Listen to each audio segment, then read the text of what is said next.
Chapter 90. That's all. Danny raised her eyebrows. The Gith have been selling slaves for thousands of years, and they have never met a decent enemy. These two reasons are enough to stop the centaurs from attacking, and Apasta is located at Slave Bay. Mireen and Yuan-Kai may have trade competition with Apasta, but they are definitely not enemies. The hinterland of the east is almost all Gith of the same race, and the Leza in the east of the mountains are a different race. But they are shepherds and are no threat. This time Danny pondered for a long time, and then slowly asked, if slavery disappears, other than the Gith, who will suffer great losses? Your Highness, what are you planning to do? Whitebeard was shocked. Me? What can I do? Danny shrugged and smiled. Anyone who participates in the slave trade is guilty. You said that yourself. I just want to know who else in this world is guilty of the most heinous crimes. Whitebeard stared at her for a long time, but he could not tell if she was joking or not. The slave trade is the most important part of the Great Voyage trade, and the cities of Keles, Volantis, and Lys are almost entirely supported by slaves. It's not that no one has tried to end slavery, but at this point the old man sighed helplessly and said, Your Highness, the Undulls originated from the continent of Ursos. You know that, right? I heard that they built a kingdom in the northwest of the continent in Andasno? The old man nodded and asked, What about now? There seems to be no trace of them, Danny said. The Undulls and the Church of the Seven Gods originated from the continent of Ursos, but they are almost extinct on this continent, and in the Westeros, Undulls is the strongest culture. I don't know what happened back then, but the Church of the Seven Gods is a fact in this continent, and the Church of the Seven Gods is firmly against slavery. At this point, he asked again, Do you know how Braavos was built? Danny said, When I was in Keles, I heard from an old zebra man. Oh, a Jajesni man, he told me. A group of Valeglia slaves escaped the pursuit of the Dragon King under the guidance of the Songster of the Moon, and built a water city at the northwest peak of the continent. Yes, Braavos was built by a group of slaves. As the leader of the 9 free trade city-states, Braavos was extremely powerful. 100 years ago, the Sea King of Braavos had fought with Pentos for more than 10 years in order to abolish slavery. Pentos lost and promised to abolish slavery. Does your Highness know that there are slaves in Pentos now? His white beard looked at Danny and asked. Yes, I've seen many servants wearing slave collars in Magister Illyrio's mansion. So you understand. The old man smiled bitterly and sighed. Unless the 7 gods descend to the mortal world and stay there permanently, slavery will never be abolished. Whoever dared to have such thoughts would be the enemy of the entire world. Even the people of Braavos didn't really sympathize with the slaves. Instead, they fought for the right to rule the upper reaches of the Lone River under the slogan of abolishing slavery. I see. Danny suddenly raised her head and asked, Aston, how are your sword skills? What?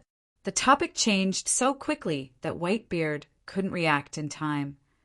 I heard that the 2 sisters of Aegon the Conqueror were powerful knights. Visania also wielded the Dark Sisters and saved Aegon's life from the hands of assassins. The Dark Sisters was also a Valeglia steel sword, an exquisite lady's sword. Its last owner was Blood Crow Blind in Riverwind, one of the noble bastards, half-brother of Demon Blackfire. The mediocre king, Aegon IV, cheated his descendants. The 2 swords of the Targaryen family were given to the bastards and were now lost. Ah, yes. The topic changed again, and the old man was even more confused. How do you think my talent is compared to Visania's? Oh, you want to learn martial arts. The old man understood now and said happily, I can guide you, and I can definitely train you into a powerful female knight. As if afraid that Danny was not confident, he said excitedly, Prince Rhaegar was obsessed with reading since he was a child. Many people were worried that he would become the second Saint Bailey. Later, when he read something in a book, he suddenly decided to become a warrior. At that time, he was not much younger than you, but when he trained hard, he quickly became a knight in the arena. What had he read in the book? Danny asked curiously. This. Whitebeard shook his head and said, I'm not sure. I only guessed that it might be a prophecy, the one of Azur and Ahai. Perhaps His Highness realized his mission for, I don't know. Practicing martial arts to kill deviant ghosts? Brother, you're thinking too much. You're not the warrior in the prophecy at all. Hearing that she still had a chance to become an expert, Danny was both happy and suddenly hesitant. If she could only make do as a third-rate swordsman, it was fine to follow Whitebeard as a knight. She could just treat it as training her body. But if there was a chance to become a first-rate expert, then she couldn't just make do. She said, I think a woman is more suitable to be a water dancer. If the Westeros were a knight civilization, then the 9 free trade city-states were a sea trade and assassin civilization. The martial artists of the trading city-states all walked the path of the assassin. Light and agile, proficient in stealth and hiding, the water dancer was such a swordsman. Their swordsmanship was swift and deadly, emphasizing fast and elegant movement, stealth and balance. Legend had it that the most powerful water dancer could fight on the surface of the water without causing a ripple. In addition, the strongest and most ruthless woman in Game of Power, Arya Stark, was a water dancer. There was no difference between a third-rate water dancer and a third-rate knight, but if they could reach the first-rate, weaker women were undoubtedly more suitable for water dancers. After Danny explained her reasons, Whitebeard nodded and said, Your Highness, you're very thoughtful. If you become a water dancer, your future achievements will be even higher. But the question is, why do you learn martial arts? Well, to lead troops into battle and prevent being assassinated, she said. Then you should still become a knight. The water dancer is an attack-type assassin. On a chaotic battlefield, the water dancer's survivability is even worse than that of a normal knight, because he doesn't have armor. As he spoke, he pointed at Yora and used him as an example. The chief court swordsman in Braavos who is responsible for protecting the Sea King is the strongest water dancer. If both sides remove armor, he can fight 10 knights like Sir and come out unscathed. Bullshit! Yora was furious. Whitebeard waved his hand to calm him down and continued. But wearing this Valeglia steel armor, Sir Yora can easily kill 10 chief swordsmen. If on the battlefield, 100 knight Yora wearing normal armor and 100 chief swordsmen going up against each other, the knight can easily wipe out the swordsman. Danny understood what the old man meant and said thoughtfully, You also said that the chief swordsman is responsible for protecting the Sea King. In the future, even if I go to the battlefield, I will ride a dragon, but the daily defense against assassins is more important. I think the daily defense against assassins belongs to the Kingsguard, otherwise... Whitebeard looked at Yora and said lightly, Otherwise, this Valeglia steel armor will be wasted. Yora puffed out his chest and looked at the old man proudly, understanding that he was still brooding about losing the armor. That's right, if Whitebeard took the initiative to expose his identity, the armor would definitely belong to him. Princess, what the Sea King needs more is the insight of the water dancer. The water dancer is good at observation and can detect assassins in advance. You can learn the way of the knight first, and in the future, when you meet a brilliant water dancer, you can learn the techniques of the water dancer from him. It's not contradictory, Yora said. All right, I'll learn swordsmanship with Whitebeard tomorrow. The next day, before the sun rose around 4 or 5 in the morning, Danny put on leather armor, leather pants, and riding boots, and went to the deck to practice swordsmanship with Whitebeard. Without a specialized stance and strength training, Whitebeard first helped her adjust her center of gravity, then taught her the standard posture of holding and swinging the sword. He said that when she could control her center of gravity in the process of swinging the sword, he would continue to teach her the steps. When Danny asked if there was any strength training, the old man told her that she was already doing strength training in the process of swinging the sword. At first, she didn't quite understand, but when the sun rose, She had already swung the heavy two-handed sword 300 times in a row, and the sweat flowing from her legs into her boots made her understand that the old man wasn't lying. This really was strength training. The knight's great sword was so heavy. When she finished her morning exercise, around 8 or 9, she went back to her room to take a shower and change her clothes. When she was eating breakfast, 2 people from Aposta came looking for her. They were clerks sent by Krasny to ask if they could estimate Danny's wealth. This way, they could know her purchasing power. Yesterday, Danny had asked the slave master to reserve the Unsullied for her. Danny glanced at Grohl and smiled. "If I sell Governor Illyrio's goods, will he be angry?" This. Blackbeard glanced at the Serenity not far away and said hesitantly, "Don't you have Lewin's ship of gold, silver, and jewels?" "Maybe it's not enough." She smiled. "How many Unsullied do you want to buy?" Blackbeard was shocked. "How many? I didn't hear clearly, that bitch." "Oh, our good queen. How many slaves do you want to sell?" Krasny stood up in shock and asked the little interpreter, who was also in a daze. Today, Danny and the others once again passed through the red brick street and came to Pride Square. Krasny's pyramid was built here, and Pride Square was his yard. This time his servant took Danny and the others to the garden at the top of the pyramid, about 150 square meters, covered in grass, and surrounded by persimmon trees and apple trees. The big golden-red persimmons and red apples hung together on the branches, looking very beautiful. There was also a pool in the north of the garden, where one could soak in and watch the beautiful scenery of the harbor. It was still the twin milk girls who fanned the slaves. He sat on a tall wooden chair with his back against the pool, like a throne. Danny sat on a 2-meter-long soft couch opposite him, while Cora, Whitebeard, Jorge, and Gichi stood behind her. Well, there was also a maid holding a huge beige umbrella above her head. "Master, Her Highness, the Queen, wants to buy all the Unsullied in Aposta. All of them," the little interpreter said after receiving Danny's confirmation. Chapter 91. Ask that arrogant bitch. Krasny recovered slowly and sneered. "My accountant checked her fleet. Selling all the goods would be enough to exchange for 1,000 Unsullied.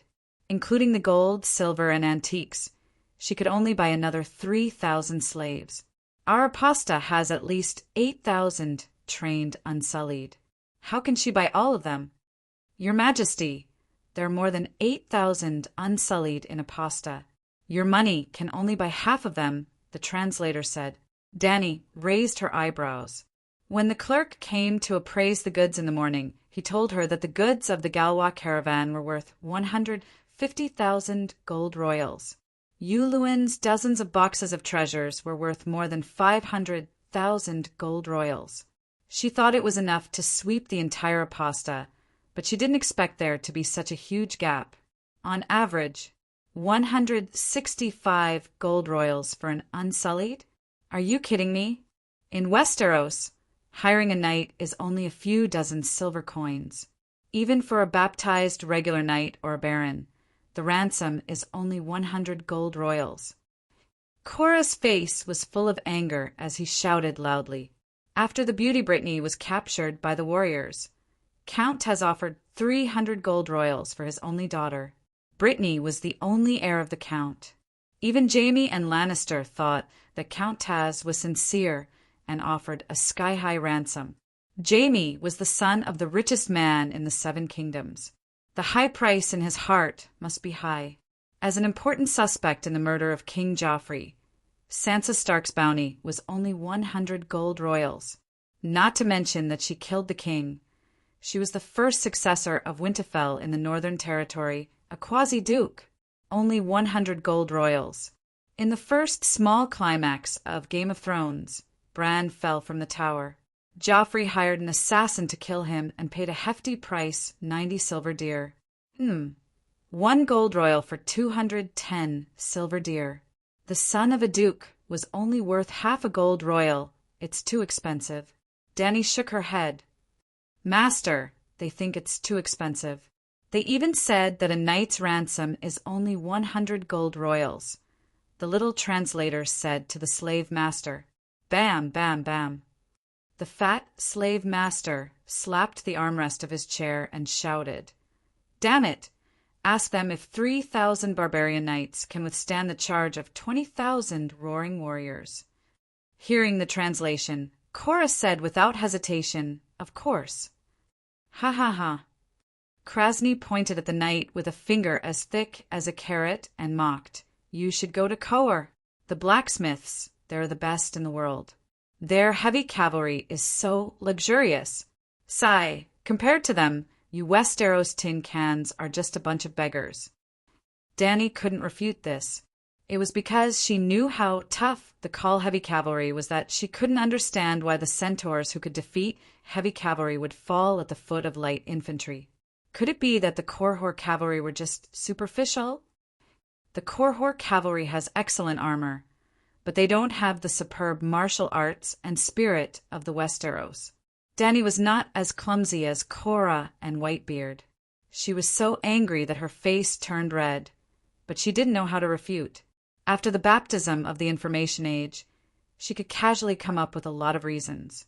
Even if it was fallacious, she could still say it passionately.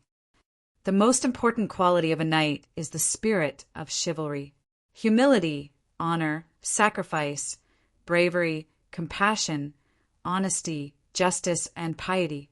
The strongest point of the Unsullied is that they are not afraid of sacrifice, but this is only the basic requirement to become a knight in Westeros.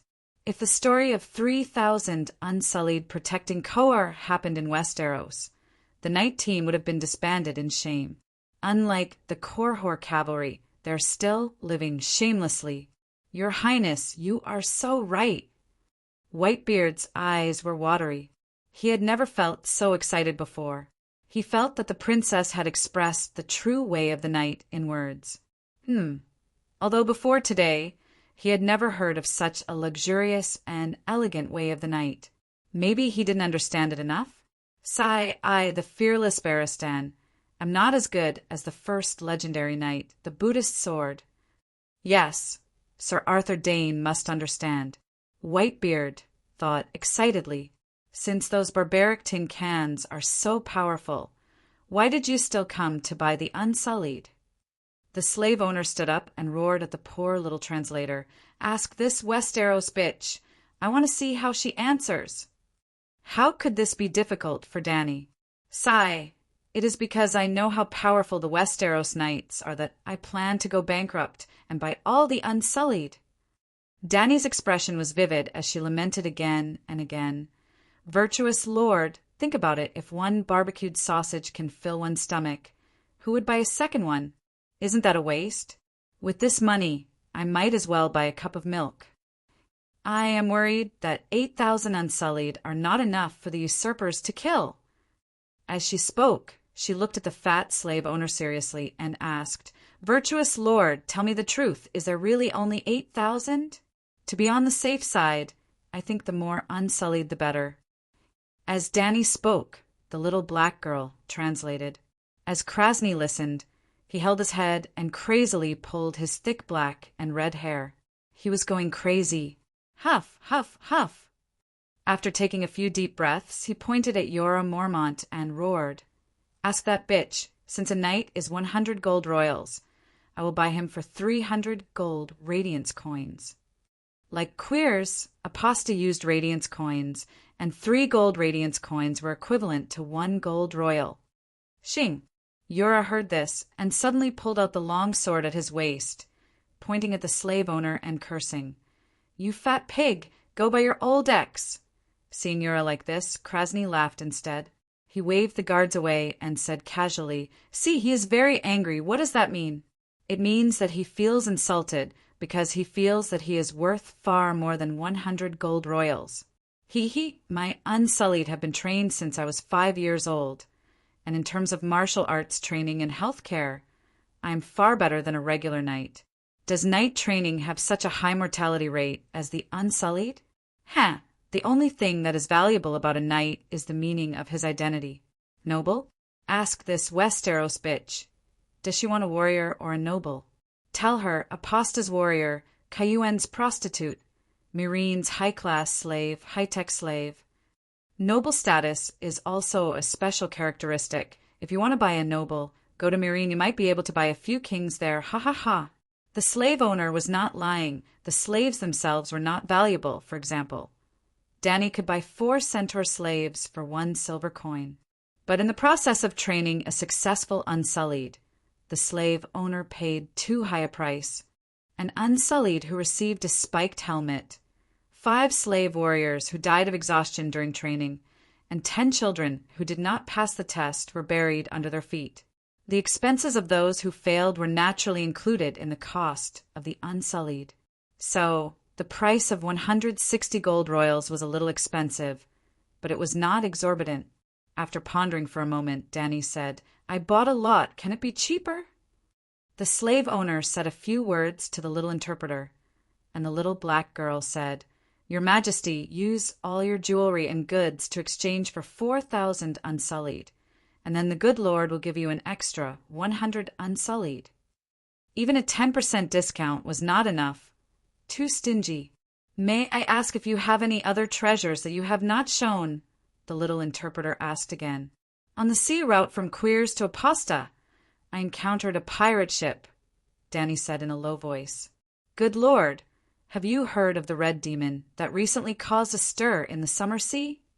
Hearing the little interpreter's words, the slave owner held onto the armrest of his chair, stood up in shock, and asked, "Did this bitch rob that pirate ship? No wonder she's so rich." The red-shelled ship docked at the dock is the Red Demon, the sea monster family of the Westeros Timon Bay. Yuluen Greyjoy. He is now locked up in the warehouse by me. Danny said. The slave owner's fat and sweaty right hand lightly patted the mahogany armrest and said in deliberation, "I didn't expect that this group of people would even capture the Red Demon, Queers, and the Jade Sea City Alliance all issued a warrant for the One-Eyed Demon, adding up to 100,000 gold radiance coins. Tell that woman, the Red Demon ship and the Pirate King can be exchanged for me for 1,000 Unsullied." After hearing the little interpreter's words, Whitebeard hurriedly advised, "Your Highness, Yuluen is a baron. If you sell him as a slave, not only will the Greyjoy family feel great humiliation, all the nobles of the 7 kingdoms will feel the same." "Not a slave," the little interpreter explained. "The Red Demon is notorious in the Jade Sea. Many cities have a warrant for his arrest. Good Lord also said, not to mention a baron, even a king would not be able to exchange for 10 Unsullied. If it were any other place, it would be fine to hand Yuluen over to the city guards, but this is Slave Bay Aposta, and the target is a notorious slave owner." Whitebeard was very anxious, afraid that Danny would sell Yuluen. 1,000 Unsullied. Yuluen is too valuable. In fact, Yuluen was only worth 500 Unsullied, but the Serenity was in the limelight in the Jade Sea and the Summer Sea, so its value rose to 500 Unsullied. Many cities wanted to study that ship, wanting to know why it was so fast. Danny waved her hand, telling the old man not to get excited. She meaningfully glanced at the slave owner and said with a smile, "I promised that if Yuluen told me the correct way to enter the ruins of Valeglia, I would return him and his group of pirates their freedom. The Queen's reputation is worth 3 dragons. 10,000 Unsullied can exchange for it." "Your Highness is wise." Whitebeard breathed a sigh of relief and praised with a smile. The ruins of ancient Valeglia. After hearing the little interpreter's words, the slave owner's face suddenly changed, his thick 3 chins trembling as he said, "Quickly, Nos the stupid sheep. Quickly ask that bitch. Did the Red Demon really go to the ruins of Valeglia in the Smoke Sea?" Dang, dang, dang. Danny knocked a few times on the black armor of Valeglia beside her. "Look at this low-key yet luxurious armor, and then look at the faint magic runes of Valeglia. Good Lord, do you think that other than the Dragon King, who else has such a noble steel armor of Valeglia? Harpies above!" The fat slave owner stared at Cora's armor until his eyes almost popped out 3 inches. He groaned and said, "Yesterday I thought that this barbarian knight and those ahem, I thought that he made a fake Dragon King armor to pretend to be cultured. 6,000 years ago, the army of the sons of the Harpies of the Guji's Empire was invincible on the continent, and the training method of the Unsullied was based on the Guji's army. Now, the Gujis who had fallen into slavery no longer had the bravery of their ancestors. In fact, after being tortured by Valeglia for 5,000 years, there were no pure Gujis at all in Slave Bay. They were all mixed blood. However, the slave owners of a post were still proud of their identity as the sons of the Harpies. They lived in pyramids, wore toka robes, and had their black and red hair standing up high. Then the young man imitated the soldiers of the old empire, put on the Valeglia Dragon King armor, and commanded the eunuchs and slaves to fight each other in the arena, pretending that he was a general of the ancient empire, a Valeglia Dragon King. Chapter 92. Valeglia's steel was very mysterious.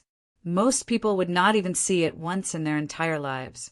But as long as one heard of its legend, even an ignorant person could easily tell if a real Valeglia steel weapon was real or fake. It was so hard that it was almost indestructible. One could easily pick up a metal weapon and slash it with a knife. Krasny was not an ordinary person. He did not need to slash it with a knife. When he walked over to take a closer look and felt the weight and texture of Korra's helmet, he immediately determined that it was the real deal. Even though the Targaryen family only had 2 Valeglia steel swords and no armor, a group of Valeglia nobles from Volantis had survived. They were not the Dragon King, but they had many Valeglia steel weapons. Among them were 1 or 2 sets of armor. But Krasny was sure that Korra's armor was not just any one of them. More importantly, as a rare and authentic product, Valeglia's steel armor was too rare and unique. Anyone with rich experience would be able to tell the difference. A burning greed flashed in Krasny's eyes, but he quickly suppressed it. He returned to the large wooden chair beside the pool and said calmly, "Give me this armor, and you can take away everyone in a post who has no balls." "Don't even think about it, armor." Korra's face was red as he roared angrily at the slave master. Then he looked at Dany pitifully. The reluctance in his eyes was obvious. Dany patted his arm and looked helpless. She said to the slave master, "Other than the armor, Yuluen also found a Dragon King's egg in the governor's mansion. A Dragon King lives in the governor's mansion. The dragon egg and the armor are the property of that Dragon King. I found that the egg is still alive, but at this point she hesitated for a moment and sighed. I already have 3 dragons. I can sell the dragon egg to you. Tria, dragon egg." Krasny stroked his plump chin and muttered, "Tria is one of the most prosperous cities besides Valeglia. It's normal to arrange for a Dragon King to be the governor. That red demon is really lucky. Not only did she pass through the Smoke Sea, she even found the Dragon King's residence. Oh, it should be that bitch queen's luck that is good. Slave, tell her that a dragon egg can't even be exchanged for 1,000 Unsullied.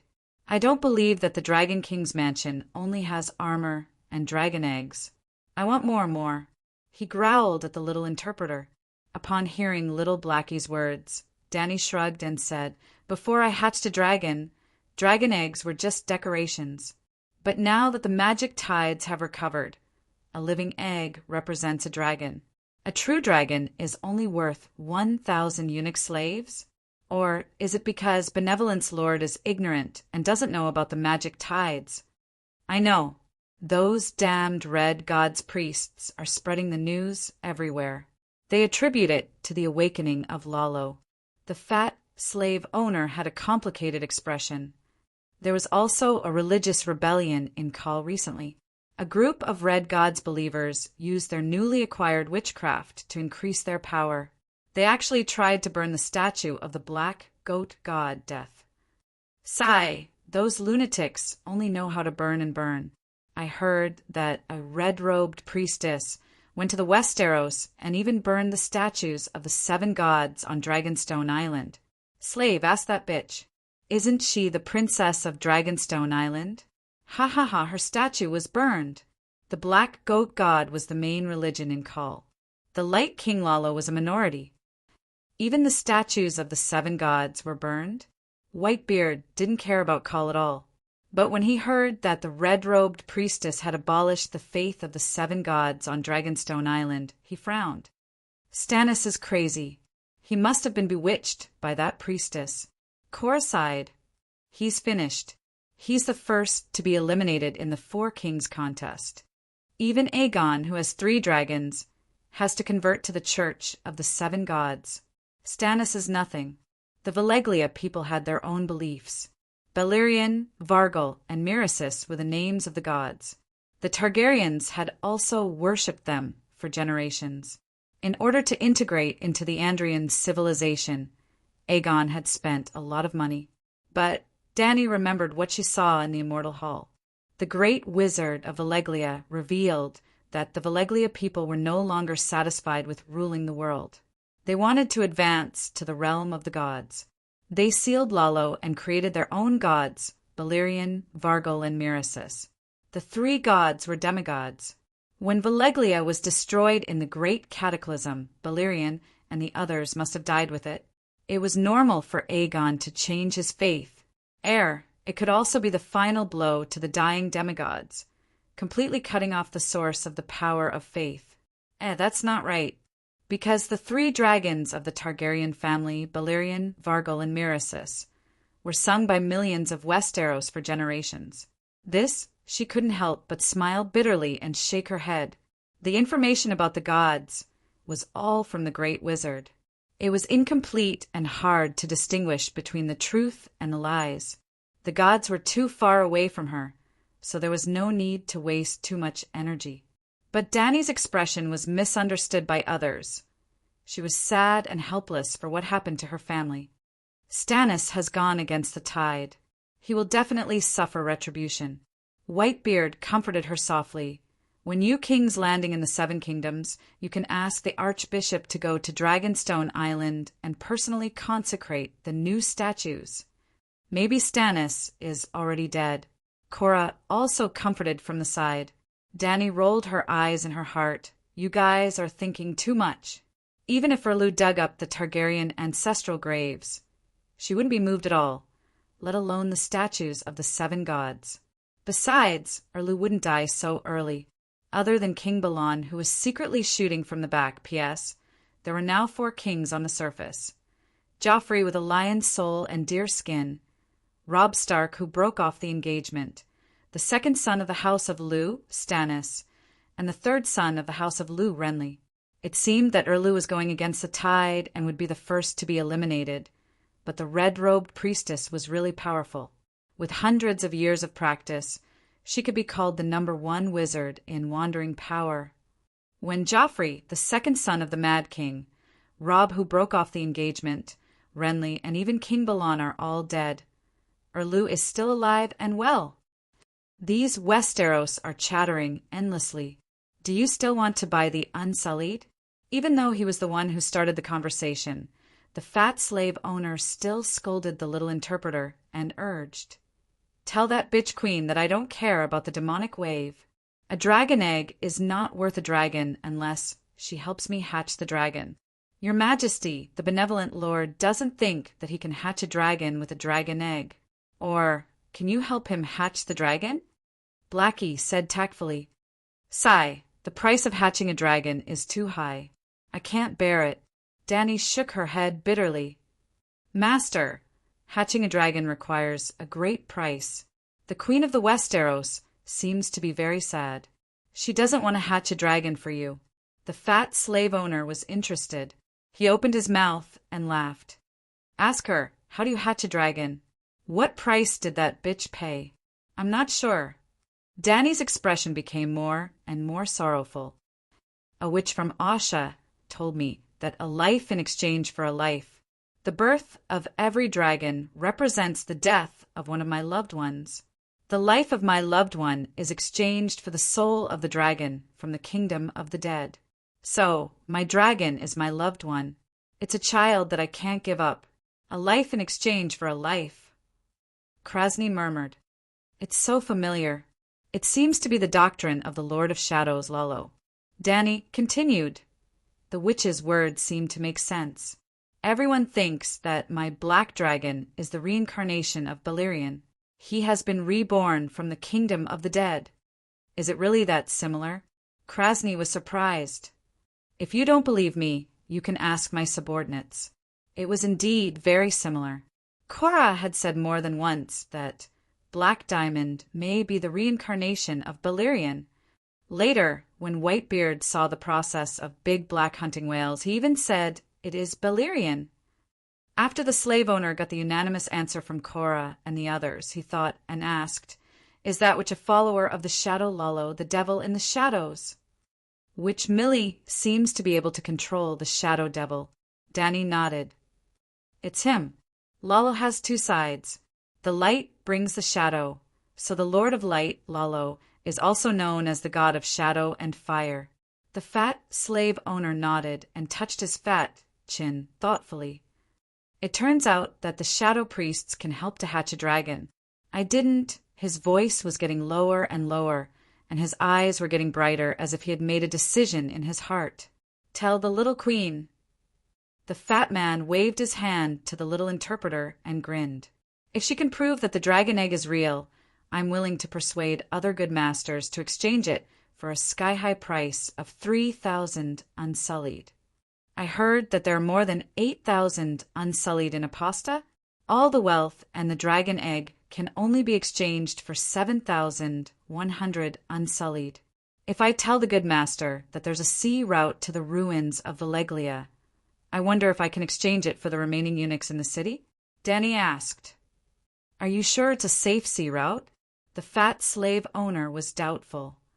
I'm not sure. Danny shook her head. Since I know that Yuluan has successfully explored Tria, I naturally want to try my luck. So I used his freedom as a condition to exchange for a sea map from him. I see. Krazini smiled and said to the little interpreter, I didn't expect this little bitch to be so smart, but she's still not smart enough. The sea map could be fake. It's better to let the Red Devil, personally, lead the way. Just as Little Black opened her mouth and was about to translate his words, the fat slave quickly shouted, Idiot, shut up, you brainless sheep. No matter how many treasures and secret arts there are in the ruins of Valeglia, I'll still feel that it's too little if there's one more person to divide. Tell that bitch I'll gather all the good masters to discuss this matter tomorrow. If the Red Devil personally proves that the sea route is real, then I'll agree to her trade plan. Chapter 93. When she saw Yu Luan again, Danny was shocked to find that the burns on his face had already scabbed over. As a medical student, she knew how difficult it was to treat severe burns. Suppuration, infection, fever, inflammation. If she saw a weak patient with a white bandage around his head that was soaked in reddish-brown pus and blood, she would feel that it was normal. But Yuluan actually walked over casually while dragging the heavy chains. How did your injuries heal so quickly? She asked doubtfully. Yuluan's bright blue right. I looked at Danny's fair and smooth face and laughed. Aren't you faster than me? Let's not talk about these useless things. Now that the ship has reached the shore, when are you going to let me go? I was planning to release you immediately after you have recovered. Waving to the centaur who was escorting Yu Luan, Danny ordered, Release Sir Yu Luan's chains. He is no longer a prisoner. The centaur looked at Cora, Whitebeard, Beavis, Ago, and the rest behind her. Feeling that Calixi's safety was not threatened, he stepped forward without saying a word and deftly released the chains around Yu Luan's wrists and ankles. Jichi, bring the new clothes I bought today for Sir Yu Luan to change into. Danny ordered the centaur maid. Yu Luan tilted his neck, and after stretching his limbs, he looked at Danny in confusion and asked, What do you want me to do? She touched her nose and waved for Doria to bring Yu Luan a small stool. When Yu Luan sat down with a doubtful look, she said, It's not a big deal. I was planning to buy a batch of immaculate in Aposta, but I don't have enough money. What? Yu Luan flew into a rage. You actually sold me out? Selling slaves is prohibited in the 7 kingdoms. If you were worth as much as a dragon egg, I would have sold you. Calm down, calm down. Danny pressed her right hand down and comforted him. Don't worry, you're not worth much. This sentence seemed to poke at Crow's Eye's weak heart. He interrupted her for the second time and said angrily, more than a dozen countries in the Jade Sea have put a high bounty on me. Are you saying that I'm worthless? Danny shrugged. At most, a few tens of thousands of gold royals. It's nothing. Or, to you, a few tens of thousands of gold royals is a huge sum? That's right. It's nothing to you. After all, you've robbed me of a ship's worth of treasures. Yu Luan sneered. To be honest, your ship's worth of treasures is only around 500,000 gold royals. It really isn't much. Robert Bellothian's external debt is over 6 million gold royals. As the legitimate Queen of Children, I should be more ostentatious than him, right? Danny said calmly. What extravagance does a king who has lost his kingdom have? I've heard that the people of the free cities all call your brother the Beggar King. As for you, Yu Luan clicked his tongue but did not finish his sentence. Barefoot Princess was Danny Rise's nickname in the streets, due to poverty and the hot weather in Tarosai and Mill's generation. Viserys did not have the money to buy shoes for his sister. Little Danny Rise often walked barefoot in the streets of the free cities. Your Highness, the King's Guard has the responsibility to protect your dignity. Even if you pardon Crow's Eye's crime of regicide, please let me duel with him. Korra held his sword with his right hand and stared coldly at Yu Luan as he spoke. Give me back my armor, and I'll fight you with only one hand. Yu Luan rolled his eyes and mocked. Sigh. This was supposed to be something that could be explained in a few simple sentences. Now that you've interrupted, it's getting noisy. Danny rubbed her temples and said directly, I'll sell the dragon egg you found in the ruins of Valeglia and the map of the Sea of Smoke. Tomorrow morning, you'll come with me to the slave master and tell him everything about the exploration of Valeglia. After the deal is done the day after tomorrow, I'll let you go immediately. Your pirate brothers will also leave with you. Is there a problem? She asked. Yes. Yu Luan nodded and said doubtfully, the dragon egg was not found in Valeglia. I robbed it from the Jade Sea. So you lied to me? Danny looked down and chewed on a big persimmon while mumbling. The Jade Sea dragon egg is not unique. The Valeglia Dragon King's dragon egg is the only one in the world. Without a doubt, the latter is more valuable. You said that you found the armor and the dragon egg at the same time in the governor's castle. Are you going back on your words now? If you lied to me last time, our agreement can no longer be continued. Don't blame me for going back on my words. It was you who broke your promise first. I remembered wrongly. Yu Luan immediately nodded and admitted. The dragon egg was found in Tria. There might be more than one. I went in a hurry and did not have enough manpower. I did not even excavate the castle. If the benevolent lords were well prepared, they might be able to find the dragon's nest and Valeglia's steel armory. Oh, if that's the case, I've lost a lot. Danny wiped the juice from the corner of her mouth and sighed. Yes, the benevolent lords have made a fortune. Yu Luan also sighed, as if he felt sorry for his queen. Here, Danny handed over a big persimmon. It's very sweet. Whitebeard and Korra looked at the two people chewing on the persimmon with a blank expression. The third meeting with the benevolent lords was held in the Punishment Square. The Pride Square was the place to view the goods, while the Punishment Square was the slave training ground. It was located behind the main gate of Astapor, which was equivalent to the Meridian Gate square of the Forbidden City. Rebellious and disobedient slaves would be punished or executed there. The dock area where the fleet was located at the northwest corner of Astapor. To get to the Punishment Square, they had to go around a quarter of the city. Along the way, Danny saw the true appearance of the city of slaves. More than 10 tall and magnificent pyramids took up half of the city's land. The rest of the buildings were so short and dilapidated. The narrow alleyways were overflowing with sewage. When the fleet passed by, it startled a group of buzzing flies. A naked little girl with a back that was peeling from the sun squatted by the overflowing red brick gutter to take a dump. The sound of horse hooves and wheels running over the uneven road startled her.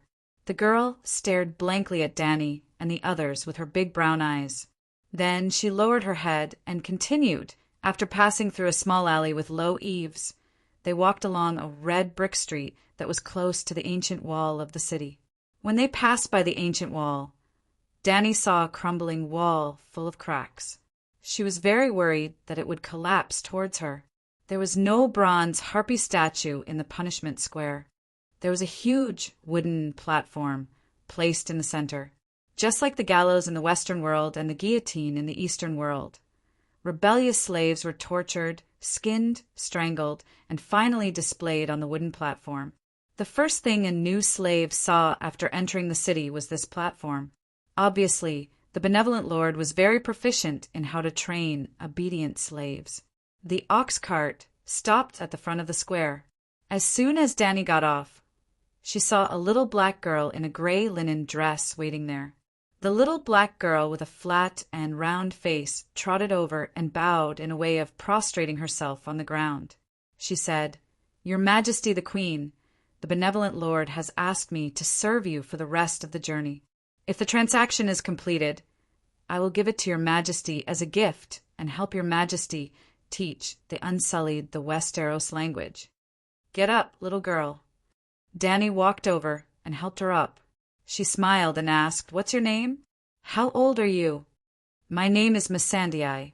I'm 10 years old this year," the little black girl said. Danny was stunned. Missandei was a very important and outstanding supporting character in the Game of Thrones. She was almost equivalent to Danny and Rise's Shangguan. However, although Missandei was also a little black girl, she was obviously an adult. At first, she was a little disappointed. She thought that the time was not right and she missed the little black girl. She did not expect the plot to change so much. Missandei was actually a child. Danny touched Missandei's watermelon-shaped head and smiled. "I'm Danny Rise Targaryen. Do you know?" "I know." Approaching the wooden platform, at first glance, Danny thought that the slave on the platform was a special race with skin like a striped horse. But when she got closer and took a closer look, she found that it was not skin at all. The slave did not have skin at all. Like peeling an apple, the skin of the disobedient slave was peeled off in strips, like the curled apple skin, forming a zebra skin of different colors. The slave was not dead yet. The bright red muscles under the black and white stripes were still wriggling irregularly. It seemed that the green flies and fat maggots moving between the muscles had triggered the nerve endings. What did he do? Danny's face was pale. She pointed at the skinless man and asked. He was whipped for resisting. When the good Lord asked him if he realized his lowly nature, the slave tied to the cross spat a mouthful of bloody phlegm at the good Lord.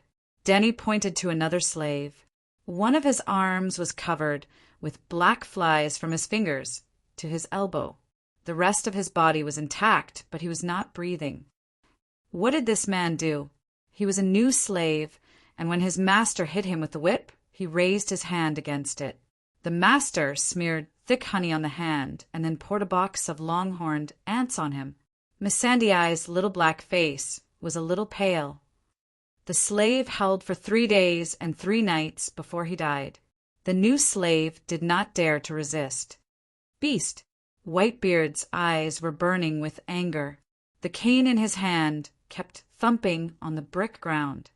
"Let's go. Take me to see the good lords."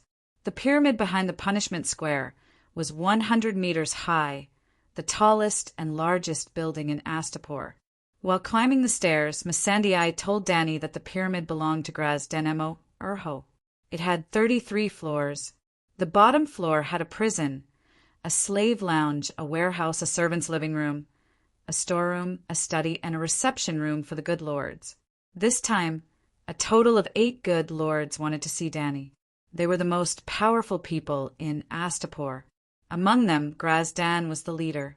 Krasny, who had talked business with Danny before, was far inferior to him. At the same time, Missandei also reminded Danny that 5 of the 8 good lords waiting for her in the top-floor conference room were called Grazdan and 2 were called Krasny. When she called them, it was best to add their surnames. Danny was suddenly confused. In her eyes, the Gith people with black and red hair and amber skin looked almost the same. Just like the black uncle in the eyes of the people of the Celestial Empire, they were completely indistinguishable. Now that even the names were the same, what should she do? Chapter 94. Even though she despised the slave trade of the Gith people, Danny, who came from a modern society, had to admit that the architecture of the Gith people was peerless. Before entering the pyramid, she had always thought that the interior of the stone hall would be dark and damp, with foul air, cramped and dirty. She did not expect that the reception room on the top floor was 200 square meters wide. The ceiling was supported by thick stone pillars and painted with bright paintings.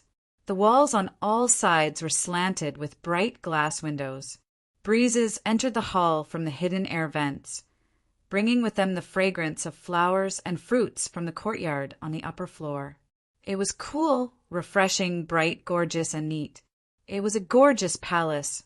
There were 8 huge wooden chairs in a row at the top, on which sat 8 stout, fat, amber-skinned, wide-nosed, black-eyed, and black-red hair. Danny was almost dazzled and thought that Krasny had used Shadow Doppelganger. Fortunately, their toka robes were different. In Astapor, only free people were allowed to wear toka robes. The Gith people in Mireen and Kayuan were also popular with toka robes. In Quills, women wore a variant of toka robes, also called Quills robes. The toka robes of the Gith people and Quills people both exposed their breasts.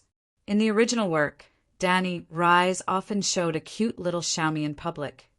The Quills robes were similar to sleeveless dresses, with a cloth belt on one shoulder cut off. The toka robes of the Gith people were more like ceremonial accessories than clothes. They chose the most gorgeous cloth to drape over one shoulder and fix the hem to the other side of the waist with one hand. They had to be held at all times to prevent the robes from falling off. The tassels on the toka robes represented status. At this time, among the 8 benefactors in the cool hall, Grazdan, who was the most senior and also the owner of this place, had a large white pearl tassel. Krasny and the other 4 had golden tassels. The slave owners sitting on both sides of the hall wore toka robes with silver tassels. With Missandei's whisper, Danny finally finished greeting the 8 merchants one by one. Grazdan, the master, had 6 servants behind him and 2 or 3 servants behind each of the other benefactors. After the ceremony, Grazdan's servant brought 2 purple wooden chairs for Danny, which were half the height of the benevolent master's chairs. There were a lot of people on Danny's side, including Whitebeard, Beavis, Cora, 3 Blood Alliance guards, Jichi, Ellie, and Yuluin. Doria and Kylo remained on the boat to watch over the 3 dragons. Your Majesty, the good lord said that the other chair was prepared for Sir Yulun, Missandei reminded in a low voice. The little girl was a little afraid of Yuluin, whose face was covered in burn scars. She didn't even dare to look him in the eye, but Crow's Eye was still giving him a devilish smile. When the 2 of them were seated, Grazdan asked in the common tongue, Westeros, why do you want to buy so many unsullied? Other than the 8,600 who are completely unsullied, there are still 5,000 eunuchs who have yet to pass the test. Benevolent Lord, do you know the current situation of the Westeros? Danny asked instead of answering. I heard it's very chaotic. A few kings are fighting over an iron chair full of spikes, Grazdan mocked. Each of them has at least 10,000 warriors. And Tywin Lannister is so rich that even the people of Quills know that he once lent the Iron Throne 3 million gold royals. Wow, is that true?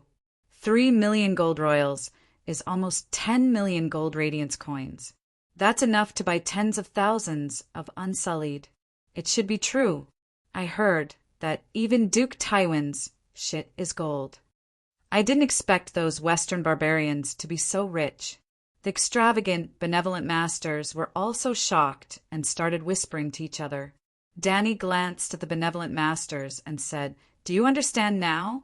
My enemy is too strong. Even if there are 20,000 more unsullied, I don't have the confidence to take back my kingdom, let alone 8,600 unsullied.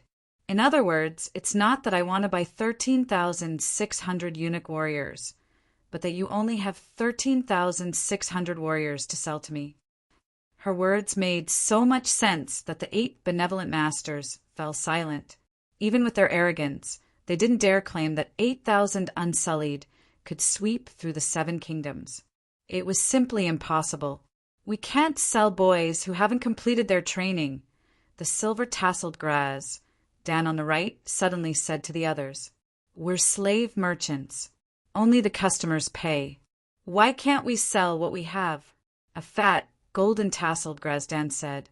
The third Graz Dan sneered, "They haven't killed a baby, so they're not unsullied. If they don't perform well on the battlefield in the future, it'll definitely damage our reputation.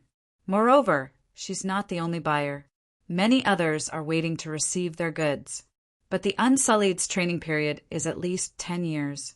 If we sell them all, Aposta will have 10 years of free time. Haha, 10 years. In 10 years, perhaps the world will have forgotten about the existence of the unsullied."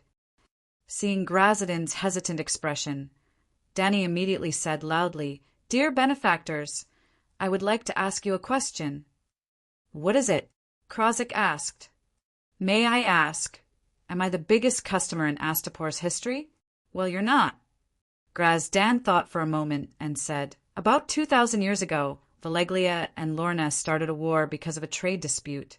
At the beginning of the war, the proud people of Valeglia didn't pay much attention to the Lorna. Only a single dragon king participated in the war. The leader of the Lorna, Prince Jaren, gathered a huge army of 250,000 people. There were also countless powerful water wizards in the army.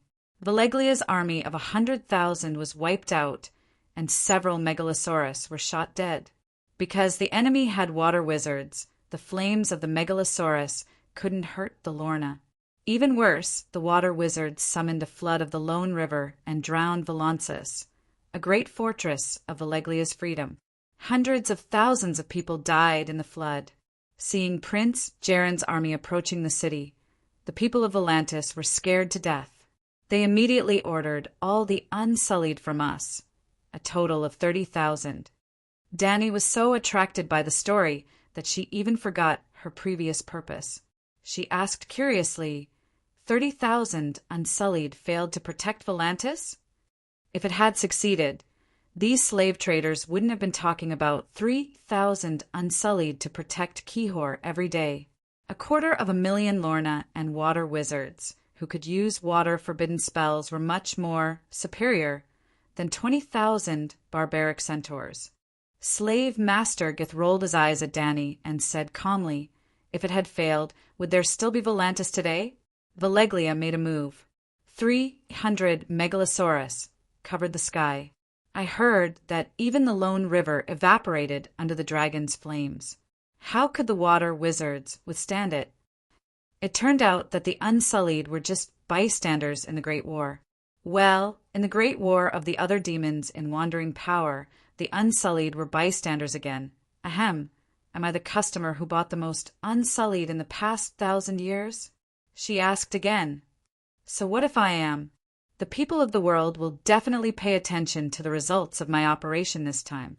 If the restoration of the country fails, the unsullied will be swept away by the Westeros Knights because of the lack of numbers. What do you think the others will think? This. The benevolent lords' faces changed, and they immediately had a bad idea. If Danny failed, the huge damage to her reputation was far from something that could be compensated for by 3,000 unsullied to protect Kihor. Everyone, think about it again. If I succeed in restoring the country, will the people of the world praise the story of unsullied are unrivaled throughout the ages? ? This. The benevolent lords' faces changed again, and a wonderful thought came to their minds. If Danny succeeded, the story of 3,000 Unsullied to protect Kihor could be retired. From now on, they would tell everyone the great story of 13,000 Unsullied destroyed the 7 kingdoms. I have dragons, so there's a high chance of success. But if there are too few Unsullied and it's too inconspicuous, people will think that the Megalosaurus is the key to my success. Danny said with a smile, "All right." Grazadin and his 7 colleagues looked at each other and finally decided, "As long as you can afford it, all the eunuchs in Astapor will be yours." Sir Yuluen. Danny leaned back in her chair and stretched out her hand leisurely. "It's your turn." Yuluen blabbered on about how he passed through the sea of smoke, how he encountered the curse, how he found the governor's castle, how he found the dragon egg and armor, how he got lost in the accident, and how he finally rushed out of the wall of storm. During this time, the benevolent lords asked many questions about the sea route, the situation in Traia, and so on, and Yuluen answered them one by one. He really went to the ruins of Valeglia and was not bragging. No matter how the benevolent lords interrogated him, he could give answers that satisfied and amazed them. "I swear in the name of Anami and the Greyjoy family that the sea map I drew is absolutely true." Finally, Yuluen solemnly swore to the benevolent lords. "You're a pirate. What's the use of swearing?" Someone doubted. Danny explained, "You may not understand the teachings of the Anami. Legend has it that the Anami created the time-in for them to rape and pillage. If you don't rob and make money by proper means, it goes against the ancient path and the teachings of the gods. You know quite a lot." Yuluen's right blue eye flashed with a strange light. Danny was right, but there was one thing she had missed. Yuluen was a rebel. Although he was time-in, he did not believe in the Anami. Instead, he had sacrificed many times to the enemy of the Anami, the god of storm. Yuluen could pass through the sea of smoke, be immune to the curse, and pass through the wall of storm because he sacrificed a large number of slaves to the god of storm. In this fantasy world, blood sacrifice was definitely not a superstition.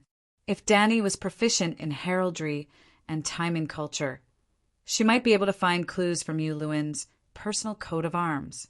Yuluen's personal coat of arms was a black iron crown supported by 2 crows, with a black pupil and a red eye below. The most distinctive feature of the god of storm was that he had 2 crow servants. Yuluen not only had a crow coat of arms, but his nickname was also Crow's Eye. The benevolent lords discussed with each other for more than half an hour. Finally, it was Glasden who spoke. "A sea map to explore the ruins of Valeglia is indeed worth 1,000 Unsullied and 5,000 eunuch apprentices. But I have to be assured that this information is only known to both of us. If you take out the sea map and sell it every time you come to a city, then we will lose a lot. If the sea map was real, not to mention 1,000 Unsullied and 5,000 eunuch apprentices, even 20,000 Unsullied would be worth it. As long as they could find a Valeglia steel sword, they would be able to recoup their losses. The benevolent lord is very thoughtful. I swear on the honor of the Queen of the 7 Kingdoms and House Targaryen that I will never sell the sea map again." Glasden glanced at the smiling Yuluen and nodded solemnly. "Deal." The others repeated Glasden's words. "Deal. Deal." A total of 8 deals. Before leaving, Krasny Mo Nekraz pointed at Missandei and said, "This clever little slave is yours. She will teach the Unsullied your language." Missandei translated to Danny, "Your Highness, the benevolent lord has given this little one to you. Well, you are mine. Come back with me." Danny nodded and was about to leave. Wait. Chapter 95. Wait a minute. Danny was about to leave with her brothers when Grazadin of Pearl Tassels stopped her. "We are very happy to have completed this big business today. We will hold a celebration in the Grand Arena. Mother of Dragons, come with us. The Astapor people will give you the best show. Now," Danny asked, "the Grand Arena is behind my pyramid, and it is also my property. We can go down now and watch the duel immediately," Grazidin said proudly. Danny did not want to go. She knew how bloody and cruel the slave duel was, but the master had invited her. She would be very different if she refused. In the slave trade, every participant was guilty. But just like the flour deal in the movie, the seller asked you to try some, but you said that you never used it. It would be difficult to continue the business, so the police would follow the tradition when they were undercover. All right, Danny nodded in agreement. Immediately, a servant walked quickly to the top garden and waved a red flag. The masters did not stop. With the help of the servant, they sat on the palanquin and went down the pyramid from the back door. Danny did not have a palanquin, and the masters did not prepare one for her. She, Cora, Whitebeard, and others followed the masters down the stone steps. In the process of going down the pyramid, Danny was more and more impressed with the ingenious design of the Gith people. There were several systems for the stairs in and out of the pyramid. There were stairs for climbing on all four sides of the pyramid, and there was also a set of circular stone stairs inside. The internal stairs not only connected all the rooms in the tower, but also to the entrances of the external stairs on all four sides. Similarly, because of the circular shape, the internal stairs were far more gentle than the external stairs. Sitting on the palanquin and going down the stairs was almost no different from walking on the ground. As she went down the circular stairs, Danny passed by a spacious and bright stone house. There were a few old white-haired and white-bearded scholars who were teaching Grazidin's children. She also smelled the fragrance of the stone kitchen. The chef's yelling stopped abruptly when the masters arrived. The busy textile workers caught a glimpse of the masters outside the door. They stopped what they were doing and knelt down to kowtow. The wine cellar, the slave training room, every time the benevolent lord went up and down the pyramid, it was equivalent to the process of a king inspecting his territory. Just like that, they ruled their little kingdom year after year. Now, it had been more than 5,000 years. Perhaps their rule would continue for another 10,000 years, 100,000 years, perhaps, as Grazdan had said. The grand arena was behind his pyramid. The Astapor city gate, the punishment square, the Great Pyramid, and the arena were on a central axis. The magnificent pyramid towered into the clouds, but the huge arena was dug into the ground. It was a deep pit the size of a bowl, surrounded by red brick seats for spectators. Between the pyramid and the rostrum of the arena, there was a stone passage hidden underground. It was very spacious, enough for an elephant to pass through. On both sides of the stone passage were stone houses with iron fences. Slaves, gladiators, lions, colossi, wolves, and other consumables for duels lived in them. Ha ha ha! When I find the shadow priest to hatch the dragon, I'll build a dragon cave here. The benevolent masters at the front completely ignored Danny and the others at the back and laughed as they imagined the future. It must be exciting to see a fire dragon eating people. Another benevolent master agreed. Ahem, even if the dragon is hatched, have you thought about how to control it? Yuluan smiled strangely and said in Valeglia, If you don't seek death, you won't die. If you seek death, you will definitely die. If you're not afraid of death, continue to seek death, Danny said in a low voice. The benevolent masters at the front were a little far away. They did not hear her words, nor did they see her lips move. However, Yuluan's words were clearly transmitted into the passage in front of them. The benevolent master's chatter and laughter suddenly stopped. After they exchanged glances, their old friend Krasny asked, Sir Yulun, what do you want to say? Feeling the sharpness on his back, Yuluan touched his nose and said with a smile, I want to tell you to go to the ruins of Valeglia as soon as possible. There is a secret technique to control the megalosaurus and countless dragon eggs there. If it's possible, we can work together. Yulun, you have no right to speak here, Danny shouted loudly and forcibly ended the topic. When the benevolent masters turned around and continued to walk forward, Danny waved her hand and asked Dagger to take back the Iraq machete on Yuluan's back. Yuluan reached out and touched his back.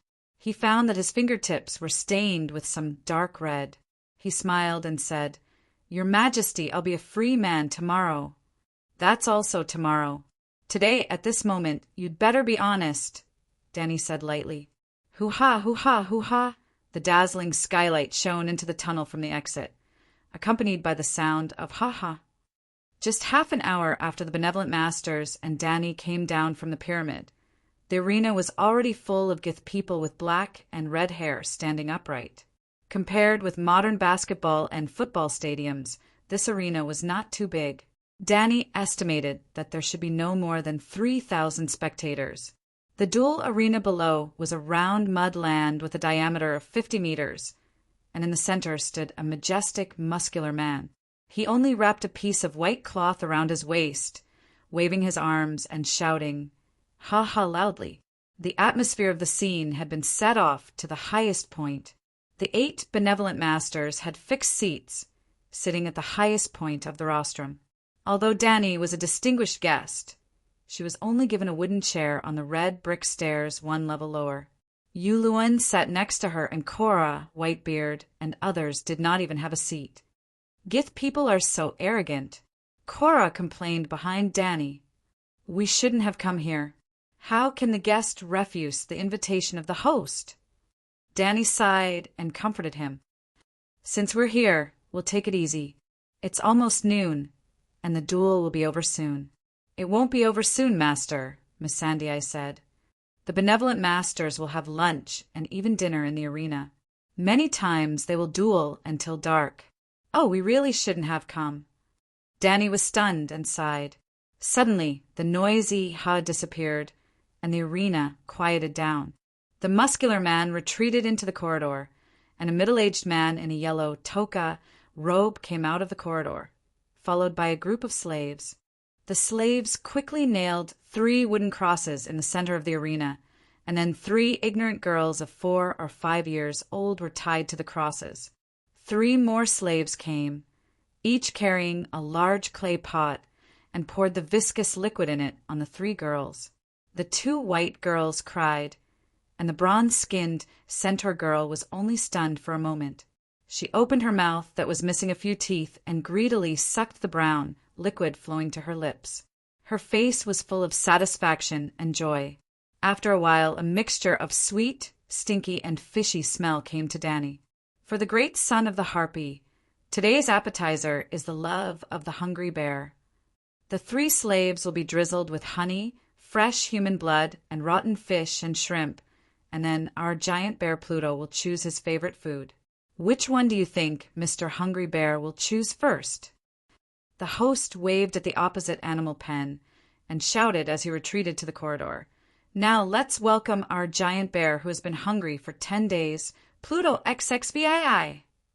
Roar. The sound wave spread throughout the arena, and the cheering Gith people quieted down. The iron fence was only halfway up when the 3-meter-tall black bear impatiently came out of the gap, and the huge force made the iron fence as thick as an arm slightly deformed. Thump, thump, thump. The giant bear ran on all 4s, leaving a trail of red dust on the ground. It almost didn't hesitate for a moment, and went straight to the centaur girl who was still licking the honey with her tongue out. Crack! The giant bear's mouth was as big as a wash basin, and juice dripped from its furry mouth as if it had bitten off a section of sugar cane. Ugh! Danny squatted on the ground, vomiting snot and tears all at once. This Westeros bitch, is scared.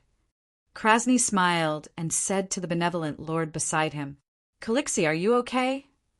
The centaur maid held Danny and asked. Cora and Whitebeard also looked at her nervously. I'm fine. Danny didn't get up, but squatted on the ground and said in a muffled voice, Yuluin watched the giant bear eat 3 sections of sugar cane with relish, and said to Grazadin with a smile, Benevolent Lord, although this program is exciting, it's not exciting enough. I actually quite like to watch duelists. It's lonely on the sea. So I used blood to summon a group of sharks, and threw the same number of sailors into the sea, each with a scimitar and blood-soaked clothes. TSK, TSK, TSK, that's what I call exciting. Hiss! Grazadin took a deep breath, touched his fat chin and commented, "Not bad, not bad. It's exciting just thinking about it. It even gives me the idea of building an arena on the water. But if you keep playing like this on the sea, I'm afraid there won't be enough sailors. Hey, have you forgotten what I do?" Yulun waved his hand nonchalantly and said with a smile, "For us time in, anything on the sea is at our disposal. Treasures, women, men. As long as we are a little frugal in the process. How many gladiators can we find? Yulun, if you open your mouth again, I'll immediately send you down to perform for everyone." Danny stood up and slapped his scabbed face. The lazy smile in Yulun's blue right eye turned vicious, and Danny looked at him coldly. "If you dare to dodge, if you dare to resist, I'll chop off one of your hands." Then, under Yulun's venomous gaze, she slapped him 7 or 8 more times. Yulun's hands were red, and the scabs on his face were broken, and blood was oozing out. Throughout the whole process, the benevolent lords were laughing and pointing at them. After Danny finished venting her anger and returned to her seat, Grazadin smiled at Yulun, whose face was covered in blood, and said, "Actually, we also have a super exciting program. The Hungry Bear's love was just an appetizer. Next up is the Big Bear and the Little Girl." The host's shout drowned out the benevolent lord's words. "Next, let's see if the giant bear, Pluto, can keep his name. Let's welcome our fiercest bitch." Chapter 96. The benevolent lord calls the giant bear Pluto, the lion Hades, the elephant Angela. The last giant brown bear was called Pluto XXVI. It died under the gladiator's spear, and the current giant black bear inherited the name Pluto XXVI, Missandei whispered to Danny. Danny pointed to the black-haired little girl who was slowly walking out of the tunnel and asked, "What's her name? What does she do?" The girl was about the same age as Missandei, no more than 10 years old. She had short black hair, white skin, ordinary facial features, squinting eyes, and a little baby fat on her cheeks, like Beavis' belly, with crisscrossing, light-colored scars. She's called Bitch, an assassin raised by the benevolent Lord Grazdan Mo Eras. She's also a powerful gladiator, Missandei said. "Bitch," Danny murmured. "That fat pig has a big heart. Or is he very confident in his skills in training slaves?" Bitch was barefoot, wearing a linen blouse with a tight belt. A 30-centimeter long dagger hung from the belt, and she wore a pair of fluffy bloomers. After a few words, the host had already stepped down, and an absolutely disproportionate battle began in the arena below. Bitch seemed to bear all her strength with one foot, and the other foot was slightly suspended a few centimeters above the ground. She held the dagger with one hand and pointed it at the giant bear. "Water dancer!" Cora exclaimed in a low voice. The 3-meter-tall giant black bear did not care about the girl, who was shorter than its legs at all. The 3 sugarcane could not satisfy its hunger, and the appetizer dessert made it even hungrier. It just wanted to eat the sweet sugarcane again. Roar! The giant bear opened its mouth and bit down like before. But Bitch was not a girl tied to a wooden stake. She could not only dodge, but also move very quickly. Danny could barely see what she did, but she felt her vision blurred. The little girl came to the right side of the black bear and let the giant bear bite a mouthful of red mud. A basin-sized hole appeared on the soft ground. Danny finally saw the bitch's next move clearly. Like a nimble kitten, she jumped onto the giant bear's right paw and ran along the back of the bear's hand, wrist, forearm, and upper arm as if she was sprinting over 100 meters on the ground.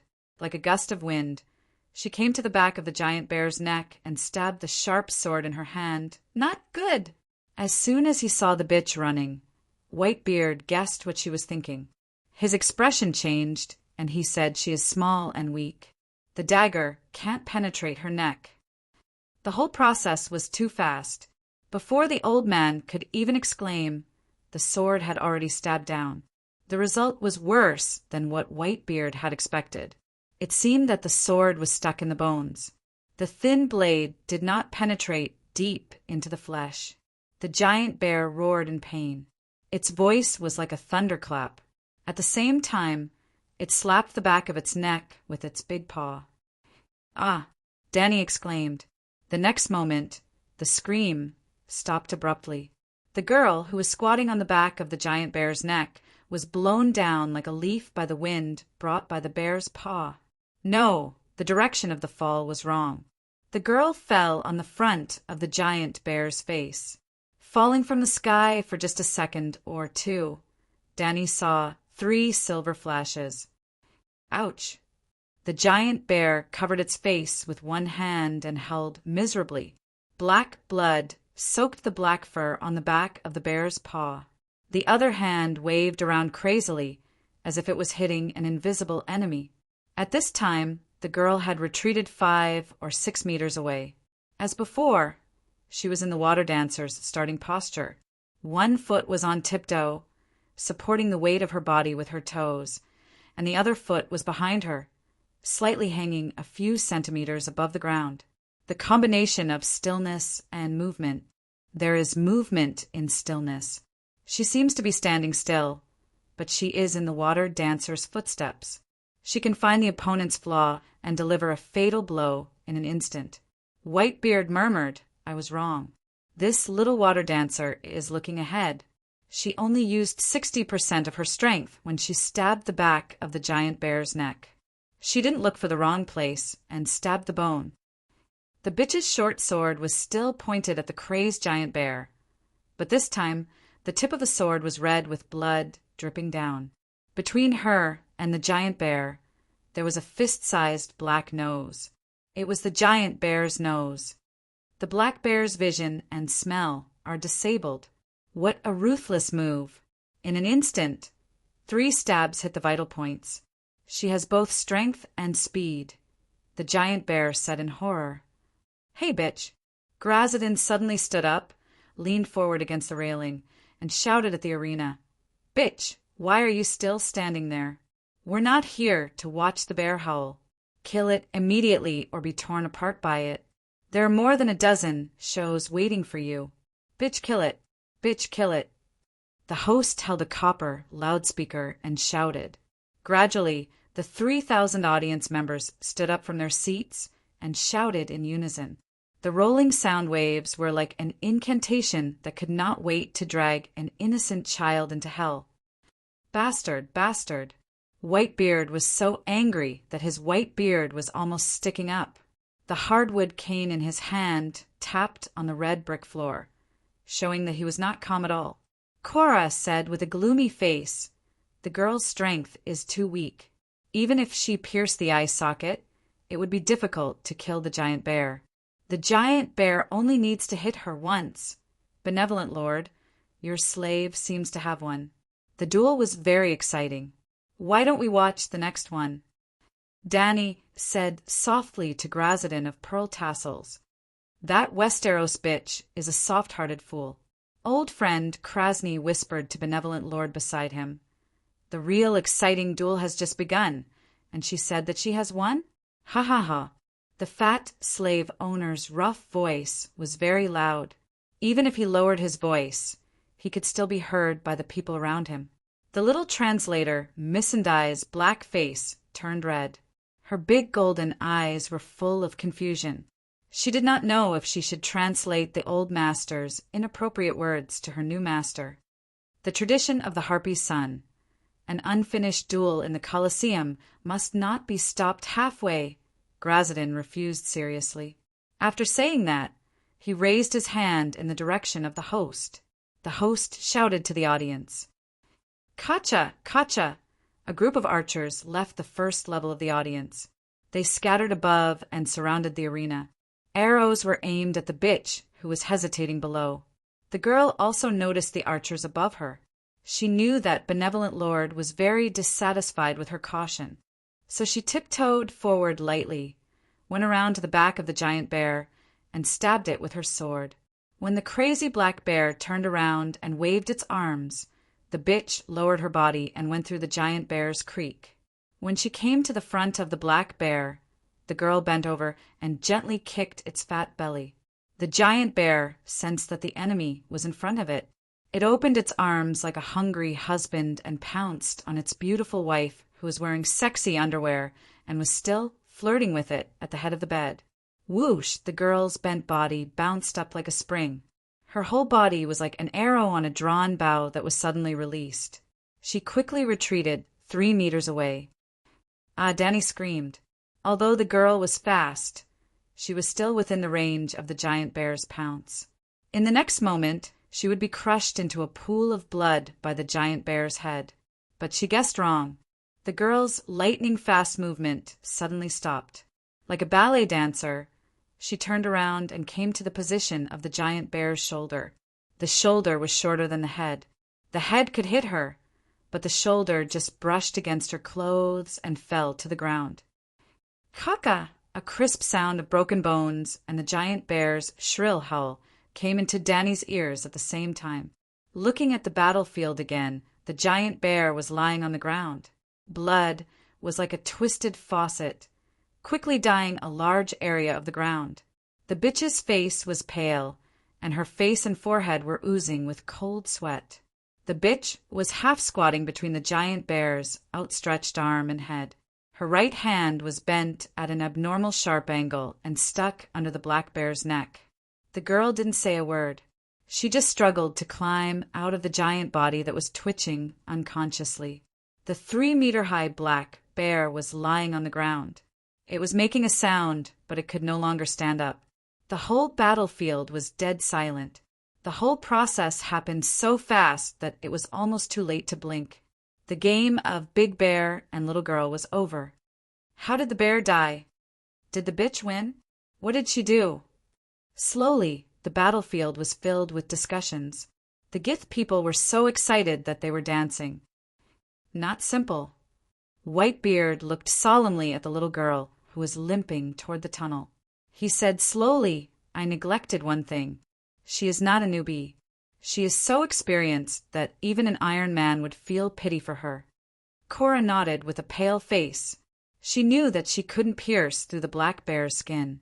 She could only use the bear's own impact to place the sword on the ground between its eyebrows. Her right hand might have been broken. Who knows how many bones were broken? Ha ha ha.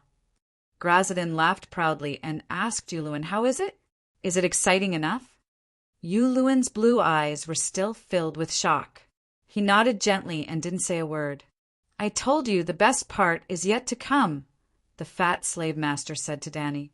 "The bitch is no ordinary person. Who knows how many wild bulls she killed? Pluto XXVII didn't die in vain." Danny's heart skipped a beat. She remembered the first time she met Krasny. He said that strength was not the most important thing. The bulls were strong enough, but they were easily killed by a 9-year-old girl. It seemed that the girl he was talking about was the bitch. Only 9 years old. Suddenly, Danny sighed. She felt that she no longer had the right to shout, "Who dares to be more miserable than me?" The world was like an oven. So many people were struggling in purgatory. You are not one of them, and you are not one of them. After that, there was a slightly more formal gladiator competition. It was a 10 versus 10 team competition. 20 bare-chested slaves slashed at each other with swords. Blood splattered everywhere. Broken limbs flew, and heads rolled on the ground. The screams and wails were endless. Danny felt like she was in the world of Playing the Dead. She was so disgusted that she wanted to vomit.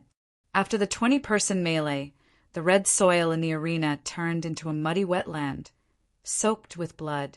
Danny thought to herself that perhaps the red soil was not originally red, but had been watered by blood to make it red. Chapter 97. The next game was announced after the corpses were cleaned up. The first wave of contestants was a group of Gujis on chariots. The leader wore an exaggerated ceremonial helmet of the Gujis' Legion commander. The bronze helmet was covered with colorful feathers. His subordinates were bare-chested and held black whips, more than 10 meters long. Missandei said that they were the long whips of the Gujis' Legion, and they used the whips in their hands to manage thousands of slaves in the empire. Then came a wave of people wearing gorgeous black armor. Danny guessed that they were just imitating Valeglia's Dragon King without the little translator's explanation. The last Gudgies to enter the arena had a golden shield in their left hand and a golden short sword in their right hand. They wore a spiked golden helmet, golden sleeveless leather armor, black leather shorts, and golden boots. They looked a bit like the Unsullied, but more exquisite. When the golden people came out with the chariots, the audience cheered thunderously, and even the benevolent lord stood up and bowed. They are the Gudgies' golden warriors, the strongest warriors of the Legion, the foundation of the Gudgies' empire to dominate the continent. Alas, fake imitation. Cora waved his hand, a look of disdain on his face, and mocked. The sons of the Harpies are immersed in the glory of the old empire, but they forget that the Gudgies' empire has been destroyed for 5,000 years. However, Danny became excited and said excitedly, "Could it be that they are also going to duel?" "Yes, look." Cora pointed to the center of the arena, where 3 chariots were leaning together and several Gudgies warriors were solemnly handing over gold-lacquered parchments to each other. He said, "They are simulating the ceremony of exchanging letters of challenge before the city-state war of the Gudgies Empire, and the battle will start soon." "Great! Watching the Gudgies kill each other is more exciting than the slave gladiators." Danny lowered her voice and laughed. "It would be best if all the Gudgies died." "Well, it would be best if the 8 benevolent lords came personally." Cora sneered. "Your Highness, how can the slave owners have the courage to participate in the gladiator battle now?" You see, in the enthusiastic cheers, 3 Gudgies generals held up the parchments and drove the chariots around the arena 3 times, and then they withdrew from the tunnel one by one. On the other side, 3 cages creaked open at the same time, and 3 groups of bare-chested warriors wearing cloaks of different colors walked out. Each team had about 50 people. The colorful cloak represented the commander of the Gith Legion, the black cloak represented the Dragon King of Valeglia, and the yellow cloak represented the bravest golden swordsman of the Gith Legion. Then 150 people fought with spears, short swords, araximeters, and long whips in the narrow arena. He was so brave and fierce that he didn't care about his life at all. It was as if his life and the lives of others weren't even worth a copper coin. It was even crueler than the previous 10 versus 10. The previously dry land had completely turned into a swamp. It was not an exaggeration. It had really turned into a muddy land after the rain. The audience of guys on the top seemed to have entered an inexplicable state of fanaticism. They were not watching people killing each other. Instead, they had traveled back in time 5,000 years and became a member of the Guy's army. They had conquered the Freedom Fortress of Valeglia, trampled on the Loyalnath wizard, and the Undul's knights had wailed under their swords. 300 Megalosaurus had died on the spot. It was really a hot-blooded sport. Danny's agitated heart calmed down inexplicably. Everything around her was so real and illusory. Things were really happening, but she entered the perspective of God with the mentality of watching a movie story. This is hell. Let's go back. Suddenly, she stood up and said to Cora and the others. She noticed the expression of her followers.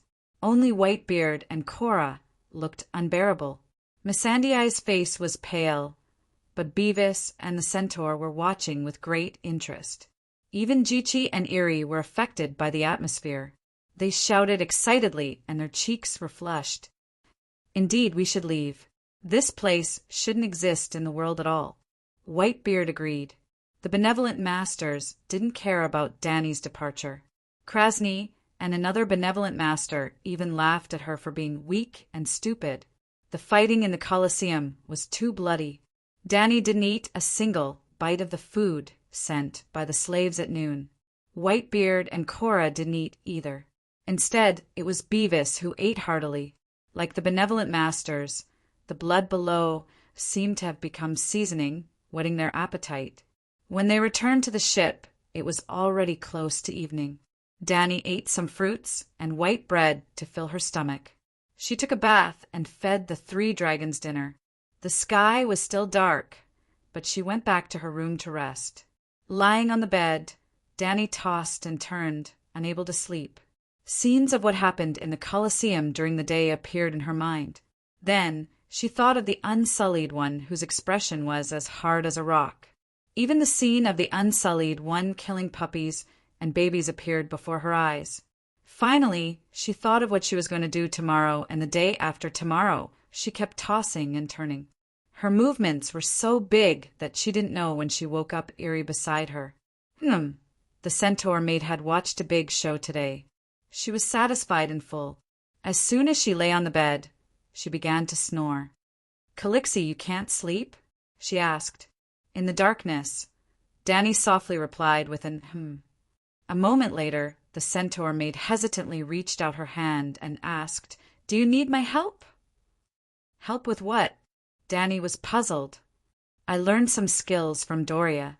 I can please you," she said as she reached her small, calloused hand into Danny's blanket. After being stunned for a moment, Danny finally reacted. She blushed and dodged to the side. She said, "Hey, not that. I was thinking about what happened in the Colosseum. Shuo-Ji's blood guards were dead. The other centaurs didn't dare to touch Danny's maids. The three women were not used to being alone for a long time. Sometimes Danny would see Doria and them. What happened in the Colosseum?" Eerie's voice was calm. There was no awkwardness or shyness from being rejected. It was as if she was asking, "Calixie, do you want some water?" Danny complained about the centaurs in her mind. She said, "Humans should have a bottom line. The yearning for beautiful things is the trait that separates humans from beasts. Kindness and compassion are the most beautiful traits of humans.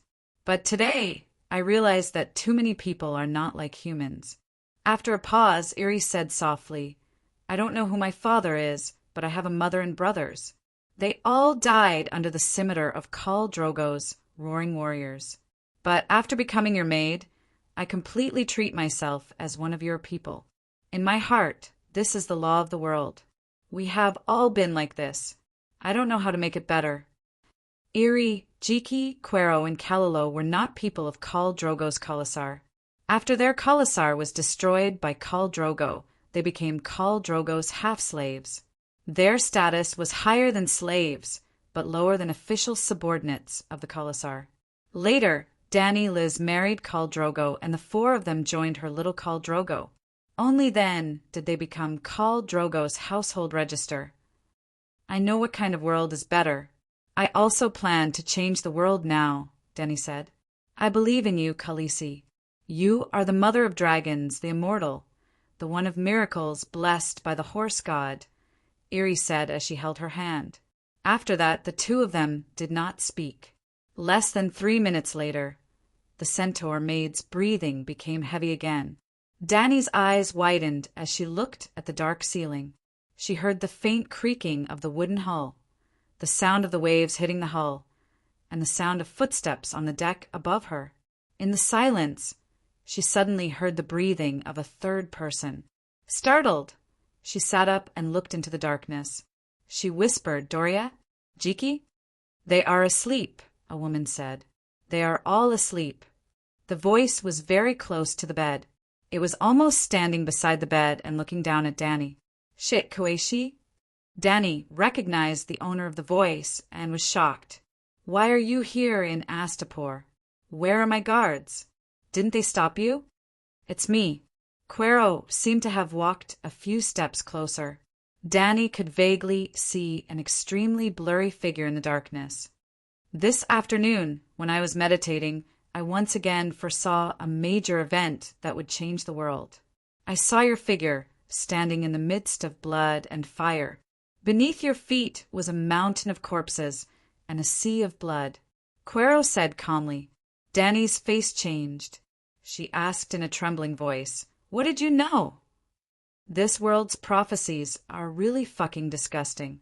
I only had a vague thought in my mind, and you were already touched? P.S. I don't know anything. I don't understand, so can you tell me?" Quero's words made her sigh in relief. "I don't even know the basics of meditation. How would I know anything about prophecies?" she said. In the darkness, Danny felt that Cuero was sizing her up.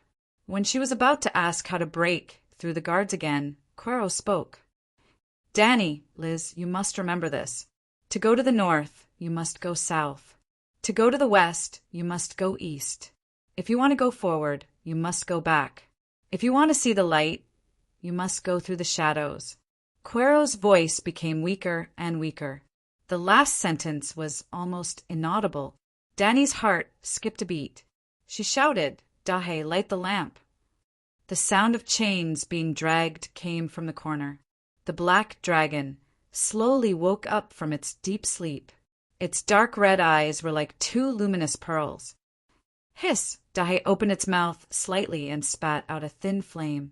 The darkness in the room was immediately dispelled by the flame. Danny looked around and shuddered. The door was closed and the bolt was firmly fastened.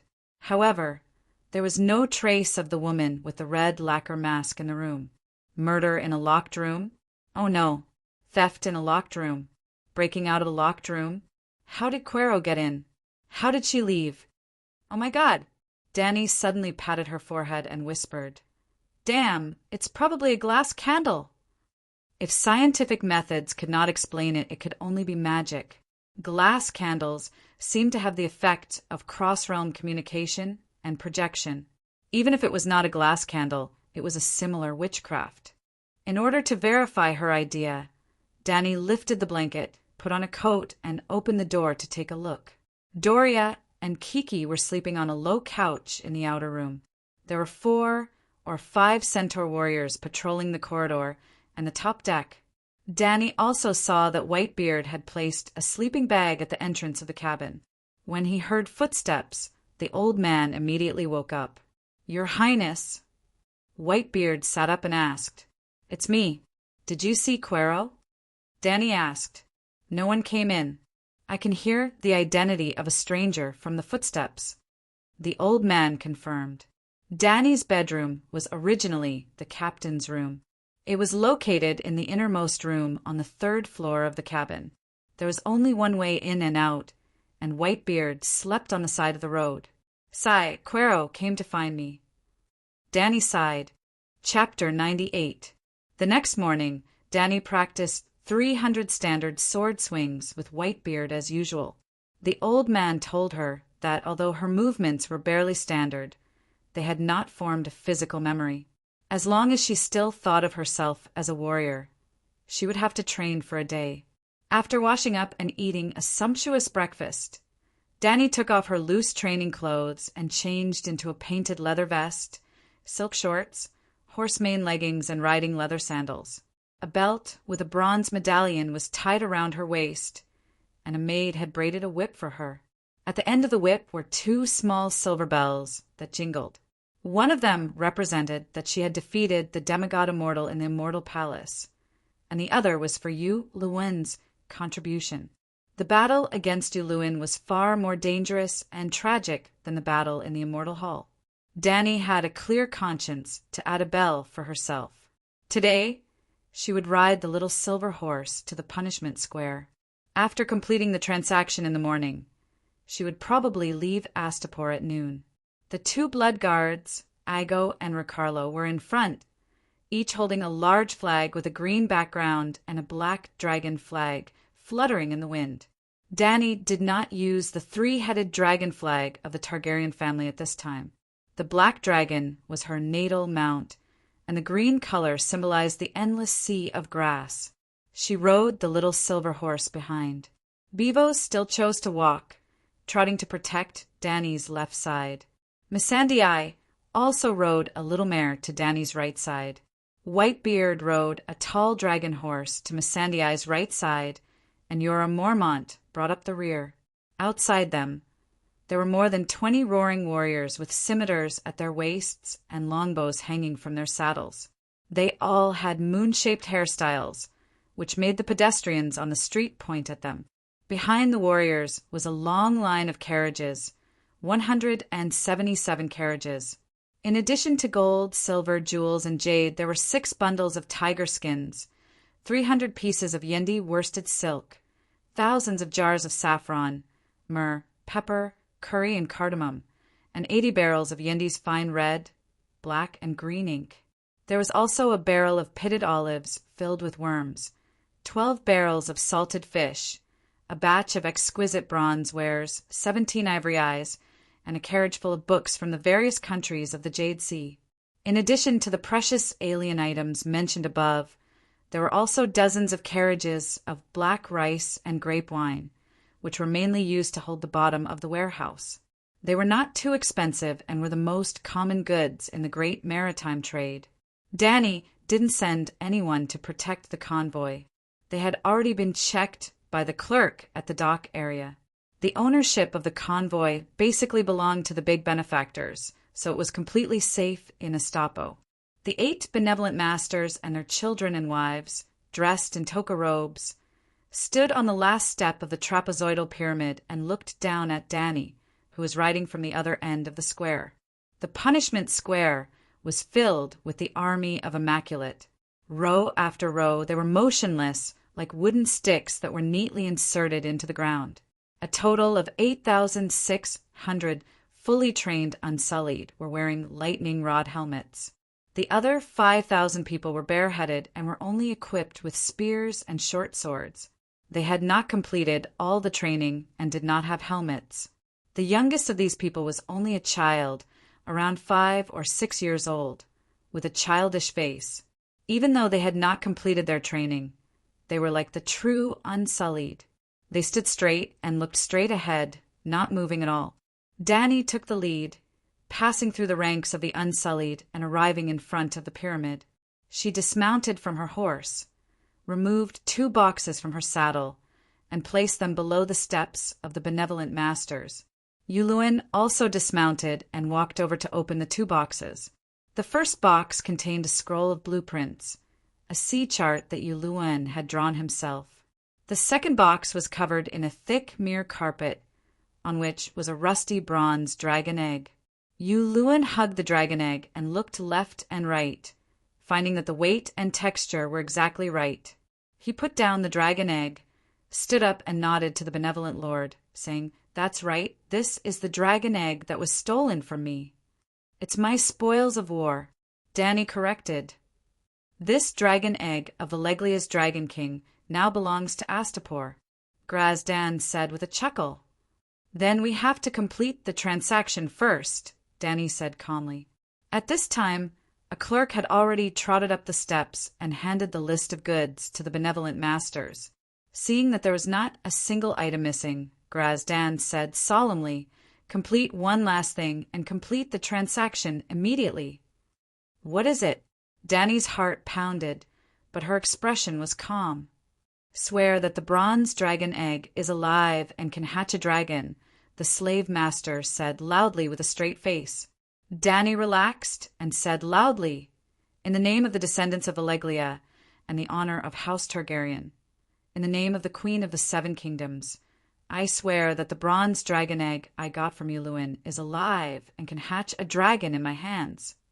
Then she raised her eyebrows and warned the slave master, "I am the mother of dragons, and I have awakened the legendary bloodline of Valeglia.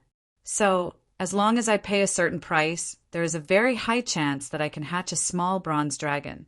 But if you want to hatch a dragon, not only do you have to find a shadow priest, it is best if you find a descendant of a true dragon or a noble of Valeglia to hatch a megalosaurus." "We are also of Valeglia blood," Grazdan muttered. This was also true. From Qualls to Slavers Bay to Volantis and all the trading cities except Bravos, the upper nobles were of Valeglia blood. This was because the people who ruled these free cities were pure-blooded Valeglia nobles. The Dragon King, who had a dragon, lived in the capital of Valeglia. The lower nobles and greater nobles without dragons were divided into different regions. After the Great Calamity, the lesser nobles and their descendants survived. Among them, the ruler of Volantis had the purest bloodline, even more so than the Targaryens. Because the Targaryens had many marriages with other families in the following 400 years, there were more nobles in Volantis, and the population was large, so they could form a closed and conservative inheritance system. I have already made the oath and warned you. Can we complete the transaction now? Danny asked. After the transaction is completed, will you, Lewin, be free? Graz, Dan seemed to ask a question that was very irrelevant to the current topic. But Danny understood that the dragon egg was very precious. What was more valuable than the dragon egg was the sea map. Valeglia ruled the world for 5,000 years. How much wealth did they plunder? It was unimaginable. Some people speculated that the gold and silver there was more than all the wealth in the world combined. What did Valeglia rely on to rule the world for 5,000 years? Dragons and magic. A real dragon and a real magic spell. In the 400 years after the Great Calamity, how many explorers had tried to cross the Smoke Sea, hoping to find treasures and secret techniques in Valeglia? Uncountable. In one piece, because of Rogers, do you want my treasure? The great age of pirates started. But compared to Valeglia, Rogers' treasure was nothing. Unfortunately, in all these years, only one person came out of the ruins of Valeglia, Lewin Greyjoy. Even though he brought back little treasures, he did not return empty-handed. The crux of the matter was that the Serenity was a long and narrow ship. It was not a cargo ship or a large ship. The amount of space it could carry was relatively small. Lewin could be considered to have returned with a full load. If Greyjoy's Cedillion could return safely from the ruins of Valeglia, the treasures he brought back could buy the entire Astapor, or even Slaves Bay. Although the sea map was priceless, Benefactor hoped that Lewin, an experienced driver, could lead the way. To be honest, if Lewin was honest and showed a little bit of loyalty to Danny, she also wanted to keep him. But if the experienced driver was dishonest and purposely led you into a trap, the damage would be much greater than a newbie exploring the road. In Danny's heart, Lewin was not trustworthy at all. So regrettably, she could only give up on the beautiful idea of letting Lewin lead the way. I promised, once we return to land, I will immediately set Lewin and his crew free. Danny nodded, looking at the smiling crow's eye. After we leave Astapor, you can go anywhere you want. But I still suggest that you come with me. This is Slaves Bay, and you are wanted by dozens of cities. Don't get caught and become a slave. I know, but I want true freedom more. Lewin said casually. Then it's up to you. Hearing the conversation between the two, Grazadin smiled with satisfaction. Under his signal, his old friend Krasny quickly walked down the stairs and came to Danny's side. He raised a whip and said loudly, "Benefactor says deal." "Deal." Grazadin, who was on the pearl tassel high on the stairs, echoed loudly. "Deal. Deal. 8 benefactors, 8 deal." All the Unsullied and the surrounding Gith people saw and heard it. "Deal." Danny nodded and waved her hand behind her. The centaurs who were standing behind the treasure and seafood boxes stepped back one by one. Then she took the whip called Harpy's Finger from Krasny's hand. The 30 centimeters long whip handle was carved out of black dragon bones, with gold inlaid on both ends. One end was a golden spherical female head with ivory teeth in its mouth. The other end was connected to 8 slender leather strips, and at the end of the leather strips was a gold-plated eagle claw. It was heavy to the touch, but the meaning it represented was even heavier the control of 13,600 Unsullied. It was like a real estate certificate. While Krasny was eagerly looking at the sea map, Danny climbed on the little silver horse, stood in the stirrups, raised the Harpy's Finger above her head, and silently circled around the square. Finally, she deliberately shouted in the Valeglia language as if she had just learned it. "You now belong to me, the people of the Mother of Dragons. All of you, 5 in a row, follow me to a new world, a new future." Danny took the lead, followed by the Unsullied in neat rows, 5 in a row, and the long line stretched for 3 to 4 kilometers. After a quick look at the sea map, Krasny said to Lewin with a mocking expression, "That bitch must have practiced those words all night. She's not bad." The eunuchs all understood. Lewin opened his mouth and wanted to say, "She is an orthodox descendant of Valeglia and has lived in the free city of the Western continent for more than 10 years. Why do you think she doesn't know Valeglia?" But not far away, Whitebeard was carrying a big box, staring at him. Crow-Eye touched his nose and whispered, "Are you interested in cooperating?" "That's what I want." Krasny's eyes flashed. Then, "I'll see you later." Crow-Eye's blue right. I had a kind and gentle smile, so convincing.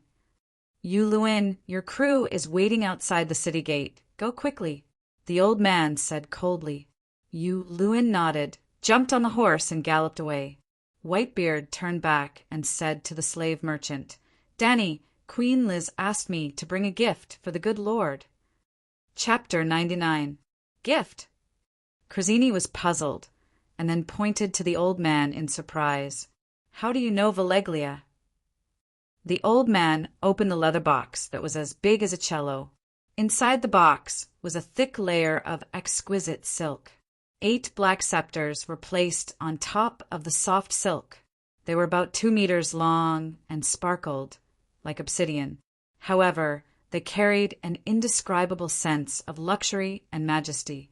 The top of the 5 scepters was inlaid with a large piece of gold, which was carved in the shape of a harpy's head. The eyes were inlaid with bright golden crystals, and the teeth were carved from white, jade-like ivory. At the position of the scepter's armrest, there was a golden hoop with fine lines to prevent sweat from slipping off the hand. Krasny opened his eyes and found that the golden hoop was inlaid with fine pink diamonds in Valeglia. One of them was Krasny Emo Nakraz, which was his own name. The other 2 were inlaid with silver, and the style was the same as before. The slave merchant's heart moved and looked at the silver hoop. Sure enough, the name on it represented the good Lord who could only wear a silver tassel toca robe. The last one was even more gorgeous. Although it was also made of gold, it was inlaid with at least 80 pearls the size of broad beans. On it was the name of Grazadin with the pearl tassel. Are these really for us? Krasny, who had always been stingy, opened his eyes wide and looked incredulous. If I'm not mistaken, this is a dragon bone scepter, right? The dragon bone was very special. It had a metallic texture, but it was far lighter than black iron. If it was not light, the dragon would not be able to fly. At first, Krasny thought it was a black iron scepter, but after looking at it for a while, he was completely sure that they were all dragon bones. This is the dragon bone. Whitebeard put the box in front of the slave owner. "I hope you like it. I'll take my leave." After that, he turned around and left with his hardwood cane. "Wait." Krasny stopped the old man and asked with a puzzled face, "But why?" 8 exquisite dragon bone scepters are worth at least thousands, or even tens of thousands of gold royals. When we leave Astapor today, the queen asked me to come and give the gift," Whitebeard said lightly. In fact, he himself was a little puzzled, and he did not even know when Danny had prepared these gifts. When they set off in the morning, she had the centaur, who was a blacksmith, send over a large box. She wanted him to personally give the gift to the benevolent lord after she left with the Unsullied. "Hey, tell your Westeros bitch queen." Looking at the luxurious dragon bone scepter, Krasny felt that he should return the favor. He stopped Whitebeard and sincerely suggested, "It's best to let the slaves gain some combat experience first." On this trip to the west, there were many small cities along the way that were very suitable for looting. No matter what spoils of war they obtained, they could keep it all for themselves. This was because Unsullied had no desire for money or jewels. The captives could be escorted back to Astapor by a team of guards. Meereen and Cayuan would not stop them. "Well, we'll sell the skilled warriors to Meereen, the young women and delicate men to Cayuan, and we'll buy the healthy boys at a good price." Perhaps before she even returned to the Sea of the Setting Sun, she would have earned back the money she earned from selling slaves. Perhaps 10 years later, the boys she sent to us would become an Unsullied. This will create a virtuous cycle that will benefit everyone. Humph! The old man's face was livid. He glared at the slave owner and rode away without saying a word. Walking out of the city gate, he saw a mighty army on the vast plain of the Worm River. Whipping his horse forward a few hundred meters, Whitebeard saw Danny on the side of the dirt road that covered the sky. She was riding on a horse and talking to a few Gith people in toka robes. On the flat ground nearby stood nearly 1,000 centaurs with bronze slave collars around their necks.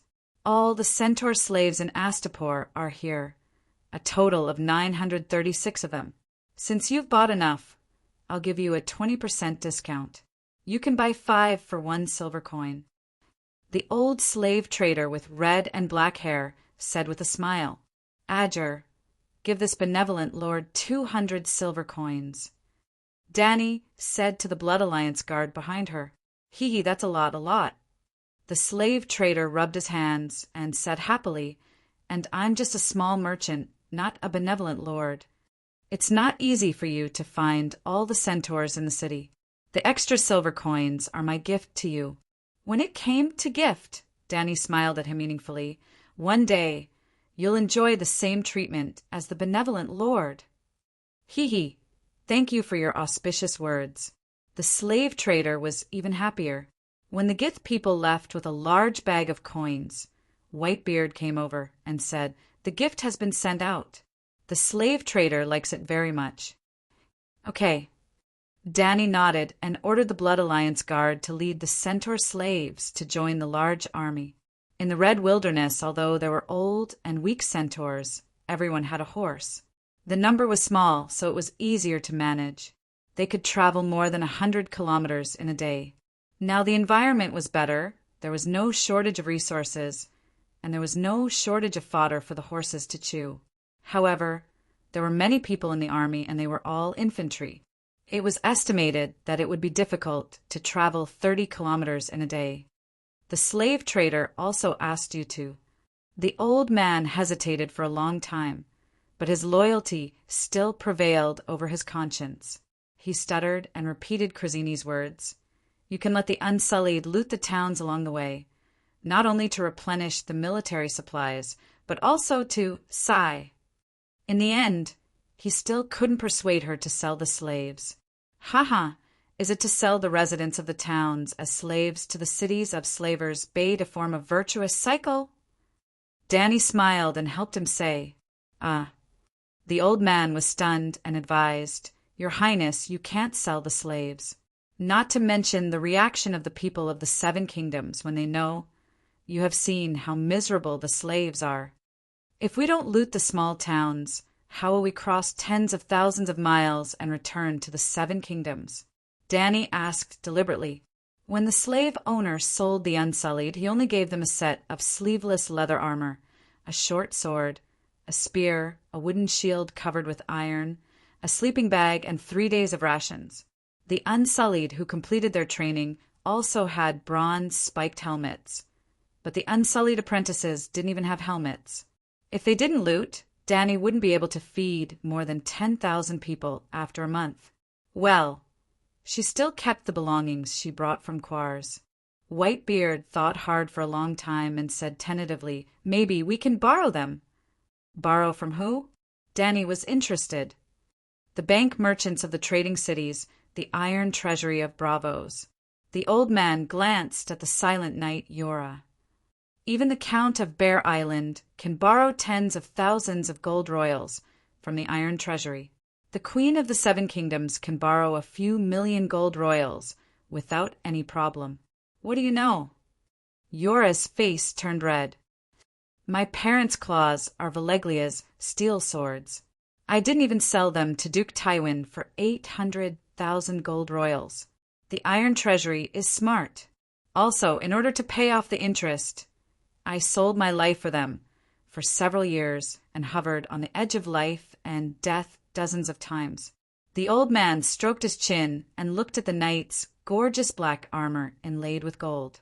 He nodded and said, Your Highness, the money from selling the armor is enough for us to go around the world twice. You can't. Yora's face turned red, and he looked at Danny pleadingly. Forget it, it's just a joke.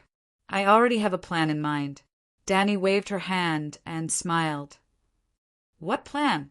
Both of them asked at the same time. She asked in a low voice, Do you know why I want to give gifts to the slave owners? Both of them looked at each other blankly. After a while, Yora's heart skipped a beat, and he suddenly remembered the topic he had discussed with her a few times. He asked tentatively, "Gifts as guests?" Danny smiled and nodded. "But we don't have a guest relationship with the slave owners." The old man was puzzled. "They sell slaves, and we buy unsullied people. It's completely normal trade. It can be considered a guest relationship." Yora pulled on the reins lightly and said thoughtfully, "The situation in the trading cities is different from the 7 kingdoms. In Westeros, strangers passing by the owner's mansion will fulfill the prerequisite of a guest relationship. As long as the owner takes the guest in, the guest's rights will automatically take effect. According to Your Highness' previous theory, this is actually a kind of trust, a kind of agreement, an agreement not to harm each other. In the trading cities, completing a normal credit transaction is also considered. When we came to this city, the owner of the city did not rob us. Yesterday, he even treated us to lunch and watched the beast fighting competition. Is this not a guest relationship?" Whitebeard was convinced by Yora and gradually accepted this point of view. He nodded and sighed. "That's right. In Westeros, as long as you eat the salt provided by the owner, the guest's rights will be at this point." He suddenly looked up and looked at Danny in shock. He stammered, "Your Highness, the gift you gave to the benevolent lord is a guest gift." Yora was stunned at first. Wasn't it obvious? Was there a need to make such a fuss? But the next moment he understood the meaning of the guest gift, and his expression changed. He said in a trembling voice, "The guest gifts to the owner are mainly to express their gratitude for the owner's hospitality. But at the same time, it also means the end of the guest relationship. We and the benevolent lord no longer enjoy the guest's rights. You must—" Danny looked back calmly and interrupted him. "You hate slavery, but only want to avoid it. I'm different. I want to change all of this. After tomorrow, I'll see who dares to sell slave warriors." Her words confirmed their conjecture. For a moment, they were stunned and did not know what to say. "Will the Unsullied listen to your plan?" After a while, Whitebeard hissed. Danny smiled. "I'm not sure, so I'll have to leave a pasta to test it out. If the Unsullied were obedient, she would carry out Plan A and make a big news. If the situation was not good, she did not have the queenly temperament of the original owner, Danny Rise. She could not make the Unsullied kowtow, so she would immediately run away with her centaur followers. Anyway, it was a few kilometers away from the city. Even if the slave owners knew that she was going to mess with them, they could not catch up. They were now walking on the coastal Gajiskal Avenue. Grohl's 4 ships had been following her along the coastline. But according to the prophecy revealed by Kuei Shi yesterday, Danny guessed that she would succeed. Thinking of this, she turned her head and waved to Little Black, who was a dozen meters away. "Missandei, come here." Maid Jichi had prepared a red-maned filly for her. It was short and docile, just enough for her to ride. "Master, why are you looking for me?" Missandei rode over and asked respectfully. Chapter 100. Danny frowned and said, "My subordinates have no slaves. From this moment on, don't call me master, and don't call yourself a villain." Missandei looked at her with some fear and whispered, "Then what should I call master?" "You call yourself, Calixi or Princess." Danny corrected her. "I understand, Calixi." Missandei looked at the long line of Unsullied in confusion. "Aren't they slaves? Soon they won't be." Danny sighed and did not correct her villain again. She asked, "Are the Unsullied very obedient?" In fact, the benevolent lord only taught them 2 things, martial arts and obedience. If you don't allow them to breathe, they will think it's easier than disobeying orders. What if I order them to become free people? Danny asked again. Missandei hesitated. "No one has ever given the Unsullied freedom. I don't know what they will do. Maybe they will be at a loss and then do whatever you say." Whitebeard interjected. "Westeros prohibit slave trading." If the queen asks them to commit suicide after regaining the throne, will they do so? Yes. Missandei's eyes dimmed and she whispered, "But the unsullied are very valuable. They can be sold if they are no longer useful." Ha ha ha, don't worry, Whitebeard is joking. I said that my subordinates have no slaves. They will all become free people. Danny comforted the little girl and asked curiously, "You don't want them to commit suicide. Is one of them your friend?" Did she really have a relationship with Grey Worm? But she was only 10 years old. No, I don't have any unsullied friends," the little girl said with difficulty. "Did your relatives also become unsullied?" Cora asked in surprise. Yes.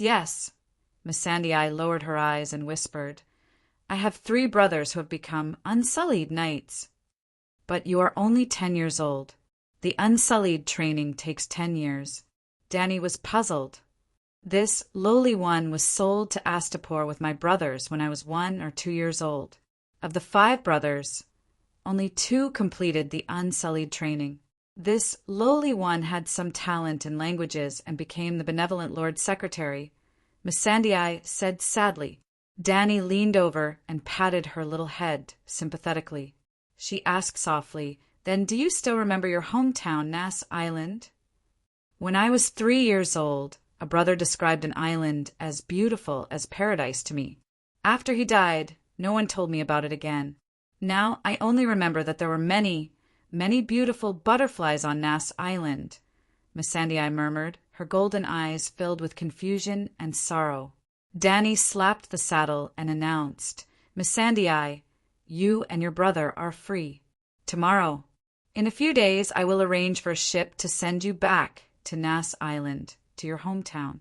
You can see for yourself how beautiful the butterflies there are, and see the paradise your brother once described." Unexpectedly, the girl did not cheer when she heard this. Instead, she looked terrified and said in a panic, "This lowly one wants to stay to serve you." "You."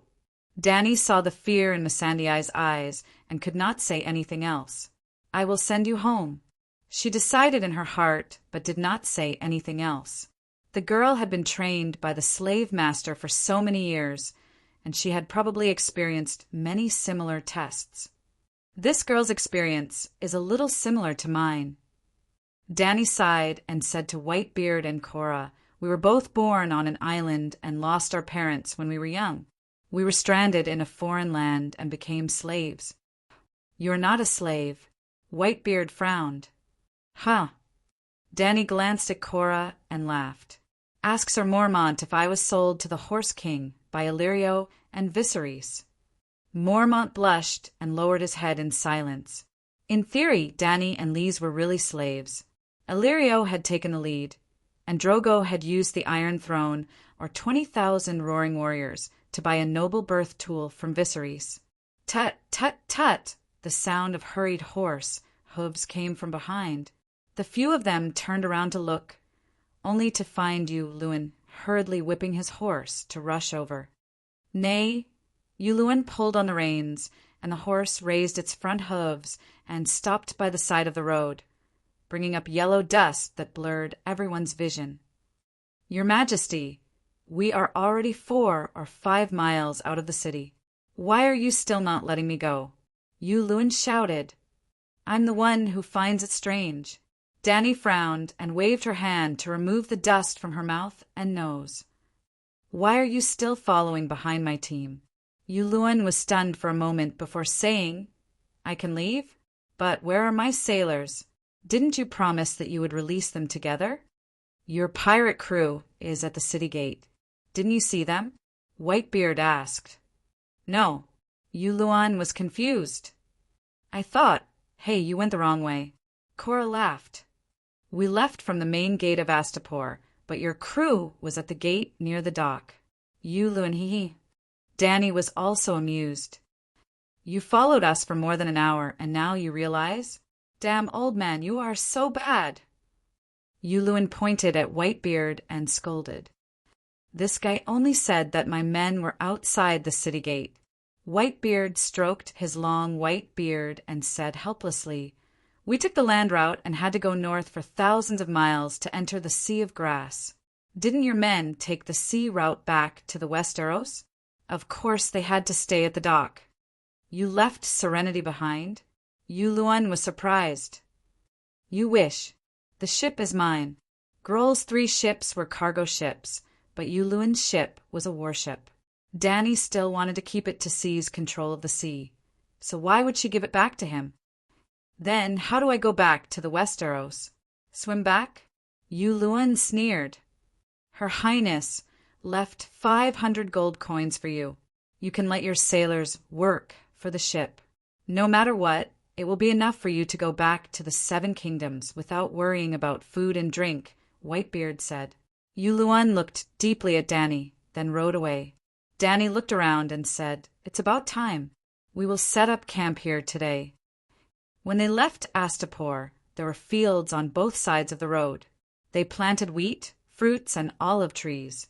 After walking for more than an hour, the road began to grow weeds, and the wheat fields disappeared.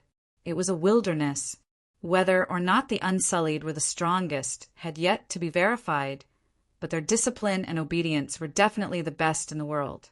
Dany gave the order, and in just half an hour they changed from a marching group of 5 to a square formation of 100 on the grassland.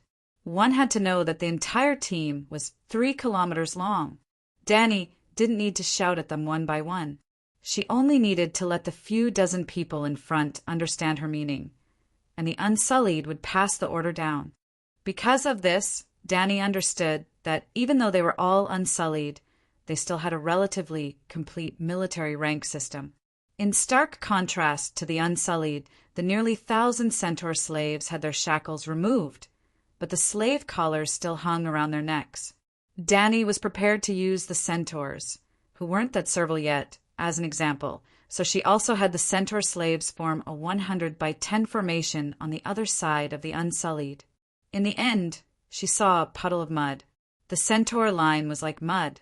Helpless, she could only have the centaurs hold hands and form a circle around the Unsullied army. In other words, more than 900 centaurs surrounded the Unsullied army. After another hour of tossing and turning, Dany had more than 200 centaurs scatter around to prevent any caravans from accidentally intruding into their camp. Yep, there were only about 60 dragon horses left. Later, Dany had Cora by 100 more from Aposta. Basically, every male centaur was given a horse. The women and children rode on cheaper and more docile mules. Riding slowly in front of the Unsullied formation, Dany shouted at Kueluo and the others, "Release the true dragon's chains." Hiss, the 3 young dragons that had been trapped for 3 to 4 days, raised their heads and cried out. Then they kicked off with their legs and flapped their cotton-sized wings vigorously. With a whoosh of the wind, they leaped into the air. Hiss, hiss, hiss, the 3 young dragons the size of ponies circled above Dany's head. Under the noon sun, the shadows cast by them flickered on the faces of the Unsullied and the centaur slaves. The centaur slaves had expressions of fear and reverence. The granite faces of the Unsullied also changed to surprise, reverence, curiosity. "Blackie, listen to my orders." Later, "Bring your brothers and breathe fire together." Dany told the black dragons in her mind to prepare the background music. The mother of dragons was about to make a dazzling appearance. Then she picked up a metal horn from her saddle and shouted at the top of her lungs, "I am Dany Rise of the Stormborn, heir to the Targaryen dynasty, Khaleesi of the Great Plains, mother of dragons." Finally, after Mother of Dragons finished speaking, Blackie immediately opened his mouth and roared with all his might. Hiss, then, with a boom, he spewed out a blood-red dragon flame that was 7 to 8 meters long. Hiss, boom. The white and green dragons also roared and breathed fire. 3 brightly colored dragons and 3 billowing dragon flames seemed to form a flaming crown above Dany's head. Whether it was the Unsullied, the centaur slaves, or even Whitebeard and the others who had just joined the team, they were all shocked. After playing the special effects, Dany raised her hand and the 3 dragons stopped roaring and spewing dragon flames. She shouted into the horn, "There will be no more slaves in my team. Now, I can cut off the slave collars on your necks, as long as you say, 'I want freedom,' loudly." She deliberately said this sentence in Dothraki and Valeglia 4 times each. Yes, the square formation had 4 sides. Although she couldn't guarantee that everyone could hear her, at least 40% of them understood her words. Then Dany's little silver horse came to a centaur slave and asked loudly, "Slave, do you want to continue being a slave, or do you want to become a free centaur again?" The middle-aged centaur was a little confused. "I'm just a simple centaur. I've never experienced this kind of trick before. Khaleesi, give me a hint." Dany didn't care. She raised the horn and shouted in the direction of the unsullied army. "Freedom must be fought for by yourself, even if it's the simplest sentence. Now, slave, continue being a slave. I'll send you back to Astapor. Shout, 'I want freedom,' join my Khalasar, and fight for the Mother of Dragons." The horn rumbled in the centaur's ears. He was so scared that he almost peed his pants. But Khaleesi's hint was so obvious, he definitely wouldn't want to go back to Astapor. "Then I'll do whatever she says. Anyway, I'm a slave. I have to listen to Master Khaleesi. I want freedom." He screamed with a twisted face. "You're free," Dany announced loudly. Clack! Ago and Hago untied the bronze collar on his neck. Chapter 101. With the first person taking the lead, the rest of the centaurs seemed to know what to do. Dany asked once, and they immediately shouted, "I want freedom." This formed a habit, and the centaurs at the back waited for Dany to ride past them. And without her asking, they would scramble to be the first to shout, "I want freedom!" And then the Blood Alliance Guard and their Niolu would come forward to untie their slave collars. Dany started to wonder if those guys knew what she was yelling at them. But it didn't matter. The atmosphere was very lively, and it felt like a revolution was underway. Her slave liberation movement was off to a good start. After about 2 hours, Dany circled around the unsullied army, and with the help of 20 centaurs, more than 900 slaves regained their status as free people. She could clearly feel that the unsullied, who had been polished into emotionless rocks, now had a ripple in their hearts. Their expressions had changed. Dany nodded in satisfaction. With a wave of her hand, she signaled for the centaur warriors to lead the new centaurs away. She then shouted to the unsullied, "I have restored the freedom of the centaur slaves. At this moment, I declare that all 13,600 of you unsullied are now free citizens." Even if the unsullied had already guessed it, when they heard her words, they couldn't help but be at a loss. As Missandei had said, they only knew how to obey, and were completely at a loss. Dany, of course, knew that a single sentence wouldn't be able to free them from their servitude. And today's big show wasn't to help the unsullied unlock the shackles in their hearts, but to set a glorious and great goal. In other words, soldiers only needed to obey their superiors, but the army needed souls and thoughts. For example, whether it was home or abroad, military discipline was emphasized, but different armies had different souls. America's was freedom above all else, and the great celestial empire was to serve the people. "You are already free people." Dany rode her little silver horse through the ranks of the unsullied. "You can freely choose to leave. You can return to your hometowns and find your loved ones." This was bullshit. The unsullied started training at the age of 5. How many of them still remembered their parents and hometowns? Except for Missandei, where a few brothers were coincidentally sold to Astapor and became slaves under the same benevolent master. Is there anyone who wants to leave? You're free. Dany came to the front of the formation, stood on the saddle, and raised the harpy's finger, letting everyone see the proof of ownership of the Immaculate Legion. "Did you see that? These are the shackles on your body, the slave collar around your neck." Just like that, she stood on the horse and went back and forth in the ranks 10 times. All the eunuch soldiers saw her movements. In the end, Dany shouted with a hoarse voice, "Freedom can only be fought for by yourself. Now, as long as you shout freedom, I will help you remove the slave collar on your neck." The whole place was silent except for the faint sound of waves coming from not far away. Dany walked forward for a while and repeated her words. The Unsullied were like granite sculptures, seemingly unable to respond.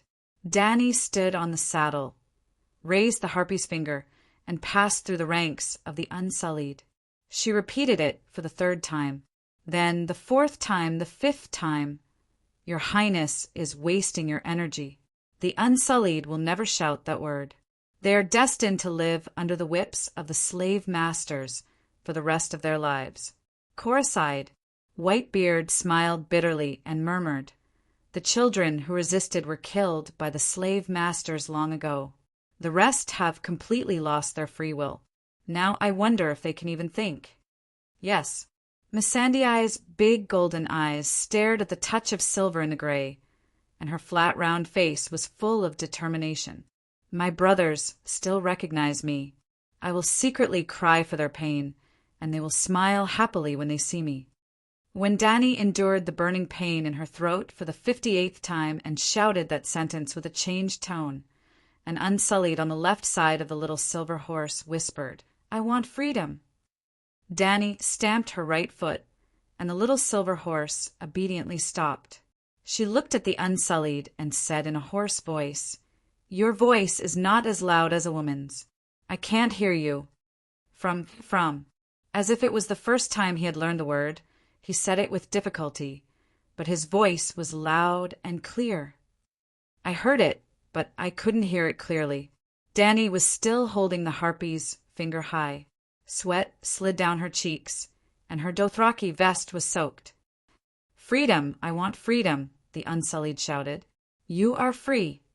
Dany nodded and urged the little silver horse to continue forward, repeating that sentence for the 59th time.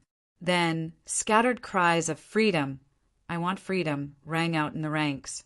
Dany smiled happily and shouted, You are free. Then she moved forward for a distance and repeated the previous sentence for the 60th time. This time, the Unsullied did not give her the chance to repeat it for the 61st time. Cries of freedom rang out around her like a tsunami.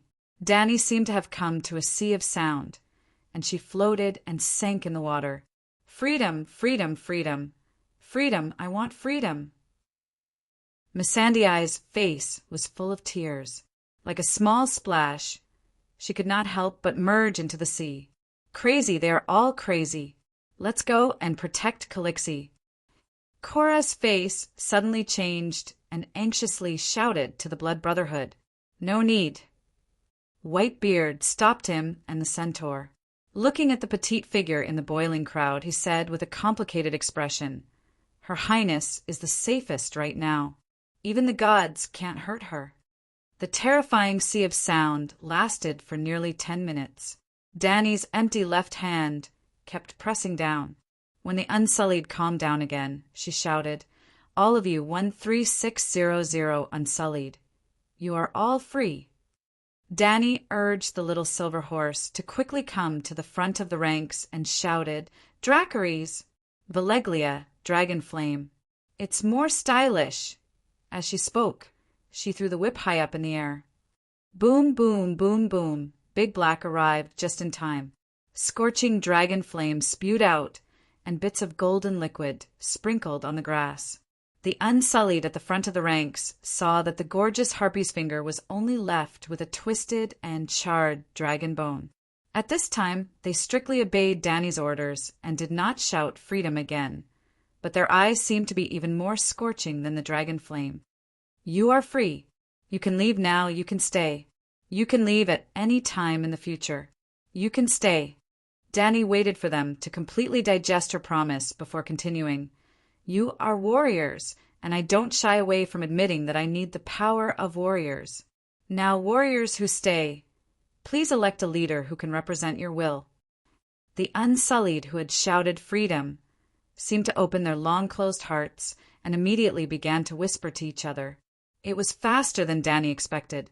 In only 3 minutes, a dark-skinned Unsullied stepped out of the ranks and walked in front of the little silver horse. He put down the shield and spear in his hands. took off his helmet and put it under the armpit of his right arm. He knelt down on one knee and respectfully said, "Mother of Dragons, I am the commander of the Unsullied Army." Danny was surprised and relieved to find that he was the first person to respond to her, "I want freedom."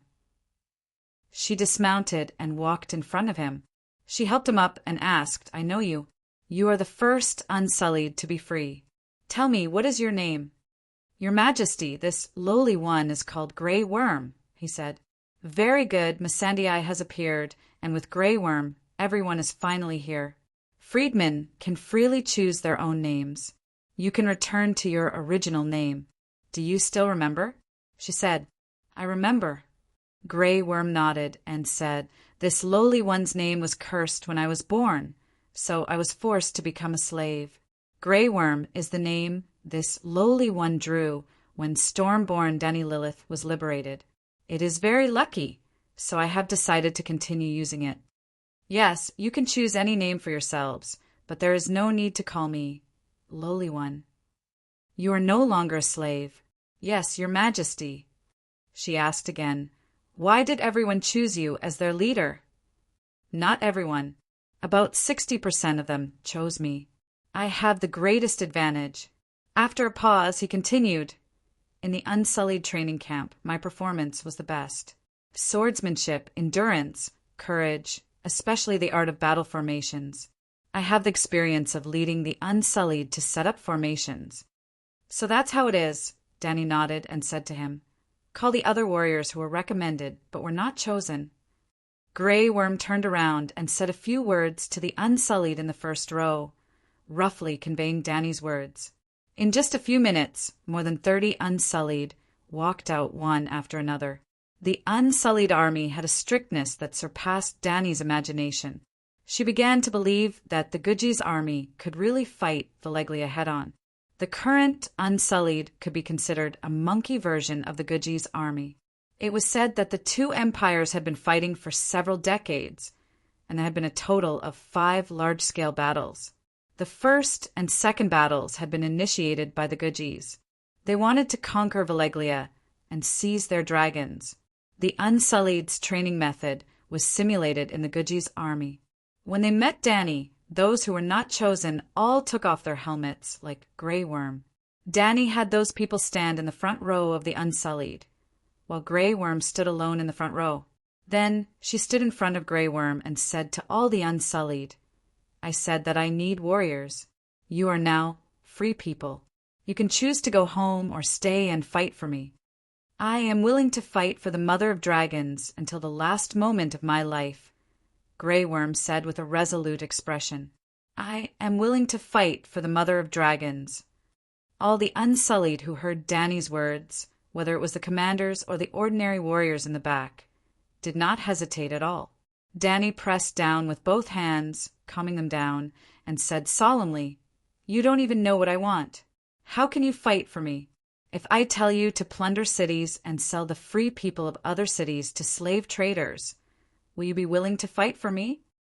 After a moment of hesitation, Grey Worm said seriously, "I am willing." Although the others' reactions were not as enthusiastic as before, they still firmly promised, "We are willing to do anything for the Mother of Dragons." "I am grateful for your loyalty to me." Danny nodded and raised her right hand with a smile. I swear to all the gods in the world, I swear on the honor of all the ancestors of House Targaryen, that I, Danny Liz Targaryen, born of the storm, will only use the power of the Unsullied for righteous causes. Righteous causes, things that benefit the majority of humans, do not include helping Targaryen fight for the Iron Throne. Chapter 102. Yu Luin giggled as he raised a finger and said softly, "My asking price isn't high. A longboat, a weapon that can control a giant dragon, only one boat. It's worth it. Even if you didn't say it, I can guess that the weapon is in that woman's hands." Graz, Dan clapped his hands in frustration. "I didn't think we'd all underestimated her. She pretended not to speak Valyrian and hid her true wealth. Otherwise, with her desire for the Unsullied, we would have been able to trick her into giving up the weapon." Crazini's face turned red and green. He gritted his teeth and said, "Send a letter to Kaiyuan immediately. Tell them, what can they do?" Yuluan interrupted him and sneered. "That bitch has 13,000 unsullied. Can Kaiyuan's slave soldiers stop her? There's no need for war. She can't afford to feed 15,000 people. If we force her to use, what is that weapon? Tell me." Seeing Yuluan's carefree attitude, Grazidan's eyes turned dangerous. He threatened, "Remember your status. Don't force us to do what the benevolent lords are willing to do. If we're outside the city or on the sea, I'll definitely train you into an obedient slave. Even if I have to make you lick me, you'll gladly do it. If we're on the sea and my serenity is still here, I can easily cut off that thing between your legs and offer it to the god of storms." A vicious thought flashed through Yuluan's mind, but he still shook his head and said, "A longboat, I'll tell you everything. Similarly, my crew and I will have a place to stay. That's the basis of our cooperation.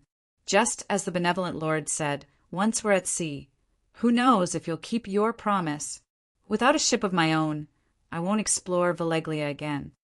The 8 benevolent lords looked at each other and quickly came to a decision.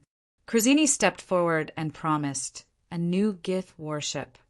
There were 3 types of ships. The first type was like the Sidurian that Danny was on. They were flat-bottomed ships with large bellies. They could carry a lot of cargo and wouldn't capsize easily in a storm.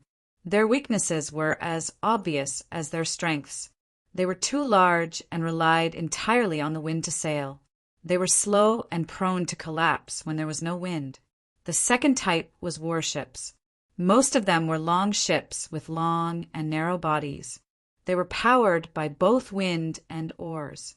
The collision angle of the ship's bow was specially reinforced.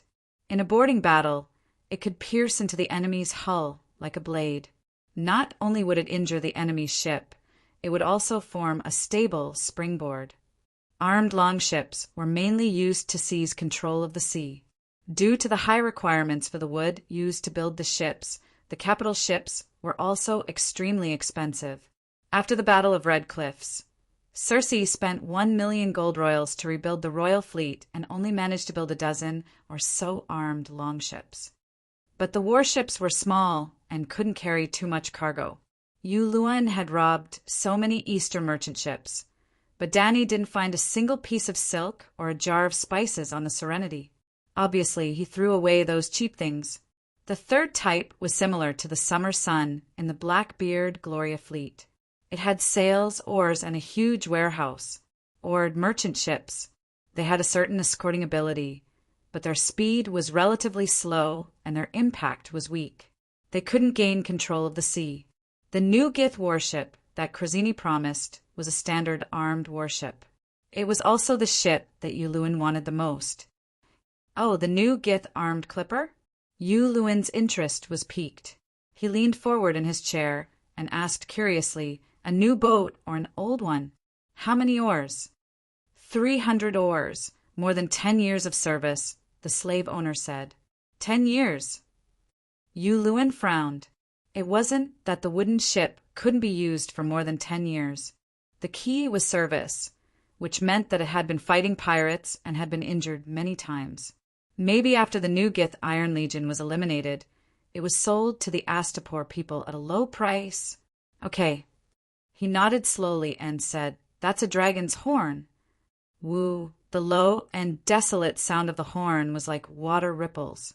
The ripples swept across the garden at the top of the pyramid and the entire city of Astapor. Dragon's horn. Yuluan got up in shock and ran to the side of the half-meter-thick granite wall in a few strides. He only glanced outside the city gate and his expression changed drastically. Damn it, you trash Gith people don't have any awareness of defense at all?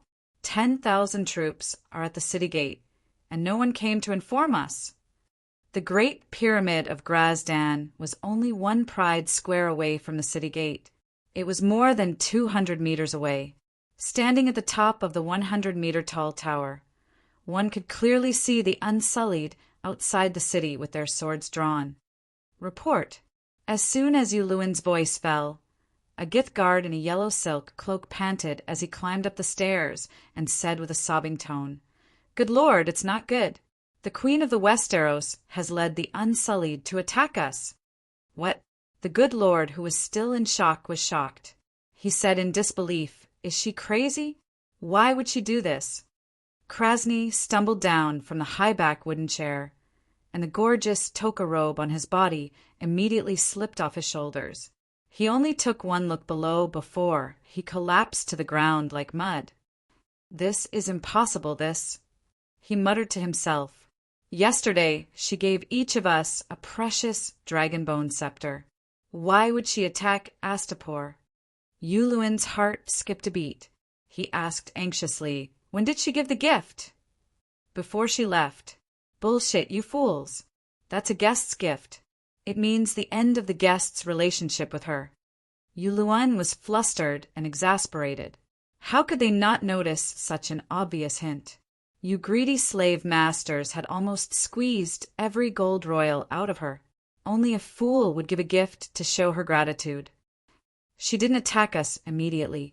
Grazadin suddenly woke up and grabbed the guard's collar as if he was holding on to a life-saving straw. He roared at him like he was possessed by a horse. "Is she trying to extort money for her journey home?"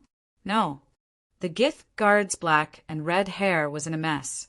He cried and wailed, "It's over, we're all over. She doesn't want a single copper coin. She's only here to kill all the slave masters." As he spoke, he held up a roll of parchment. The slave master took it and looked at it. The text was written in Valeglia, and the title was The Seven Great Hatred. Grazadin could barely understand the first few: hatred for slavery, cruelty, betrayal, and violation of the teachings of the gods. But at the end, what the hell was hindering the development of civilization and hindering the harmony of society? Yuluin also came over to take a look. He did not understand the meaning of development of civilization and harmony of society. He rubbed his nose and guessed the Targaryens converted to the Church of the Seven Gods 300 years ago. That bitch probably also believes in the seven gods. To the followers of the seven gods, 7 is the most auspicious number. That's why she made up 7 sins. Hiss, hiss! Suddenly the benevolent masters felt a darkness above their heads. Bam! There was a muffled sound, and snowflakes fell from the sky. "Dragon, it's her dragon." Yuluin looked up and saw the black dragon hovering more than 50 meters above their heads. There were also small, white pieces of paper falling from the sky. "Let's hurry into the pyramid." Yuluin's scabbed face seemed to be burning. He quickly ran down the stone stairs. The 8 benevolent masters did not react as quickly as he did. Moreover, this was the first time they had seen a true dragon. They could not help but look up at the sky in a daze. Dany, on the other hand, was in her dragon dream state. Other than distributing leaflets on top of the pyramid, she also wanted to gather information on the enemy. After all, other than the Immaculate Ones, there were thousands of city guards in Aposta. The benevolent masters also kept some slave soldiers. Seeing that the 8 benevolent masters were having fun with Yuluin in the garden at the top of the pyramid without a single crossbowman beside them, Blackie immediately dove down from the sky. Boom! The raging dragon flames set 3 benevolent masters and the 6 servants behind them ablaze. Ah!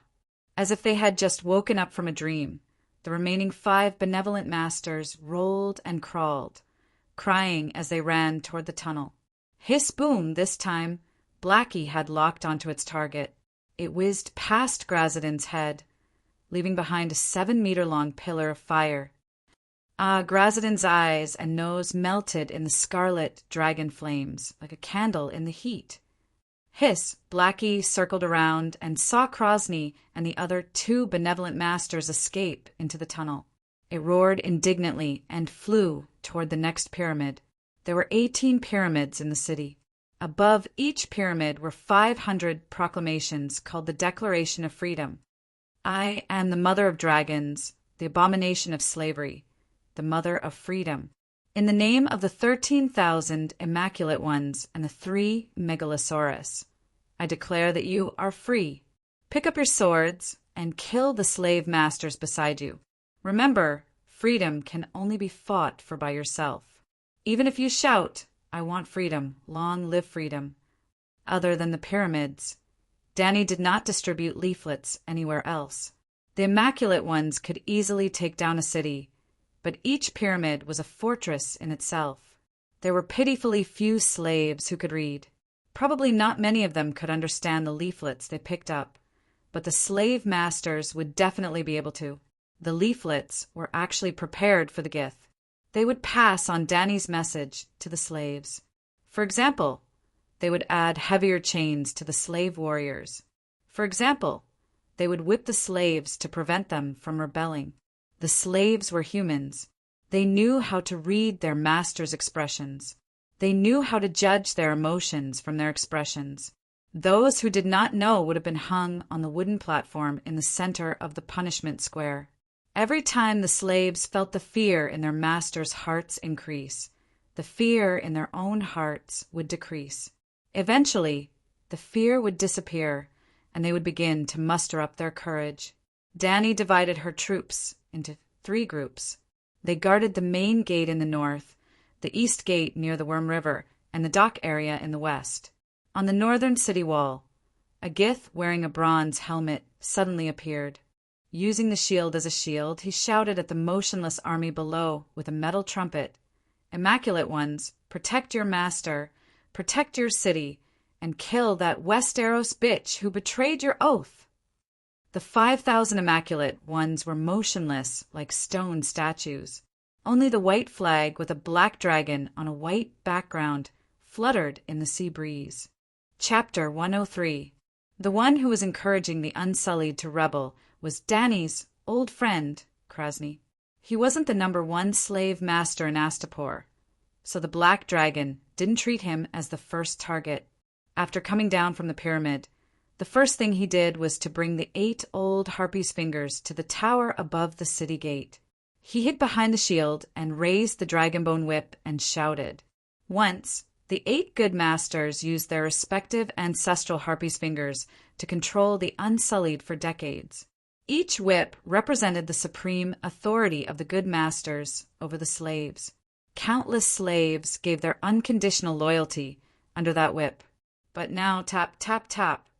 Apart from the fluttering of the military flag, there was the crisp sound of horse hooves.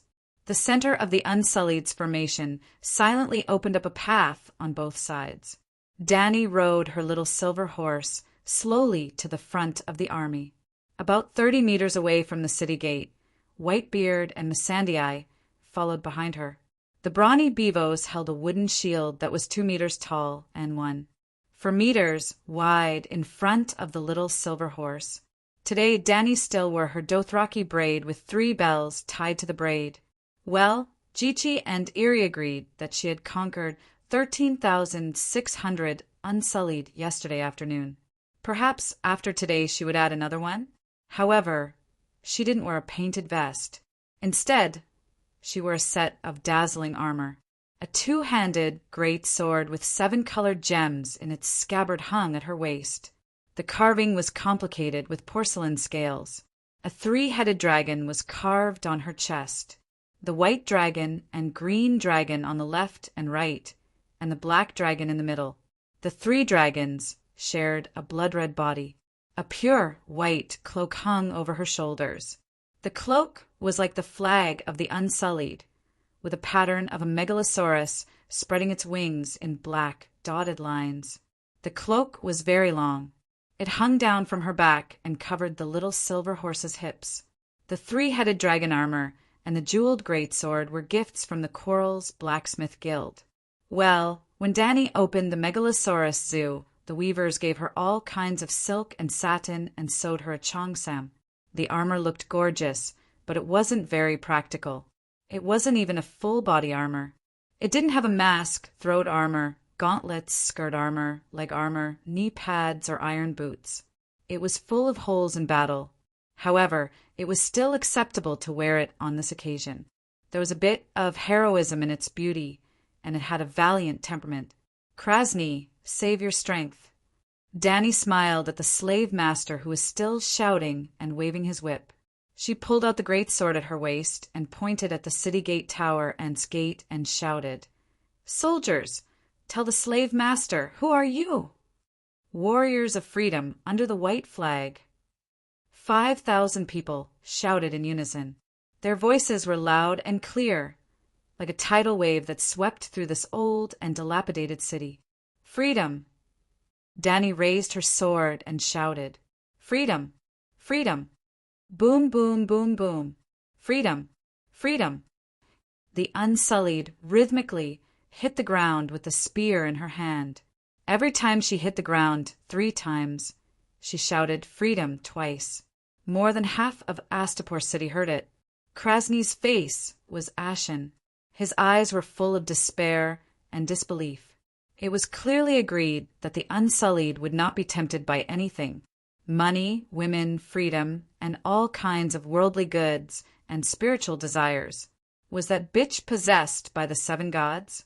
The good masters had trained them for more than 10 years. They should have wiped out the slaves long ago. "Woman, what do you want?" Krasny shouted behind the wall. "I want the slave master to be punished. I want Astapor to have no more slaves." "Impossible! This is Slaver's Bay. Slaver's Bay. Slaver's Bay. The slavery system has existed since the Harpies created the Gith people. Valeglia's Dragon King needs slaves. Free cities need slaves. Great maritime trade needs slaves. As long as humans exist, slaves are indispensable." The slave master seemed to be announcing a universal truth. His voice was hoarse and righteous. "Haha, it's not up to you. Freedom needs blood and fire to fight for. We have this awareness. What about you?" Danny scorned. "Did you hear that?" She pointed to the place where the smoke rose. "Your slave kingdom is wailing. It's about to die. My army doesn't even have to do it." Danny's leaflet gave the slave master fear and gave the slaves hope and courage. The Unsullied's cry of freedom was like a torch lighting a fuse. Finally, someone cut off the shackles in their heart and began to resist. With the black dragon in the sky acting as a reconnaissance plane, Danny could see the situation in the city like the lines on the palm of her hand. "You are treacherous." Krasny looked at the slave warrior who held the shield for him with some fear. His fat cheeks were extremely distorted and his voice changed. "How can I be treacherous?" Danny laughed. "We agreed that you would plunder the small city and then sell the slaves to us." Krasny roared towards the outside of the city, then turned back, took a few steps back, waved to the Gith guards not far away, pointed to his slave and said, "There's something wrong with his eyes. Take him down." "Aye." The slave warrior plopped down on the stone wall, his face red. He opened his mouth several times to argue, but he couldn't say a word, because just now he had 2 very inappropriate thoughts. Should I kick this damn fatty off the city wall? Or, the mother of dragons, quickly let the Megalosaurus come over to kill these Gith people. At that time, I will not stop it. It's over. Just like countless years before, countless times, the shrewd master saw through my inner thoughts.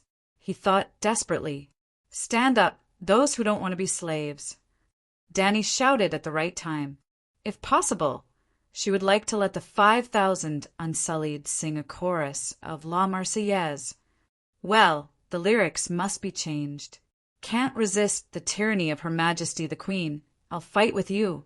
The slave warrior suddenly woke up from his stupor, as if he was blessed by the mother of dragons.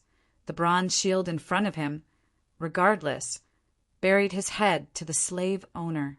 Krasny retreated and shouted in horror, "The slave soldiers are rebelling! Kill them!" Danny held her forehead and was worried about his IQ. When the Gith guards caught the rioting slave, the rest of the slaves had retreated far away. But at this moment, when they heard the slave owners shout, their faces immediately changed wildly. They looked at each other, and no one knew who started, but they shouted, "Long live the mother of dragons." Almost all the slave soldiers rioted. The slogan, "Long live the mother of dragons," was connected with shouts and wails on the wall. "Your Highness, you can attack now," Whitebeard said. "To be honest, I was going to besiege the city for 2 days." Dany smiled bitterly at the old man. At least they would cut down trees and build a batch of siege weapons. She gave the black dragon an order in her heart, and Dahe fell straight down, drawing a beautiful arc in the sky above the city gate. Boom! Several Gith people braved the raging flames and jumped down from the 10-meter-high tower, howling, and the wooden pavilion also billowed with smoke. "Dragon, true dragon! Long live the mother of dragons!" The slaves cheered, and the Gith guards' morale plummeted. Some soldiers even threw away their weapons and ran in the direction of the pyramid.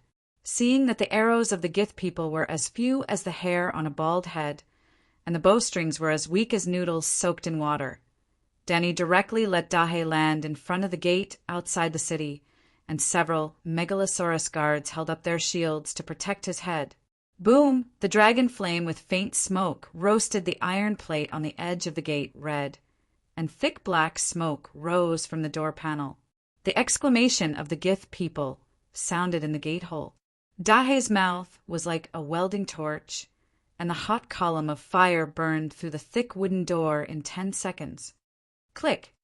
The thick hardwood bolt behind the gate was burned, and the gate creaked open to both sides. "The gate is open, let's go!" Grey Worm raised his spear and was the first to rush to the gate. The Unsullied poured into the ancient city of Astapor like a flood. Hiss! Dahe jumped up and flew into the sky again. "Long live the mother of dragons! Kill!"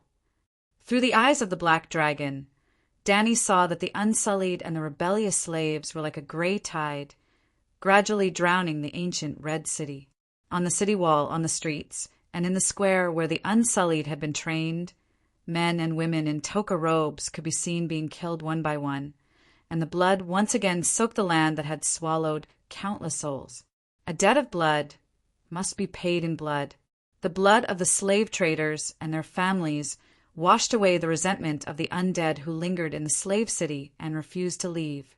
They were freed from the wails of their enemies. However, the cause and effect of this debt of blood did not end today. The ghosts of the Astapor people replaced the position of the evil slaves. They wandered in the streets, in the square, and in the pyramids and refused to leave. Only the blood of the woman and her dragon could wash away the resentment of the dead. But Dany had already realized that today was only the first step. Her song of blood and fire had just played the prelude. "Your Highness, I didn't expect you to be so bold. We destroyed the birthplace of the Unsullied." Whitebeard was filled with emotion. "You are the first person who dares to use such cruel means to say no to slavery. But what about the Westeros? You swore that you would only use the power of the Unsullied to do righteous things. Obviously, you don't intend to rely on them to seize the Iron Throne, although I think your return to the Iron Throne is the most righteous thing in itself." "I can't go back to the Westeros." Smelling the thick smell of blood and smoke from the city, Dany sighed. "This is just the beginning. Once it starts, it can't be stopped. Caiuan, Meereen, and New Gith are the first wave. Volantis and Queers are the second wave. The entire trading city-state that relies on the slave trade to keep the city running is the third wave. They will come in no particular order, and even form an alliance. Aston, I don't want to destroy Aposta or kill the benevolent lords. My ultimate goal is to completely end slavery. Today, I can give the people of the city freedom. But as soon as I leave tomorrow, a new batch of benevolent lords will emerge from the ground faster than bamboo shoots in the spring rain. Then what about the Westeros?" The old man knew that she was right, but the Westeros were his homeland. He missed his homeland and could not bear to see the country he loved being trampled on by a few rascals. "You said that this year is the Summer of Ghosts?" Dany asked. "Yes. I received a warning from the scholars of the City of Knowledge that winter is coming, the old man said. The summer of 2011 has passed. This year is the summer of ghosts next autumn, and the year after that, there will be at least 4 years of winter. So do you understand? If I really bring 13,000 unsullied back to the Westeros, what I bring to the people of the Seven Kingdoms will not be peace and prosperity, but a winter comparable to the long night. Looking at the old man's shocked face, she slowly said, Man-made disasters are greater than natural disasters, and war is the greatest man-made disaster. Your Majesty, you have the wisdom and courage of a king, but also the benevolence of a king. You are the child of the prophecy, the reincarnation of Yasuo Ahai, the natural queen. At this moment, the old man's eyes were shining with Dany. Throughout his life, how many kings had he met? But it was only today that he met a wise king. Dany's mouth twitched a few times. Under the old man's burning gaze, she forced a smile and said, The city is in my hands. Let's go in. For years of winter? Dream on. The long night is coming. Am I going to the Westeros to feed the other ghosts? Chapter 104. Before departure, Dany had told the Unsullied that only 3 kinds of people could be killed. Those older than 12 years old, those wearing toga robes, anyone who attacked the Unsullied, strong women, and slaves who slaughtered children. Most of the Gith who could wear toga robes were related to the slave trade. Ordinary Gith, even free people who were qualified to wear toga robes, would only wear those restrictive clothes on important days. After all, they had to work and support their families on weekdays. If someone dared to attack the Unsullied, even a child could be killed on the spot. Dany did not forget that the 9-year-old bitch killed a 3-meter-tall giant bear with a short sword in a one-on-one fight. This was a different world, not Earth. Even on Earth, there were children who were familiar with AK-47, not primary school students who loved to eat chicken. When Dany entered the city, the Unsullied guarding the East Gate also followed her into the city. Later, she met Yora and Captain Grohl in Pride Square. Yora led 3,000 Unsullied to attack the East Gate, while Grohl and 600 Unsullied and hundreds of sailors drove 4 ships to block the dock area. Well, Blackbeard could do this mainly because of the help of dragons. The first wave of attack was launched from the sea. Big Black, Little White, and Little Green attacked the harbor dock. All the ships parked at the dock, regardless of whether they belonged to slave owners or merchants who came to do business. The 3 dragons directly burned the sails and ropes on the masts. After that, the White Dragon and the Green Dragon also hovered above the sea as a deterrent. Your Highness, except for the pyramid, the entire city of Astapor has been occupied by us. Grey Worm and Yora reported to Dany. What are the casualties of the enemy and our side? Dany asked. More than 30 Unsullied were injured, but none died. More than 2,000 slaves died, and more than 6,000 Gith died. These are not the final figures. We still don't know the situation inside the pyramid. Cora said, The Gith's combat power is so low. Dany frowned. Only 500 Gith guards. The rest are ordinary people without weapons. In addition to the slave traders wearing toga robes, many women and children also sighing helplessly, Cora said in a low voice, The slaves in the city are almost out of control, and many ordinary people of Guise have been exterminated. Of the 2,000 slaves, no more than 500 died in a frontal battle. As for the rest, the Unsullied killed more than half, and a small half died in the homes of the Guise people. We have tried our best, Your Highness. Whitebeard saw that Dany's expression was not good, so he comforted her. Cora nodded and said, Aston is right. 15 years ago, Tywin dealt 10 times more damage to King's Landing than now. I understand, Dany said, and began to arrange the aftermath of the battle. Grey Worm, Unsullied, performed very well. Thank you for your compliment. A hint of joy appeared on Grey Worm's granite-like face. Next, bring all the slaves who participated in the battle to the punishment square. After that, your team will be split into 2. Excluding those who are injured, the 3,000 will be divided into groups of 50 to patrol the streets. The other 2,000 will clean up the corpses of the dead, bring the bodies of the slaves here, and I will hold a mass cremation for them. The bodies of the Guy's people are piled up in Pride Square. Allow their families to come and claim them and bury them with Guy's customs, but they must be registered. As you command. Grey Worm accepted the order and left. Danny turned around and said to Cora, "Your 3,000 Unsullied continue to surround the pyramid. There is no need to attack. As you command. Grohl, you continue to command 600 Unsullied. First, go to the docks and find out which ships belong to the slave owners and which belong to the merchants who came to Astapor to trade. After that, the goods of those merchants must also be classified. Ordinary goods, luxury goods, slaves. This.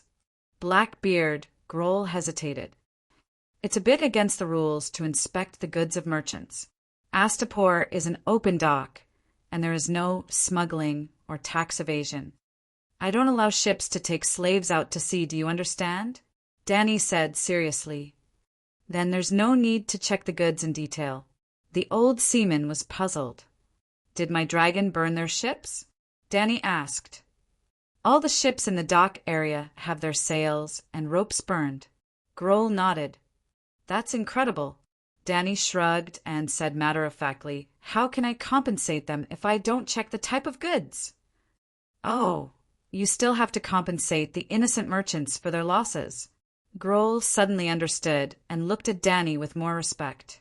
After arranging everything, Danny turned around and looked at the pyramid that belonged to the Grazadin family behind her. Her eyes were firm as she said, We must take down this pyramid within 2 days. The pyramid was not only the residence of the good Lord, but also the warehouse of supplies. 80% of the food in the city was hidden in the pyramid. As soon as he finished speaking, an old white man in a long robe walked out of the entrance of the first floor of the pyramid. Don't kill me. I'm not a guise, I'm also a slave. The old man in the white robe raised his hands and shouted. He said it twice in the common language and the High Valeglia language. The Unsullied outside the entrance of the stairs made a path for Danny to pass by on her little silver horse. Who do you represent? Danny stopped 7 or 8 meters in front of the old man and asked in Valeglia. The old man knelt down and kowtowed, saying, I'm Ethan, a scholar. I used to serve the good Lord, but now I represent Sir Cleon to negotiate with the Mother of Dragons. Rise, Ethan. Thank you, your majesty. The old man stood up. His movements were smooth and elegant. Even his kneeling was so elegant. It seemed that he was a learned man. Danny asked curiously, Cleon is Grazadin's son? No, Cleon is the #1 butcher in Aposta. He used to serve the good Lord. Old Ethan said, Kill. Butcher? Danny's jaw almost dropped. Cora, who was wearing a mighty knight's armor, stepped forward and said coldly, Since Cleon is also a slave, why does he dare to negotiate with the Mother of Dragons who freed the slaves? Are we talking about whether to continue being a slave? No, no. The old man's breath stagnated, and he said evasively, Sir Cleon just wants to know what reward he can get for taking down the good Lord's pyramid. It's fine if there's no reward, but although he is also a slave, he has the blood of Gith. His wife and 3 daughters are also Gith, so... Danny pointed to an amber-skinned warrior in the Unsullied line and said, See, he's also a Gith. I'm against slavery, not Gith. Oh, the old man nodded and continued to look at Danny. What else? I guarantee the safety of Cleon's family, Danny said. Is there really no reward? The old man asked pitifully, Danny, to be honest, if he really controls this pyramid, there's nothing wrong with asking for a reward, but I don't know what to reward him with. Let him come down and talk to me. No matter what, I won't hurt him. She touched her nose helplessly. Okay. Ethan nodded and walked back to the Great Pyramid. Cleon is a speculator, Cora whispered to Danny with unconcealable disgust in his tone. Maybe he's a pillar of strength, Danny said. In just a few words, the unsullied under Grey Worm had brought the rebel slaves scattered across the city. There were men and women, but both men and women were young. They were still wearing leather or bronze slave collars, and many of them had chains tied to their feet. Under the scorching afternoon sun, their tattered linen clothes were soaked with sweat, and they looked very miserable. However, when they saw Danny on the little silver horse from afar, they were still excited, shouting "Mother of Dragons! Long live the Mother of Dragons!" and a few Misha mixed in. Danny smiled and waved at them, shouting with a tin horn, "Wait a minute! Wait for everyone to arrive! Mother of Dragons! Long live the Mother of Dragons!" Hearing Danny's response, even if many people did not hear what she said at all, they still became high-spirited and cheered loudly. "Your Highness, they're out." Cora came over and said. Danny looked back and saw a group of slaves lining up and coming out of the bottom passage of the pyramid. Unlike the rebel slaves, they had slave collars around their necks, but there were no shackles on their feet. Some of them had big shoulders, round waists, and strong bodies. Some of them wore exquisite clothes, and their skin was well maintained. There was also a group of young boys and girls in silk, who wore makeup and could smell perfume from afar. Among the group of servants dressed as maids, some of them looked familiar to Danny. They should have served her before. The last to come out was a rough man with black and red hair. His skin was dark, and he did not look like a pure Gith. He was 7 meters tall, 7 meters in circumference, and his arms were thicker than Danny's waist. He had a fierce face, a flat nose, and a tuft of stiff black hair sticking out of his thick nostrils. However, his small eyes were bright and gave off a shrewd vibe. Danny glanced at the rows of slaves standing in front of the pyramid and was shocked to find that there were almost 2,000 of them. More than 2,000 slaves serving Grazadin's family was too extravagant. When the butcher saw Danny in her gorgeous knight's half-body armor, his eyes flashed with undisguised amazement. He hurried up to her and knelt on one knee in the clumsy knight etiquette of the 7 kingdoms. "Your humble servant Cleon greets, your majesty. You're more beautiful than the moon in the sky, and more valiant than Nymeria." "You know Nymeria too?" Danny asked curiously. "About 2,000 years ago, Prince Jaren of Loina led an army of 250,000 soldiers south to attack Valeglia's free fortress city-state.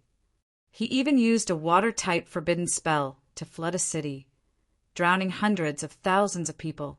Valeglia's Dragon King was enraged. He formed a super army of 300 megalosaurus and almost burned the Rhone River dry. The army of 250,000 was scattered, and Jaren himself met a tragic end. The army of 250,000 was made up of dozens of Loina vassals, and one of them was a queen named Nymeria. Loina didn't have a unified country, but rather a loose city-state like ancient Greece, where the lord of the city-state could call himself a king. During Valeglia's destruction of the Loina people, Nymeria played the role of Moses, leading hundreds of thousands of her people through many places before finally crossing west to Dorn Hill in the south of the Westeros. Hence, the full title of the king of Westeros was King of the Ancestors, Undals, and Loina. Nymeria was considered the most legendary heroine of the 7 kingdoms, a female prince. For example, Arya Stark, S. Direwolf was called Nymeria. All right, this wasn't a good example. Danny had just been praised by the butcher as Nymeria. Of course, with the butcher's knowledge, he shouldn't know about the customs of the Westeros. "In front of your majesty, this lowly one dares not lie. In order not to be disrespectful in front of your majesty, this lowly one has specially asked a scholar about the customs of the 7 kingdoms." The butcher said without a hint of fear, You're an honest man." Danny nodded. The honest butcher took advantage of the situation and immediately said dishonestly, "This lowly one only has 2 strengths, honesty and bravery." Chapter 105. You were the first to revolt in the pyramid. Danny asked the honest Klein. Klein took out a piece of parchment from his waist and smiled fawningly. "I picked this up. You can read? I was a slave since I was young. I can't read, but I can read. I'm willing to say and do anything with a knife on my neck. As he spoke, he pointed at the group of burly slaves behind him and said, "Through the window I saw the army and your dragon outside the city, so I joined the kitchen staff to answer the call of the mother of dragons and used a kitchen knife and a butcher's knife to cut down the guards of Lord Grazdan's house." Danny nodded and asked, "I will announce that all slaves are free and reward those who have made great contributions in the uprising. Since you are the first to ask for a reward, then I'll reward you first. Tell me, what do you want? Don't worry. You're now a free person and have the freedom to express your inner thoughts." "Can I really?" Klein's eyes lit up as he asked eagerly. "Of course." After a moment of silence, the butcher said, "Her Majesty will probably head north next and liberate Kaiyuan and Mirin, right? You want to return to the Westeros?" "It's very likely." The porkman's eyes lit up. "I'm willing to pledge my loyalty to Queen Dany Rise, just like the dukes of the 7 kingdoms of the Westeros, and help you govern a region." "In other words, you want Astapor?" This request seemed rebellious, but it was actually more in line with the national conditions of this world, especially the customs of the Westeros. The territory directly ruled by the Targaryen family was the smallest among the 7 kingdoms. In terms of wealth, it was not as rich as River Bend, River Border, or Arryn Valley. The 7 dukes, including Duke Greyjoy of the Iron Islands, had a high degree of autonomy in their respective territories. For example, there were often dukes who led the small nobles in their territories to rebel against the king. Under normal circumstances, the small nobles and the people in their territories were far more loyal to their dukes than to the king on the Iron Throne, unless the king had a fire-breathing dragon. In this world where feudalism was popular, if Dany really left Astapor and Slave Bay, she would most likely leave behind a few dukes or kings in these slave states. Therefore, even though Whitebeard and Cora had ugly expressions, they did not scold Klein loudly. "Clean, it's good that you're motivated." Dany first encouraged him, then said, "But you should understand that below the Duke there are marquises, counts, knights, equivalent to barons, knights, and freemen." After a pause, Dany waited for the butcher to digest the hidden meaning in her words. She smiled and continued, "If you want to reach the top of the pyramid, you have to climb the stairs one step at a time. Of course, it's also possible to directly descend to the top garden. For example, I have a dragon. Riding a dragon, I can ignore all obstacles on the ground."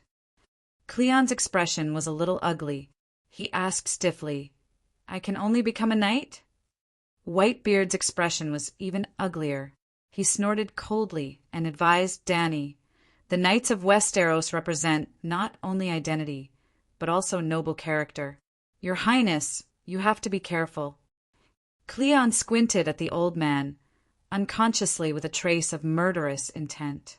Not to mention the experienced Whitebeard and Cora. Even the novice Dany noticed it. This pork man was a ruthless character. "Cleon, don't blame Aston for being too straightforward. I can announce that as the first slave to revolt in the pyramid, you have noble character and are worthy of being a knight. But a knight also needs knightly skills and the ability to ride a horse while wearing iron armor.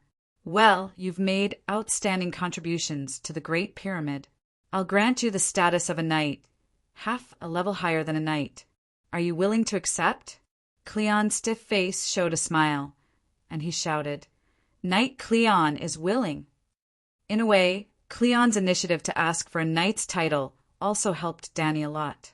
That was to break the existing political structure of Astapor and establish a new Westeros political structure with Queen Dany as the core. To put it simply, Cleon had unintentionally helped Dany to complete a reform. The reason why it was a new Westeros enfeoffment system. Obviously, someone must have mixed too many private goods from the great Celestial Empire into it. Later, Dany took Cleon to the wooden platform in the center of the punishment square. The slaves' bodies hanging there were still not taken off. Under the white sun Green-headed flies and fat white maggots were drilling between the rotten flesh.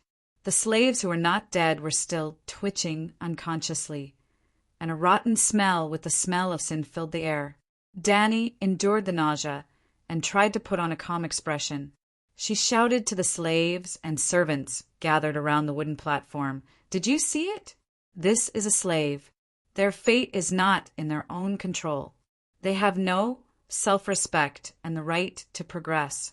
What we want to end is this world that should not exist in the human world." In this slave uprising, Butcher Cleon was the first to respond to my call. His heart, which still longed for freedom, made him make the natural choice to abolish slavery. He set an example for slaves all over the world who are still shackled physically and spiritually. Not only did he liberate his own soul, but he also liberated the Great Pyramid. Under his leadership, 2,000 slaves overthrew the rule of the first slave owner family in Astapor. For this, when he asked me for a title, I agreed. Now, in front of everyone, Knight Cleon will be the first man from a slave to a noble in a day. Dani looked around. More than 10,000 slaves were silent. They all looked at the butcher, who waved excitedly to the crowd with complicated eyes. "Cleon, do you know the etiquette of knighthood?" she asked in a low voice. "I know a little." "Okay." Dani straightened her face and shouted, "Cleon!" The butcher was stunned for a moment before he knelt in front of her with excitement. "I am willing to pledge my loyalty to Queen Dani Liz." Shing! Dani pulled out the long sword at her waist and put the tip of the sword on Cleon's shoulder. She asked, "Are you willing to fight for the liberation of the slaves for the rest of your life?" This oath is a little different from what the scholar told me. Cleon was stunned for a few moments before he felt some pain in his neck. He suddenly woke up. When he saw Queen Dani's impatient eyes, he immediately shouted, "I am willing." Dani moved the blade on his neck to the side and smiled. "Are you willing to be the vanguard of the slave liberation movement?" "I am willing." "Fuck, my neck is bleeding. It hurts." So, this is the purpose of the sword on the shoulder of the Westeros nobles when they take an oath. Are you willing to be the representative of the slave rebellion? Dani asked again. "I am willing." "Very good. I understand your determination, knight." Dani moved the blood-stained sword to her shoulder and announced solemnly, "I now bestow upon you the title of Knight Shackle. You may also choose Shackle as your surname.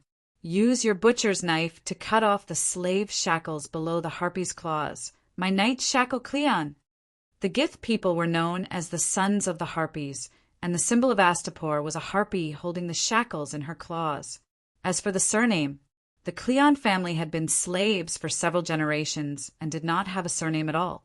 Using a title as a surname was part of Dani's plan. "I, Cleon Shackle, swear in the name of Knight Shackle that I will use my life to protect my oath." Cleon was so happy that his big fat mouth cracked open. To be honest, although he asked Dani for the position of Duke of Astapor, he did not have high expectations in his heart. After all, the person who ruled Astapor now was Queen Dani, who had the Unsullied and the dragons. Cayuan and Meereen were still nowhere to be seen. What he wanted the most was to be superior. As the only knight among the slaves, he thought that his status was only second to Queen Dani and above everyone else. He achieved his goal and was very happy and satisfied for the time being. Cheers for Knight Shackle. Dani sheathed her sword and led the applause. "Long live Queen Dani! Long live the Mother of Dragons! Knight Shackle, Knight Shackle!" Chaotic cheers, clapping, stomping, and the sound of chains clashing could be heard from below. After a while, Dani pointed at the bodies nailed to the cross and said to Cleon, "Knight Shackle, Shackle, cut off their shackles for me." "As you command." Amidst the cheers of the crowd, the hot-blooded Knight Butcher pulled out his butcher knife and swiftly cut off the ropes and nails tied to the slaves' wrists, ankles, and necks. His skillful cutting skills were quite similar to Ling Lingqi's. As expected of the #1 butcher in Astapor, Dani knelt on one knee and personally untied the necklaces on the slaves' necks. Every time she untied a necklace, she would raise it above her head for all the slaves to see and throw it to the ground. She said loudly, "I declare that you are free and will return to the kingdom of the gods as free people." There were more than 10 corpses in a row. Her white hands were stained with dirty blood, minced meat, and a few fat maggots. Mother of dragons, Misha, Misha, Misha! The slaves below were so excited that tears filled their eyes. Slowly, the mother of dragons became Misha. Yes, Misha meant mother in the Giskali language of the Guiskis Empire. Danny, who originally wanted to put on a show, was also moved by the enthusiastic atmosphere. Sigh, I can't just think about ruling the world and establishing an immortal golden family. I should bring something better to this world. Abolishing slavery is one of my goals. At this moment, Danny's resolve sublimated into a firm belief. She patted the shoulder of the newly promoted night butcher and ordered, "Night butcher, I will now give you an honorable mission. Lead your original chef subordinates and go to the pyramids to recruit rebels. You don't have to go personally. You can recruit 100 night guards." Tilting his head and looking at the blood and dirt on his shoulder, Night Butcher's mouth twitched a few times. His body was stiff as he said yes. "Night Butcher, you have to understand that the title of Night Butcher will be promoted by merit," Danny said meaningfully. The meaning in her words was too obvious. Night Butcher's eyes lit up and he said excitedly, "I promise to complete the mission." After handing over the dirty work to the ambitious Night Shackle, Danny continued her glamorous performance. She first gave a sincere speech, mainly expressing her heartfelt hatred for slavery and her deep sympathy for the slaves. Then, just like how she treated the centaur slaves and the Unsullied, if they wanted to get rid of their slave status, they had to fight for it themselves. Yes, the slaves who participated in the riot were separated from the other Astapos by the Unsullied guards. The slaves who rebelled on the battlefield had already paid the price in blood. Danny walked past them one by one, and the Unsullied unlocked their chains and slave collars. She announced loudly, "You used your own hands and courage to win your freedom." Excluding the 2,000 slaves who died in battle, there were about 5,000 slaves who survived the riot. They were all brought over by the Unsullied. And after the Unsullied announced Danny's policy in the street, there were still 10,000 to 20,000 slaves who gathered around Pride Square to watch the show. Their masters didn't dare to detain them anymore. Danny didn't make things difficult for these smart people who didn't do anything and only took advantage of the situation. She only asked them to shout, "I want freedom," like the Unsullied yesterday. Almost everyone shouted at the same time. Yes, almost meant that there were still people who didn't want to be free. Chapter 106. Danny was busy for 3 or 4 hours to unlock the shackles of tens of thousands of people. Seeing the sun set, the sky turned indigo, and hundreds of torches rose in the square.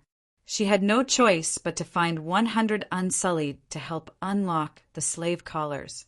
Even so, hearing that the Mother of Dragons was liberating slaves in the punishment square, Danny could only announce that it was late today. "You can't see my face, and I can't see your sincere and excited expressions. Let's continue tomorrow morning." The slaves thought about it. It was a rare opportunity to see her face. They couldn't waste it.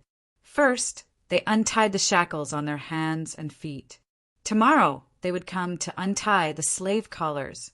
Danny didn't know the details of the Gith people in the city, so she didn't immediately divide the land among the rich.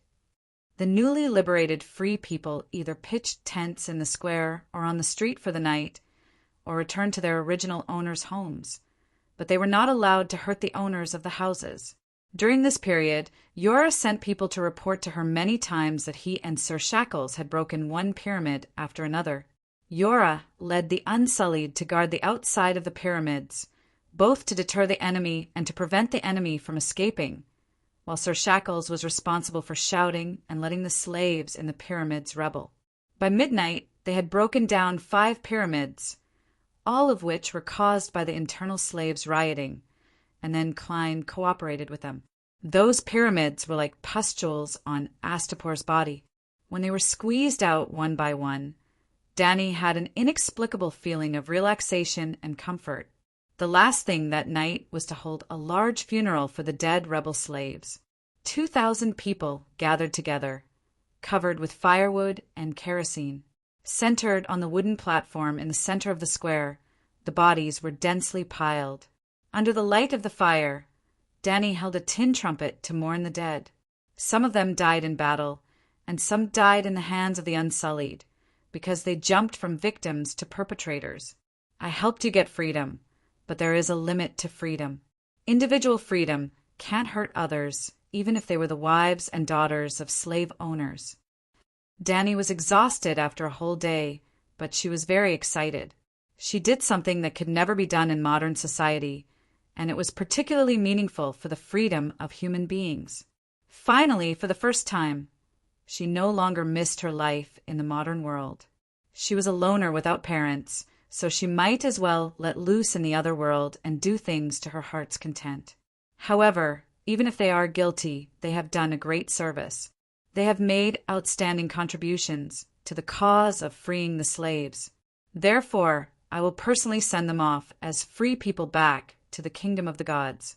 I promise that they will be remembered by the world forever, along with the countless rebels who are still alive. Taking a step back, Danny waved at the sky under the gaze of tens of thousands of people. SSSS, SSSS, SSSS, boom, boom, boom. 3 true dragons descended from the sky, and the dragon flames from their mouths ignited the huge crematorium. Boom! Bright red waves of fire soared into the sky. The scorching flames licked everyone's skin. The scorching heat waves formed a strong repulsive force, causing everyone to unconsciously retreat, except for Danny. The high-temperature storm brought with it specks of dark red sparks that blew at her hair. The light from the fire illuminated her face, making it look like a piece of burning iron. However, she stood in front of the flames, unmoving. She seemed to be enjoying it. If it wasn't for the fragrant smell of barbecued human meat, she would have been enjoying it. Kada-boom! The wooden platform that used to hang the corpses of countless slaves groaned in the flames and died unwillingly, just like its master who was struggling in the flames of the great black dragon, just like the decaying system of the ancient city, the slavery system. In blood and fire a new world will be born. Danny muttered, "Little Queen, there's a situation." The muscular Beavis jogged over and whispered into her ear. Originally, this eunuch gladiator kept calling her Little Queen, Little Queen. His attitude and tone also seemed to treat Danny as an underage little girl. Although she was indeed only 15 years old, she was still 1 year away from becoming an adult in this world. After experiencing the sudden changes in the past few days, Beavis' attitude towards Danny became much more cautious. "What's the situation?" Danny asked. Tonight, she and her army of Unsullied would definitely enter the Great Pyramid of Grazdan. Before entering, she sent the eunuch gladiator to lead the Unsullied and the scholar Ethan to check every room in the pyramid and bring Grazdan's family out. If there were a few assassins who stayed behind and sneaked into Danny's bedroom in the middle of the night, she would have died in vain. The slave owner's family was all killed. Even the children were killed, Beavis said solemnly. "What?" Danny's expression changed. She gritted her teeth and said, "Clayton deserved to be killed." Actually, deep down in her heart, she was cold. Her current rage was more of an act. When Ethan said that he was negotiating with her on behalf of the slaves, Danny had already guessed the ending of Grazdan's family. Would a ruthless character who dared to negotiate with the mother of dragons let go of the slave owner who had oppressed him for decades? However, Danny did not intend to pursue Clayton's responsibility. She deliberately did not immediately send people to clean up the Great Pyramid. It was not that she was so insidious that she wanted the slave owner's family to be cremated, but reality forced her not to start. There were more than a dozen pyramids waiting for her. Obviously, There might be one or a few clans in each pyramid. They might not have clans' ambitions, but they would definitely take revenge on the slave owner and vent their hatred. After killing clan, would every pyramid be attacked as a fortress? The price of killing the rebellious slaves in the streets was different from killing the bandit slaves in the pyramids. In the streets and alleys, the Unsullied killed almost 700 strong criminals and the ferocious and stubborn people of the slave owner's family with the absolute advantage of 0 deaths. However, the pyramids were different. Not to mention how many resources and belongings would be destroyed in the pyramid. How many of her Unsullied would die in the complex environment of the pyramid? Were the eunuch warriors' lives so worthless? Sorry, the balance in Danny's heart was that even 10 slave owners' babies could not compare to one adult Unsullied. It was not Clayan who killed them, the eunuch said. Danny's expression must have been somewhat distorted at this moment. I've already displayed such a soul-deep acting skill, and you're telling me that it was a mistake? After a long time, she calmed down and asked curiously, did they commit suicide? When the dynasty changed, there were many ruthless people who killed their wives and children. No, more than 30 children under the age of 15 were all killed by one person who slit their throats.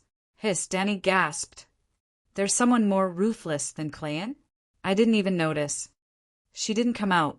Clayan, and I didn't dare to provoke her. The little girl who killed the bear in the Colosseum the day before yesterday, the bitch. Bevo's said with a complicated tone. Grazadin did not have 30 children. Most of those people were his relatives who lived a good life in the pyramids and received the best education. Clayan learned from the scholar about the contents of Danny's leaflet. Although he tortured and killed more than a dozen of the slave owner's relatives, he only locked the children in the spacious study. At this time, Danny climbed up the 100-meter high pyramid and saw the bitch again on the platform at the entrance of the palace at the top. The little girl sat on the stone steps, her right hand bandaged and her left hand playing with a short dagger. She looked relaxed and happy. Just behind her, through the open door, one could see dozens of corpses lying on the spacious stone floor. Black blood even overflowed the room, leaving dark red, wet stains on the hundreds of steps. More than 10 hours had passed. In such a hot environment, the entire palace was filled with the stench of rotting corpses. The bitch glanced at Whitebeard, who was standing in front of Danny with a serious face, and said crisply, I won't hurt the mother of dragons. Danny felt that she was not lying. She pushed Whitebeard away, stepped forward, and asked, Why did you kill those children? Many of them were younger than you. The little girl stared at Danny curiously for a while and said, I'm younger than many people, but I still had to enter the Colosseum to fight with the bear. Weren't you there? Danny smiled bitterly and said, I can't refute your words. If you were an adult, I would kill you to maintain the last bottom line of human beings, not hurting innocent children. But for you, I can't find a reason to punish you. They're not human. The little girl put on a serious face and said, Pigs give birth to pigs, dogs give birth to dogs, and slave owners are all demons. Demons only give birth to little demons. Danny and Whitebeard looked at each other and saw surprise and astonishment in each other's eyes. The slave owner is indeed a demon, but he used to be a human. Later, he slowly degenerated from a human into a man-eating demon. Even if his children are little demons, as long as they are raised in the way of good people, they will become human again. Danny said something that she did not believe, but the little girl showed a skeptical look. What a simple child. She sighed in her heart. What's your name? Do you remember your parents and hometown? I can take you home. My name is the bitch. I don't remember where my home is, and I don't know if I have parents, the little girl said flatly. Danny blurted out, You're not the bitch. Then what's my name? The little girl looked up at her and asked with a faint desire in her eyes. Well, Danny touched her smooth little chin and said thoughtfully, In the Sea of the Sunset, there is a legendary heroine called Nymeria. I hope you can become a great hero respected by people in the future. I don't want to be called Nymeria. She shook her head stubbornly and blinked her eyes that were not beautiful or bright. From now on, I'm Danny Lissy. Ah, Danny was stunned. Whitebeard and Bevo's laughed out loud. We can't have the same name. Danny was embarrassed and proud. The little girl chose her name. Did it mean that, in her heart, she was more legendary than the legendary hero Nymeria? Danny Lissy evolved from Danny C. 400 years ago, the virgin girl of the Targaryen family, Danny C., almost changed the fate of the world. At least she changed the fate of the Westeros. Well, now she also began to change the fate of Slave Bay. Why don't you be called Danny C.? Chapter 107. Your Majesty, this is the Green Saintess of Graz. The next morning, Danny, who had rested for the night in the garden on the top floor, was preparing to go to the punishment square to continue liberating the slaves. However, Klein came with a middle-aged woman wearing a green robe and a green veil on her head and face. Please take a seat, Sir Shackle and Green Saintess. Danny extended her hand to invite the two of them. She was eating breakfast, cold persimmon soup, white bread, boiled goose eggs, grilled bacon, and scallion steak. There was a lot of heavy work waiting for her today, and she might not have time to have lunch at noon. Danny had a very sumptuous breakfast, different from the high and mighty benevolent masters. Danny had a long wooden table placed on the grass, 7 or 8 meters long, in a north-south direction. Danny sat at the north end, and Whitebeard and Yora sat on her left, each with a set meal of the same style as hers. Doria, Kiki, and Eerie had already eaten before her. As maids, the three of them were not qualified to eat with Yora and Whitebeard.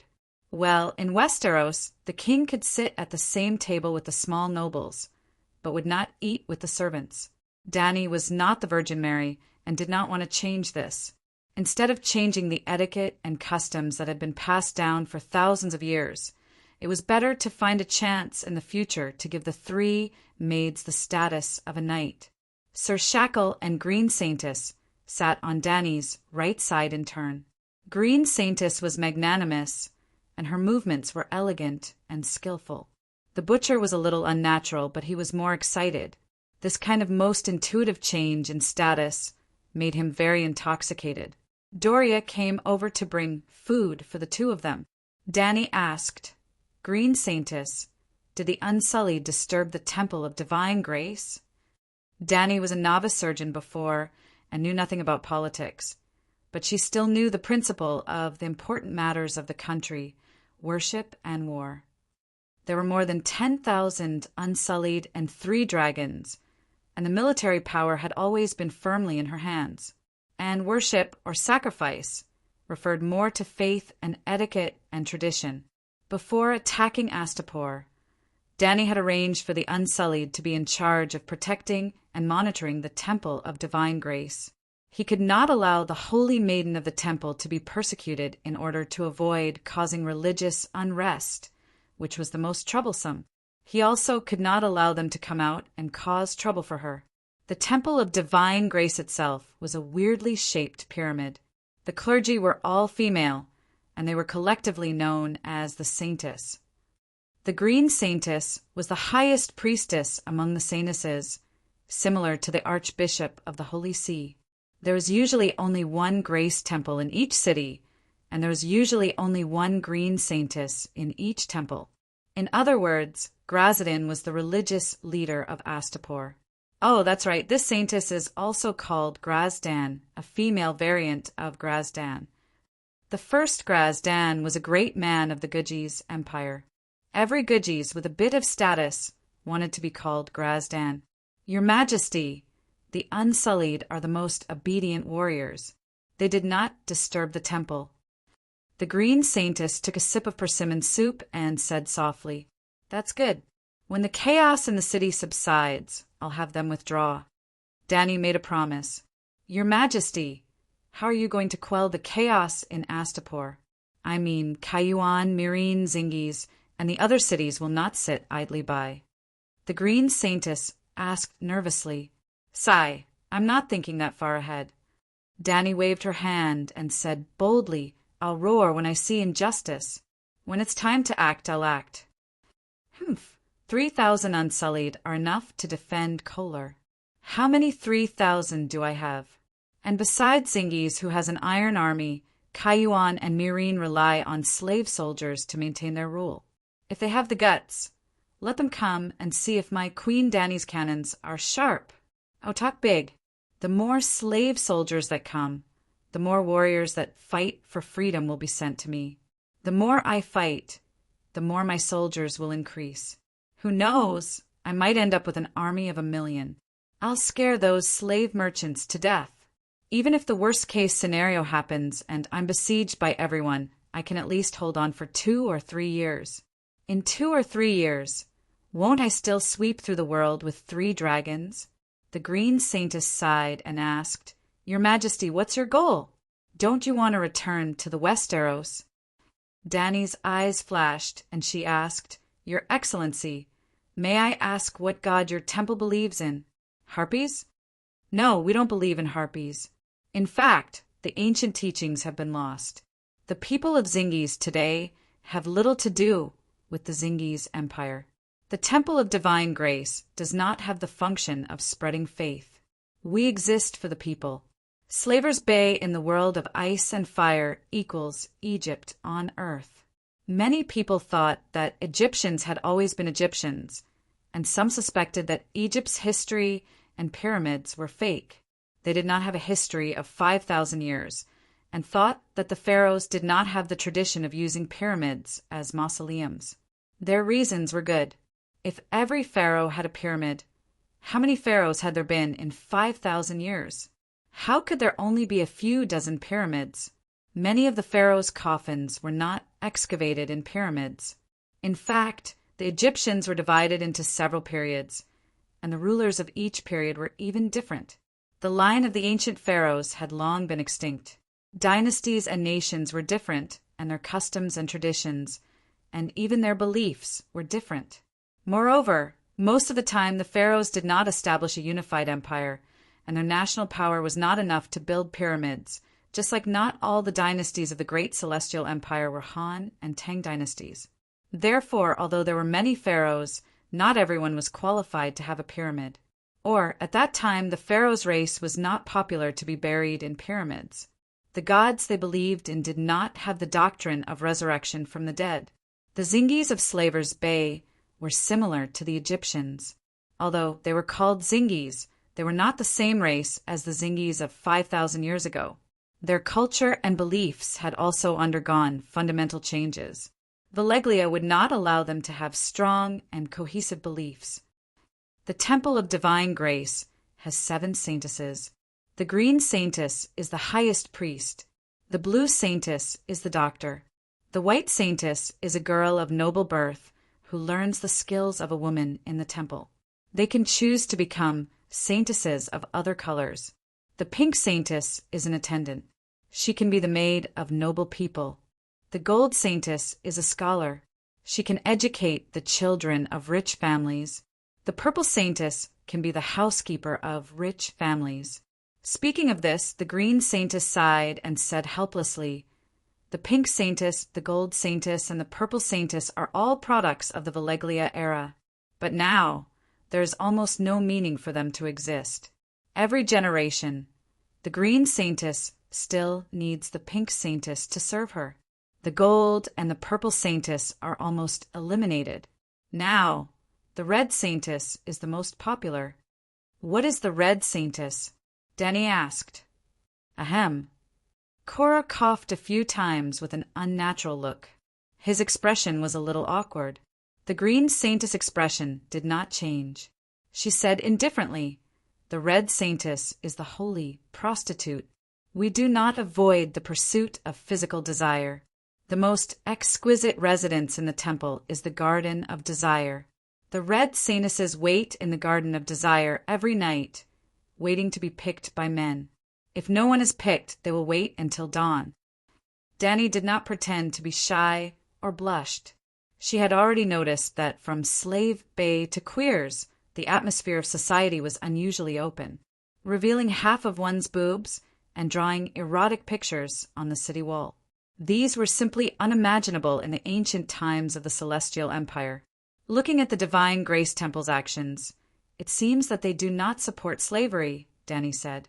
But they do not oppose it, the Green Saintess said. But my conscience opposes it. The justice of the world opposes it. The bottom line of human beings opposes it. Any God with a little bit of mercy opposes it, Danny said loudly. I will not oppose you, Your Majesty. The Divine Grace Temple will not oppose you either. I am here this time just to understand your arrangement for Astapor. The Green Saintess sighed. They did not even have a clear doctrine. Such a church's combat power was so weak that it made Danny sympathize with them. I promise I am only against slavery.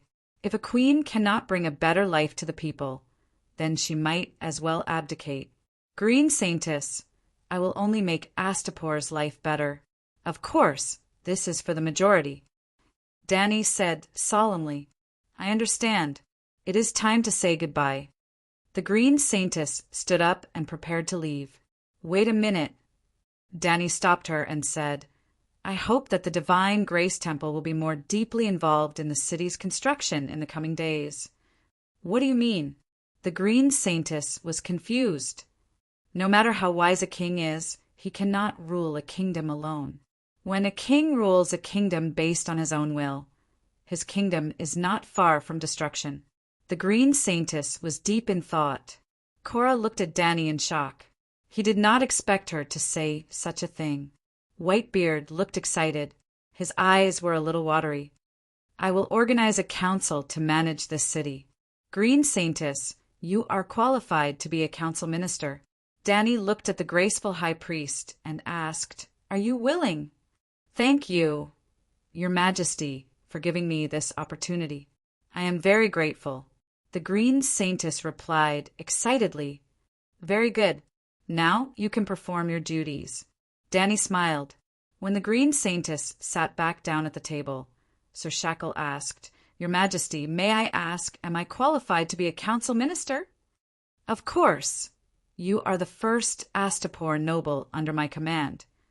Then Danny let the Green Saintess, Clean the Butcher, and Cora continue to attack the remaining pyramids. She took Whitebeard to Pride Square to free the slaves. There were even more people today. Excluding the Unsullied, the city of Aposta had close to 100,000 residents. The ratio of slaves to Gith was as high as 7:1. There were more than 80,000 slaves. Well, that's right, Gith had become a minority. Yesterday, 6,000 of them were killed by the Unsullied and the slaves out of control. Only half of Githa's population was left. Not to mention Slavers Bay. Even in Volantis, one of the 9 free cities, the ratio of slaves to free people was 5:1. From this, it could be seen how promising Danny's cause of liberating the world was. As long as she stayed calm, she would definitely win. These are the ashes of 2,000 slaves who died in battle for freedom. Under the scorching sun, on the first step of the pyramid, under the gaze of tens of thousands of slaves, Danny pointed to the huge wooden box beside her and said loudly to the iron horn, I promised that their glory would be eternal. Before I untie the slave collar for everyone, I want to announce 2 things. First, no slave owner can punish you anymore. This square will be renamed People Square at this moment. Who are the people? The people are you, me, all of us. The people are the true masters of Astapor. Long live the People's Square. Long live the Mother of Dragons. Misha, Misha. Tens of thousands of people raised their white, black, brown, and amber arms and shouted at the top of their lungs. Their voices were so loud that the clouds in the sky were almost blown away. In fact, the people behind them did not hear anything at all, but there were 3 brightly colored dragons circling and roaring above Danny's head. They were all excited. Danny pressed her right hand down, and when the scene was quiet again, she continued to say to the iron horn, second, in the center of the People's Square, where the wooden platform was originally used to punish slaves. I will use the ashes of these 2,000 Freedom Guards to build a stone monument, the Freedom Guard Monument. It represents all the fighters who sacrificed for freedom in the past, present, and future, representing their will and representing their glory. Chapter 108. The People's Square and the Freedom Guardian Monument weren't just gimmicks. The so-called liberation of slaves wasn't just about unlocking the shackles. In the original plot, Dani Rise thought and did exactly that, and then she was done for. After destroying the old system, a new system had to be built to allow society to function stably. Otherwise, a world without system would be worse than the old world. The square and the monument were mainly to remind the new freedmen that they were the masters of this city. It was natural for them to build and protect their homes. Well, Dani conquered the slave city yesterday. Today, she was going to put new shackles on the freedmen. She needed them to work, she needed them to serve, and she needed them to farm. In the morning, Dani unlocked the necklaces of all the slaves with the help of the Unsullied. In the afternoon, under the bright sun, the new freedmen formed a long line in the red brick square, waiting to register their names, occupations, family status, and expectations for the future at the desk in front of the pyramid. Yesterday afternoon, after freeing the slave warriors, Dani's next target was the slaves who came out of the pyramid. For example, the chefs, kitchen maids, textile workers, and other manual workers were all happy and grateful to the Mother of Dragons. But when it came to the scholars, gardeners, doctors, and other high-tech workers, they were unwilling to become freedmen. When Dani asked for the reason, Scholar Ethan said, "The benevolent Lord treats me very well. My food, shelter, and clothes are all of the best quality. My work is also quite easy, and I have 2 maids to serve me. If I were to go out and make a living, I might not be able to survive. If your Majesty really wants to treat us well, why not sell us to Kaiyuan or Marine? We are very popular and can be sold for a lot of money." This wasn't hard to understand. The Qing dynasty had a system of servants, and servants were actually slaves. But why were there so many people rushing to be servants for the Manchurian nobles? Even in the Qing dynasty novels, most of the big female protagonists' identities were servants. Their lives and dignity were not their own. Their daughters and wives could be controlled by their masters as they pleased. Even modern women in the new society wanted to transmigrate back to be servants for the Manchurians. This was fucking ridiculous. The problem was that the hierarchy of the Qing dynasty was royal family, nobles, servants, Han officials, and Han commoners. If one was a servant of the royal family, their status would not be any worse than normal Manchus. First of all, they didn't have to worry about food and clothing. Whatever the emperor had, they had. What the emperor didn't have, they also had.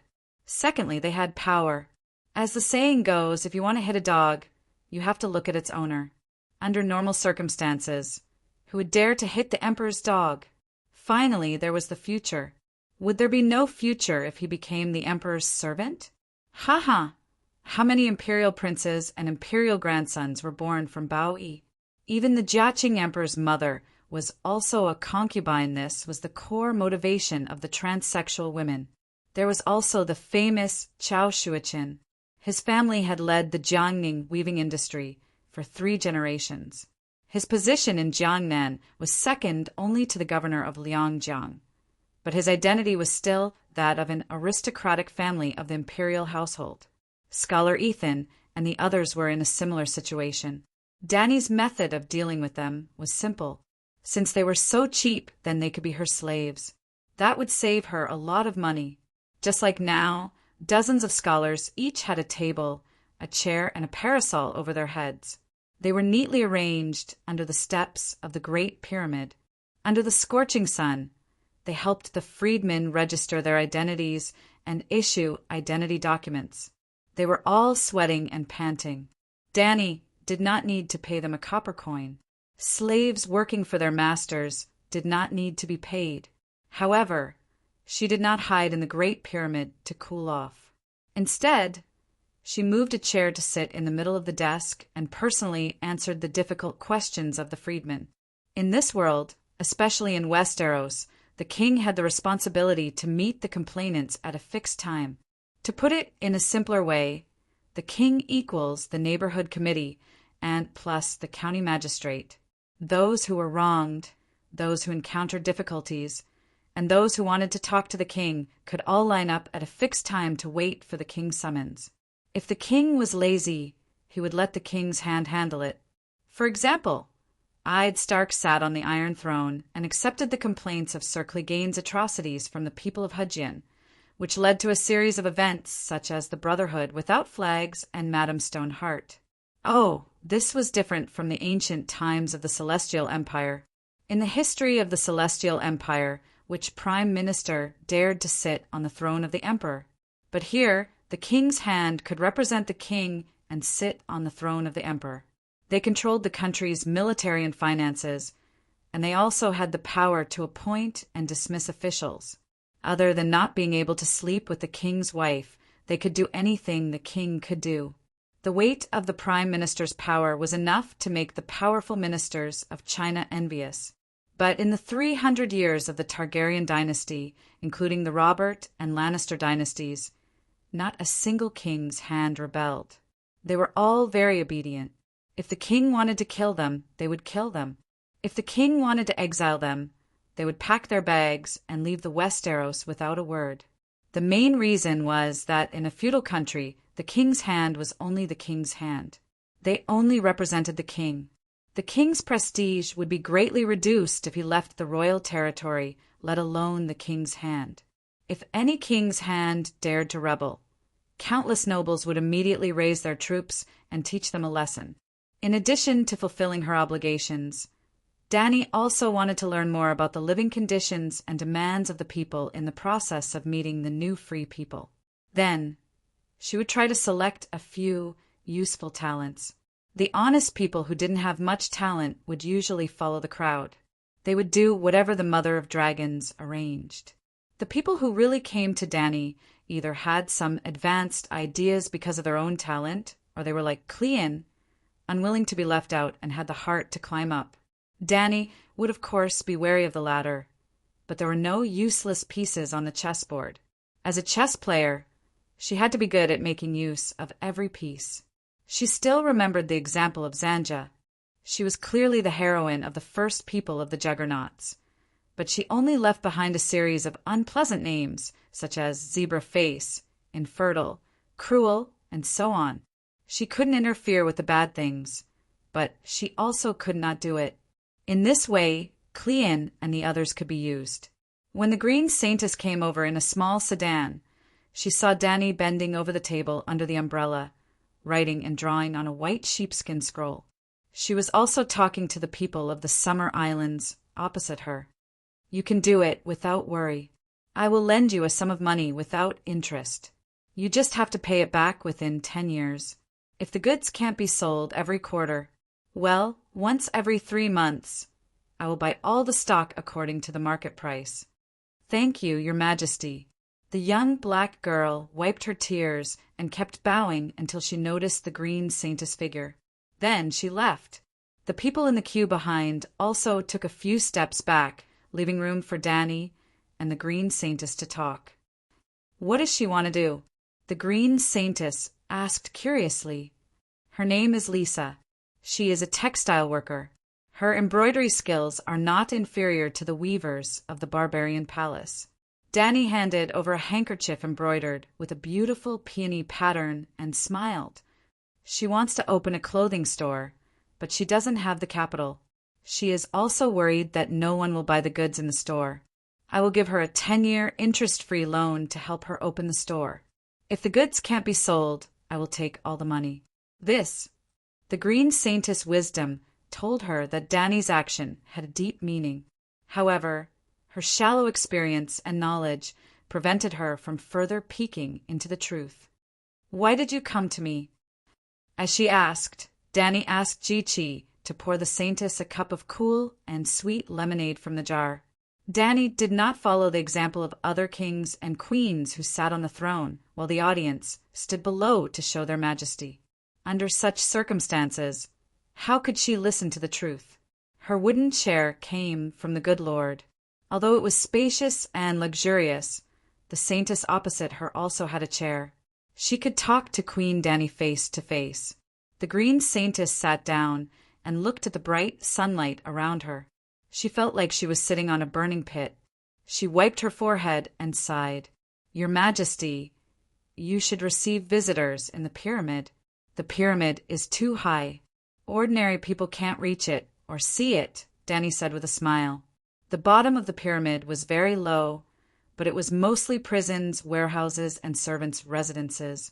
Visitors would also be received at the top, which was 100 meters high. When climbing up, they would puff and puff.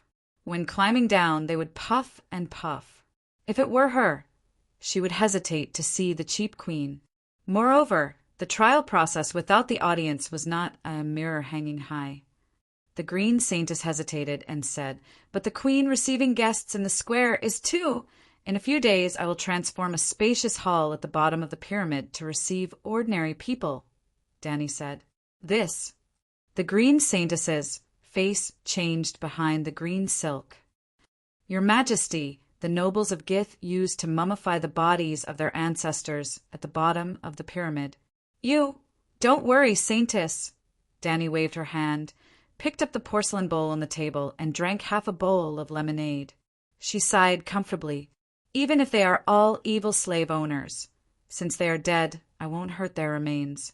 Aren't the bodies of the Gith people who died a few days ago in the Pride Square waiting for their families to claim them?"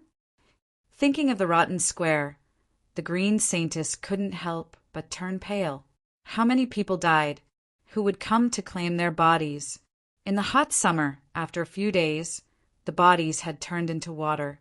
"Your Majesty, burn the rest, so as not to cause a plague," she advised. "Well, burn it tonight," Dani replied. If the green saintess didn't remind her, she would also burn it.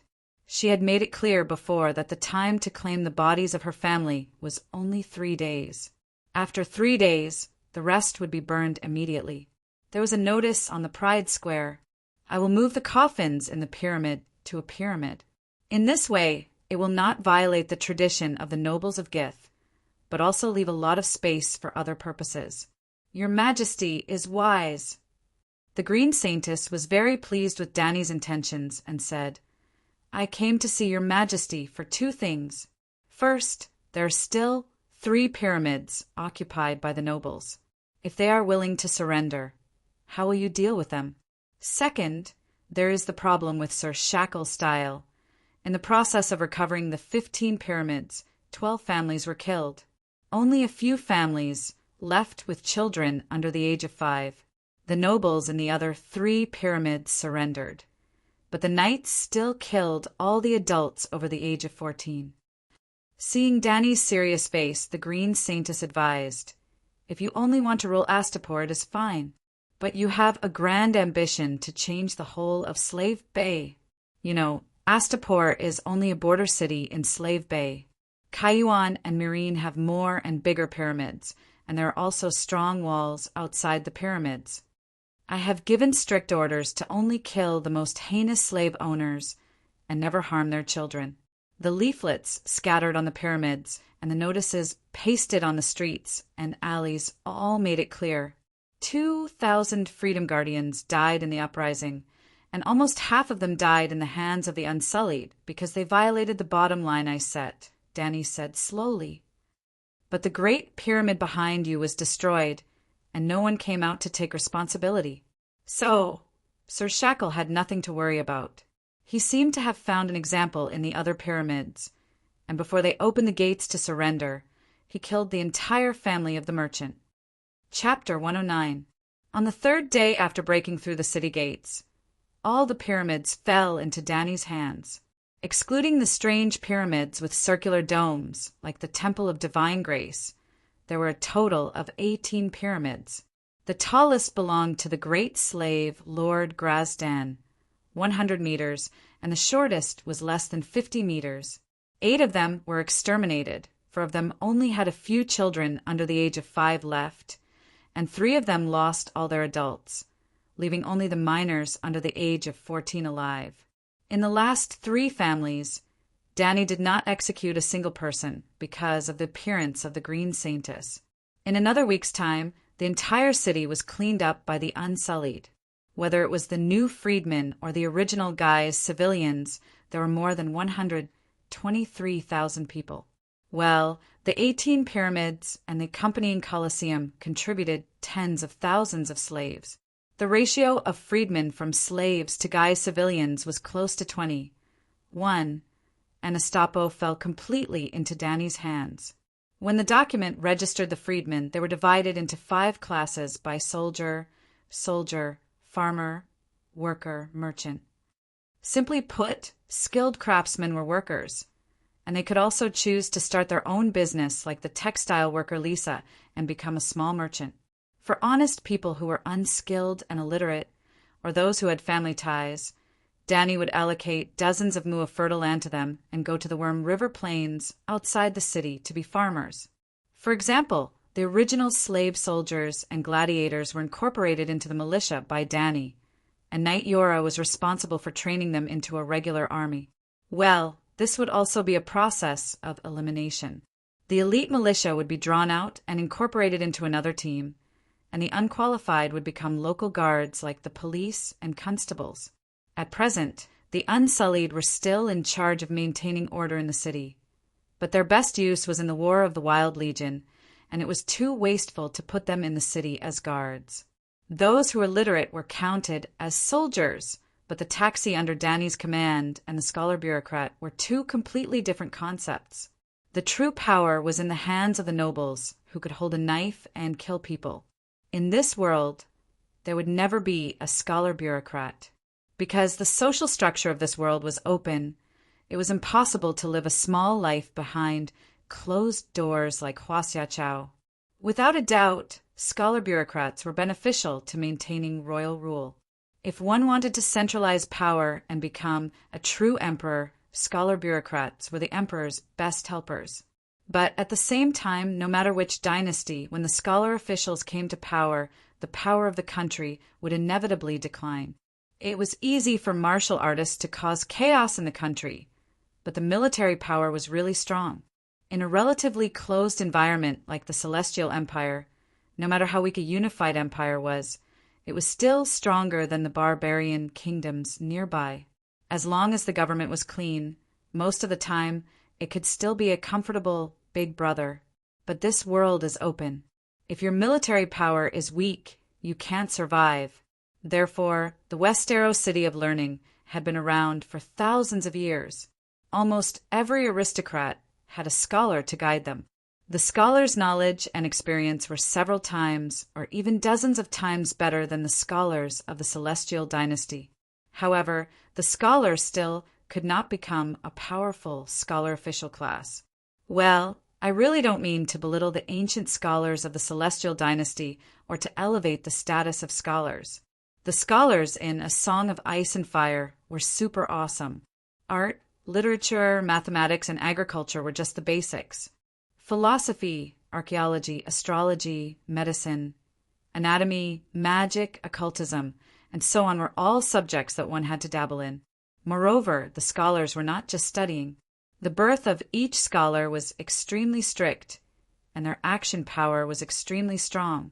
They could be used as doctors, as teachers for children, as aides, secretaries, and housekeepers for aristocrats. If there was a war, they could also be used as military strategists. They could do almost anything you could think of. The scholars were not afraid of death and often ran around the world to explore new knowledge. For example, Scholar Marwyn, the teacher of Witch Miri. A Westeros actually went to the Shadow Land tens of thousands of miles away to study abroad. Anyone who knew how to read and count was classified as a scholar by Danny. Well, the scholar's scholar was dedicated to serving others. She herself established a staff of 200 people, all of whom were slave scholars who did not want to become free people. Danny did not treat them too badly. She still let them live in the Great Pyramid with 2 maids serving them. The 3 meals a day were only 1 or 2 levels lower than Danny's. Well, the maids were not slaves anymore. They signed labor contracts, had wages, pensions, and medical insurance, the kind of real medical insurance that was completely free. Even so, it was cheaper than hiring scholars as clerks. If those scholars got rid of their slave status and came to sign labor contracts with Danny, the salary they received would be much higher than the price Danny paid to keep them. I really don't know what they are thinking. Danny complained to Whitebeard. Whitebeard told her that this was normal. In Westeros, the scholars were almost the same as these scholars.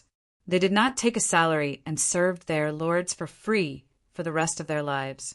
The aristocrats were also responsible for supporting them for the rest of their lives. Well, they had to let the scholars live a decent life. If the aristocrats dared to insult, abuse, bully, or dismiss their scholars for no reason, the City of Knowledge would also stand up for those scholars. In addition to threatening to no longer provide scholars to the aristocratic families, the City of Knowledge could also punish the other party through the scholars of the King's Landing.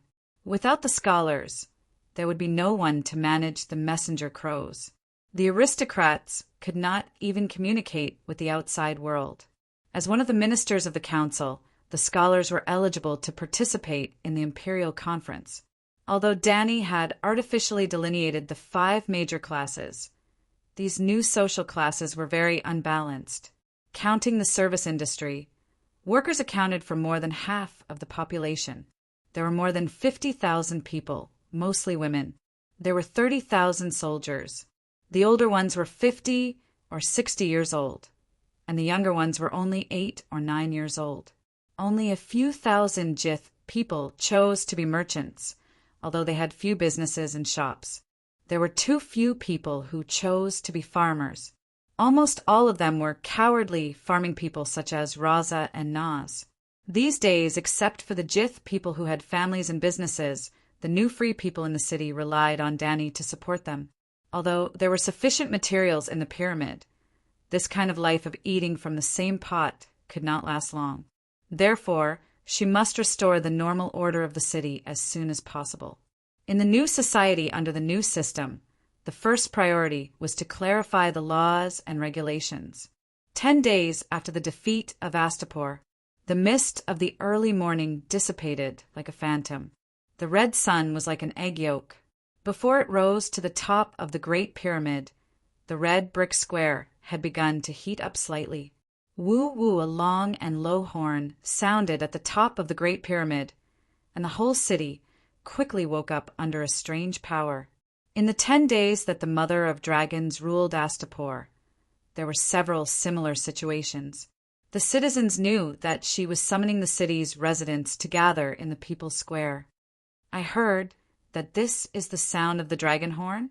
The dragon horn can control the Megalosaurus. A new free person whispered to his companion as he walked. He was a middle-aged black man from the Midsummer Islands. He was less than 5 meters tall. His body was thin, and his hands and feet were agile. He used to be a handyman raised by a benevolent master, but now he was considered a mechanic. Maybe. The handyman's companion was a free scholar. He was a white man in his 40s. He was of medium build and was not very knowledgeable. He was not the kind of high-class slave who lived a good life. However, he was more knowledgeable than his companion. He said worriedly, "I hope it's not the slave master of Kayuan City." "What are you afraid of?" "Not counting the newly formed 30,000 guards. Her Majesty, the Queen, still has more than 10,000 unsullied. I want to join the Queen's Guard. Then I will have a chance to take revenge on the slave traders. I can even become Her Majesty's bugler." The skinny man said, "You don't understand. The slave masters of Kayuan City don't need to defeat the unsullied. If they burn the manors outside the city first, the livelihood of more than 100,000 people in the city will become a big problem." The free scholar said, "No city could be completely self-sufficient. They had to rely on farming and animal husbandry in the suburbs to maintain their daily necessities. Astapor was no exception. Apart from the 100,000 people in the city, there were at least 200,000 slave masters' manors on the plains of the Worm River outside the city. Of those 200,000 people. There were about 30,000 Jith people. Before she had the time to deal with the slave masters, Danny had also sent the centaur cavalry to the village entrance to post a notice of the for great prohibitions. Anyone who dares to kill their own slaves on a large scale will have their entire family wiped out. Anyone who dares to burn grain stores, wheat fields, and olive trees, or kill large groups of cattle and sheep and let them rot will have their entire family wiped out. Anyone who dares to poison wells, block wells, or even destroy irrigation channels and farm infrastructure will have their entire family wiped out. Anyone who dares to form an army and kill patrolling centaur cavalry will have their entire family wiped out. Of course, Danny wasn't blindly tyrannical.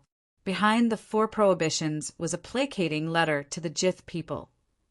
Queen Danny Rise solemnly promises that any slave master who doesn't violate the 4 prohibitions will have their family and children protected. Their property will also be protected to a limited extent, including their fields and warehouses. The free scholar and the skinny man didn't know this, nor did they know that more than 20 slave masters had been wiped out in the past 10 days.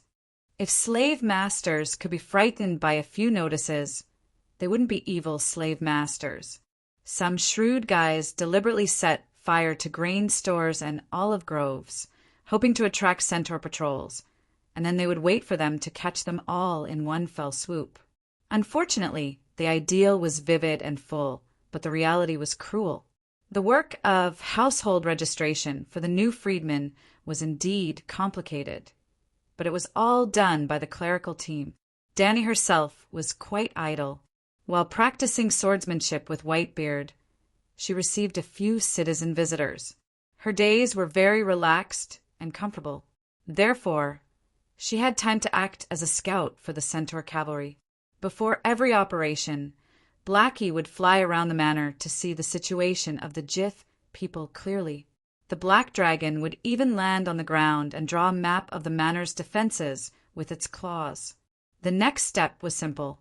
1,000 Unsullied rushed up, and 200 centaur cavalry mounted outside.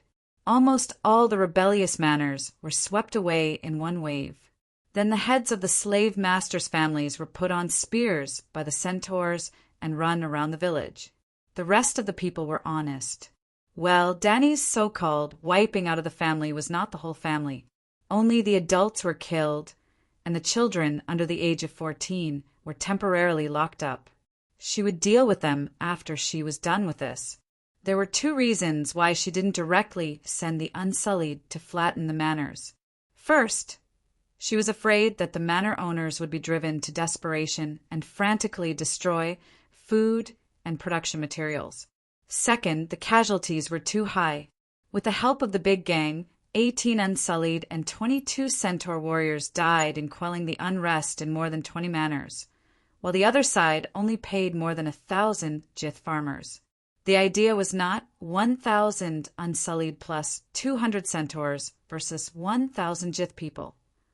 Only half of the 1,700 Jith people were men, and they were scattered across more than 20 manors. Only less than 100 Jith people and 300 to 400 wavering slave farmers would fight against the 1,000 Unsullied each time. The main reason was that the complex environment of the manors was not suitable for battle. Each manor was almost a small castle, easy to defend and difficult to attack. Chapter 110. Danny's denouncing the Jith people was not a lie. She really intended to redeem the manor's property and food reserves. Hey, Tom, look, the Unsullied are posting notices again. Let's go over and see what's written on it.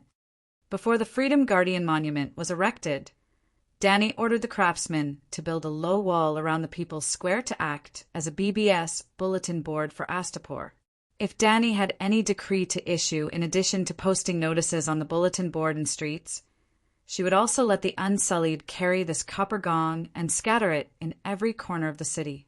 While striking the gong to attract the attention of the citizens, they would recite Danny's instructions loudly. They would not just recite it once, but like a repeater, they would recite it repeatedly. If they encountered a citizen who came forward to ask, they would also explain a certain decree in detail. Well, in fact, 99% of the Unsullied were illiterate, or rather, the slave masters did not teach them to read. They could recite loudly and explain to the citizens because of the lessons given to them by the scholars the night before.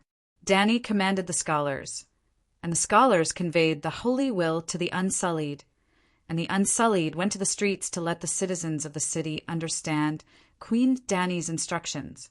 At first, Danny had the idea of letting the scholars stand under the notice as commentators. Just like the plot of a costume drama, there was a wanted poster at every city gate, and under the wanted poster, there must be an old scholar who failed to pass the examination, proudly showing off his words.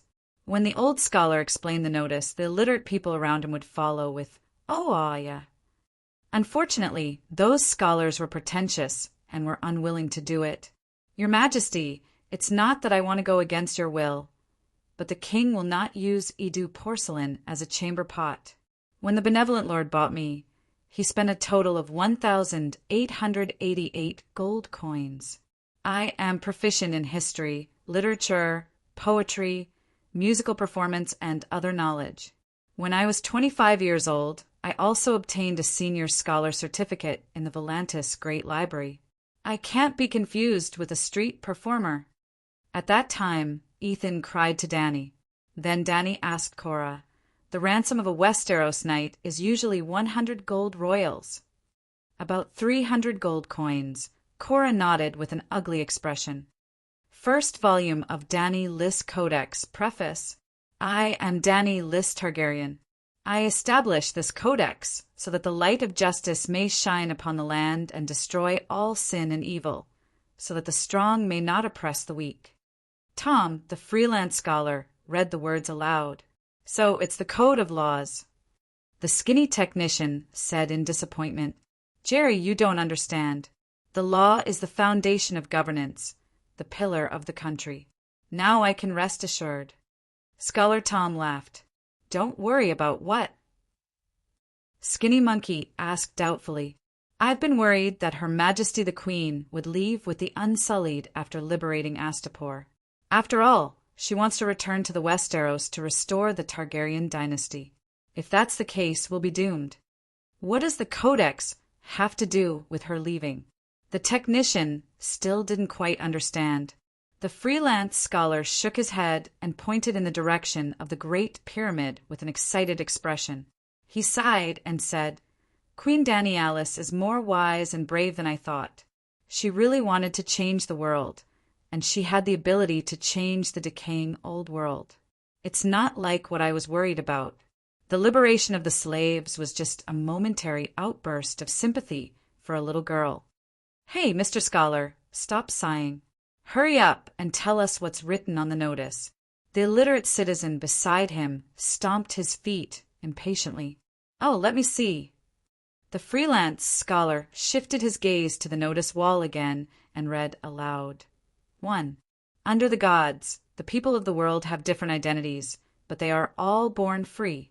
Enslaving others is the first original sin, and they will be cursed by the gods and true dragons. Good. Well said. We are born free, and the slave owners should go to hell. Long live the mother of dragons. Long live Queen Danny Alice. Misha, Misha. After the first article of the Code of Laws was read, the new freedmen around him cheered loudly. However, the scholar frowned slightly. He realized that this law did not specify the punishment for those who sold slaves. If the gods' curses were effective, would Astapor still exist for 6,000 years? It would be more realistic to say that they will be punished by the dragon breath of the Megalosaurus. What he didn't know was that Danny had put a lot of thought into this. The first book of the Code of Laws only told the people of the world what could be done and what could not be done. It was written in a relatively simple and popular way to increase the circulation and acceptance of the Code of Laws. The first article was written in too much detail. The illiterate citizens would be too tired to read it, and 80% of them would not be able to remember it. At the same time, they would also neglect the equally important articles of the Code of Laws below. It would be better to turn the first book of Danny Alice's Code of Laws into a custom and tradition that everyone knows. When the actual sentence was handed down, there would be the second book of Danny Alice's Code of Laws, to explain it in detail. Yes, there would definitely be a second book of Danny Alice's Code of Laws in the future. That would be prepared for professionals, such as judges and lawyers. Oh, even the most civilized Westeros did not have judges and lawyers. This time, Danny had raised the level of civilization of this world by a large margin. 2. Harming the lives of innocent people is a great crime and must be punished equally. Among them, killing children and infants is the most severe. 3. The legal property of a citizen is sacred and inviolable. The king cannot ask for wealth other than taxes from his subjects. 4. The untrustworthy person will be spurned by the gods. Written contracts and oral agreements with witnesses will be protected by the king and the megalosaurus. 5. Theft. The first 4 articles were more epoch-making. Perhaps every race had similar traditions, but they did not form a clear law. From the 5th article onwards, the content of the Danny Alice's Code of Laws became universal. Of course, it was more suitable for this era and this world. There were detailed regulations for criminal, civil, trade, marriage, inheritance, trial, taxes, household registration, and other systems. That's right, household registration was also a new thing. Although Danny had always said that she was learning from the Manchurian system, and even created the Moongate hairstyle and the 8 Banners military system, it could be seen from the laws she made that the core of the Astapor kingdom she created was more like the Han dynasty. The Qing dynasty also followed the Ming dynasty, especially from the household registration and taxes system. It could extend the concept of a different county system. Of course, she would not really create the Han dynasty. Any dynasty in China, regardless of whether it was strong or weak, was innately close to strengthening the centralization of power. A dynasty with a high centralization of power was destined to not live long. The very simple reason was that the power of the country was concentrated in the hands of the emperor, and the probability of a fatuous or mediocre emperor was much higher than that of a sacred monarch. In particular, the Targaryen family had the Mad King gene. If the past Targaryen Mad Kings were born in the Chinese dynasty, according to their habits of seeking death, it was estimated that they would not even be able to maintain the dynasty for 50 years. Dong, dong, dong. Suddenly, there was a burst of drumming from the people's square. It was like thunder in the hearts of everyone. "The Queen is summoning us," the freelance scholar shouted and quickly squeezed to the Great Pyramid. Many personal experiences told him that he was too far away from the Queen.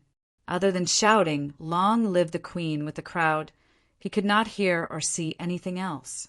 Skinny Monkey was also very smart and moved faster than him. The 2 of them almost rolled and crawled to a position 10 meters away from the pyramid. Well, if they got any closer, they would not be able to see Queen Danny on the stone steps. Long live the Mother of Dragons! Long live Queen Danny Liz! Scholar Tom saw the Queen so clearly for the first time, and he was so excited that his eyes were filled with tears. Danny stood on the second big step, about 7 meters from the ground of the square. On her left stood the Green Saintess and Sir Brokenshackles, and on her right stood Whitebeard and Aggo. "Slave master!" Skinny Monkey pointed to the 3rd step and exclaimed. The freelance scholar was stunned and looked up. Sure enough, there were nearly 100 Gith people in toga robes standing on the steps above the Queen. There were young boys and girls, women with scarves on their faces, and children of a few years old in the arms of women. "Are you going to judge the children of the good Lord?" As soon as the freelance scholar finished speaking, he laughed and said, "If they are sinners, how can they stand above the Queen?" Woo! The Queen stepped forward and blew a black horn, fixed on a wooden frame. The desolate and low sound made everyone in the square feel their hearts sink for a moment. Suddenly, the square of tens of thousands of people was so quiet that only their own breathing could be heard. You have read the code, Article 2. It is a great crime to harm the lives of innocent people, and the crime of killing children and infants is the most serious. What is an innocent person? Without an open and fair trial, only God knows whether he is guilty or not. But ignorant children and infants are necessarily innocent. Harming the lives of innocent people is a great crime, and it is unforgivable. The freelance scholar praised, "The Queen is wise, the Queen is merciful," in his heart, and wondered, what does the Queen want to say? Until she suddenly pointed to the slave master's relatives on the third step above. Their father and brother sold slaves, treating the lives of slaves as nothing. Their hands are full of blood, and they should be sentenced to death. Death penalty! Death penalty! The crowd below was furious and shouted loudly. For the first time, the Gith nobles above experienced this kind of criticism from the people. Their faces were pale, and they were about to cry. No one knew whether they had repented of their evil slave master life. But they must have deeply understood one thing at this moment. The small world they lived in had changed. Seeing the Queen's right hand pressed down, the freelance scholar, like the others, immediately stopped shouting, looked at her, and continued to speak. A person can decide his own future and can also make changes at this moment, but he can't choose his own birth. Yes, they're mostly the descendants of evil slave masters, but they have no choice. They are still young, and their hands are not stained with blood. They are innocent, they don't deserve to die, but now many innocent people have died in the hands of the rebel freedom guards. Oh, don't tell me you want to kill the donkey after it has outlived its usefulness. The freelance scholar was shocked and had a very bad guess. What? The skinny monkey was confused and sighed. I think what Her Majesty the Queen said is very reasonable. I didn't think about it before, but after Her Majesty's advice, I realized that people really can't choose their own birth. I also don't want to be a slave. The freelance scholar was stupefied. If you could choose, would you reincarnate as an evil slave master? Well, that's not the point. The Queen's words seemed to be paving the way for the following actions. Chapter 111. What happened next gradually matched the freelance scholar's ominous premonition. On the first stone step below the Queen, men in hemp clothes with shackles on their hands and feet came out one by one. They were escorted by the Unsullied. Their white linen short-sleeve shirts had the word Sin written in black paint on the front and back, in Valeglia, not Chinese.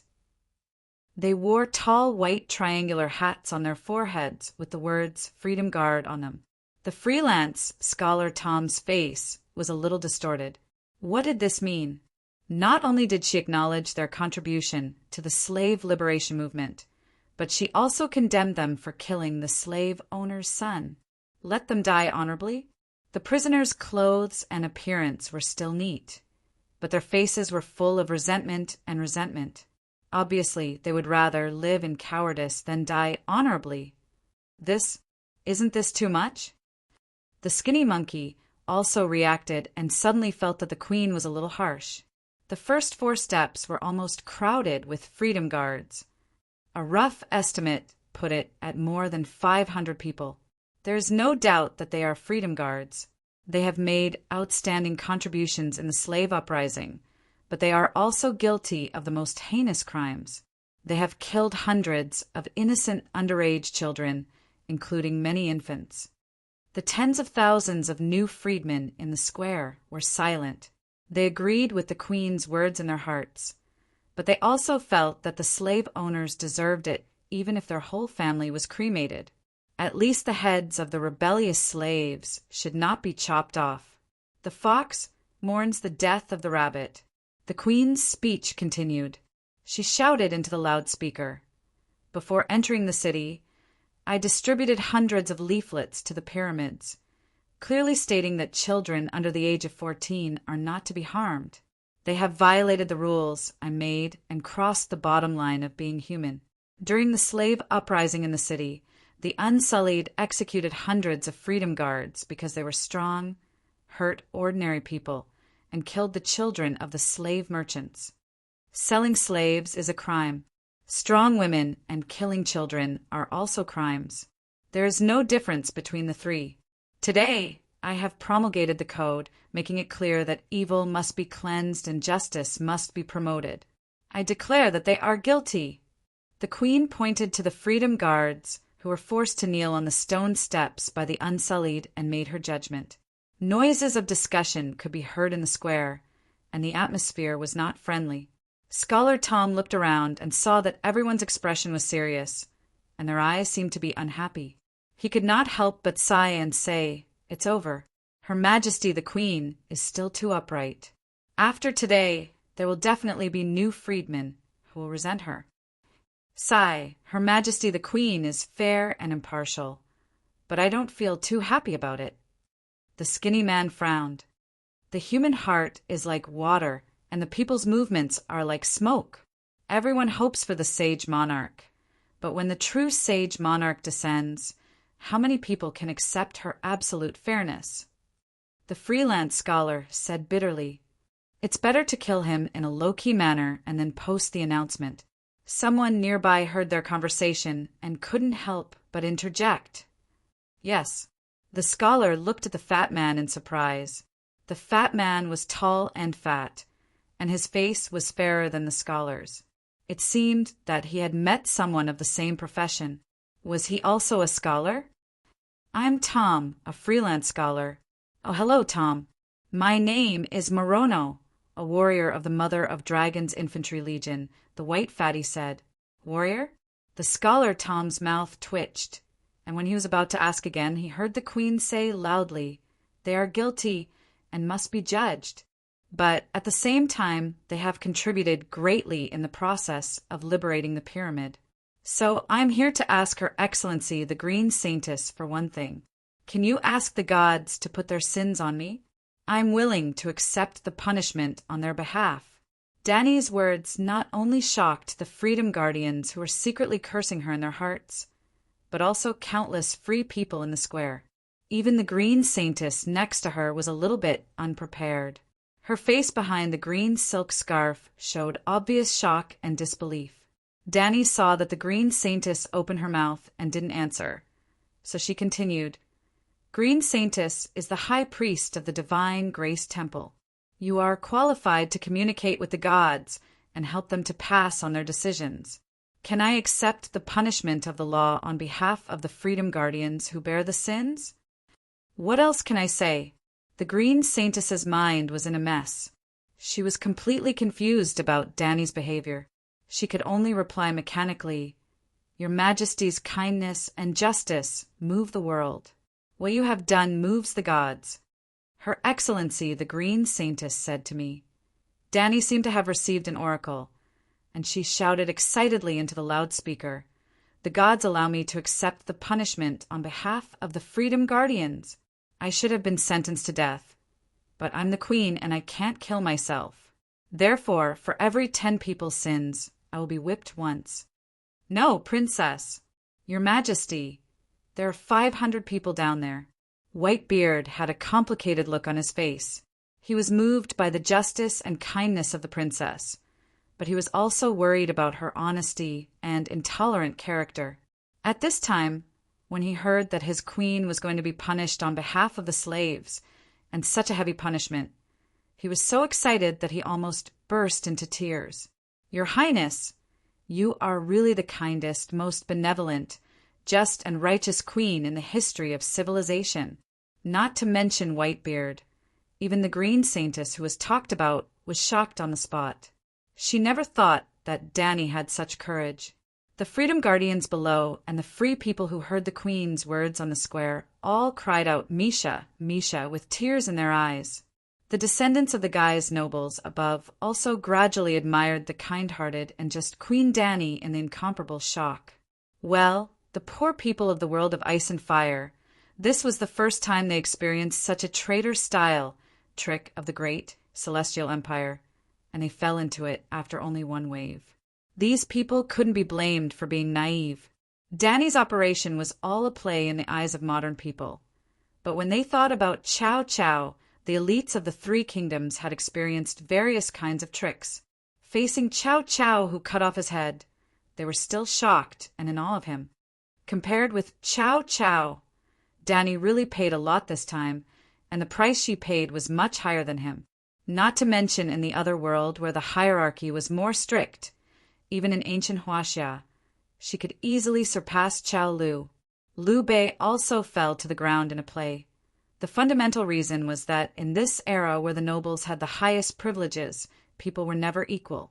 Putting the three kingdoms aside, in the most civilized Westeros, the lowest-ranked knights killing the free people in their own territory and wantonly snatching the wives and daughters of the farmers was not a crime at all. Those who were more considerate would compensate a few silver coins. Those who were more ruthless would pull up their pants after doing it and kill the entire family.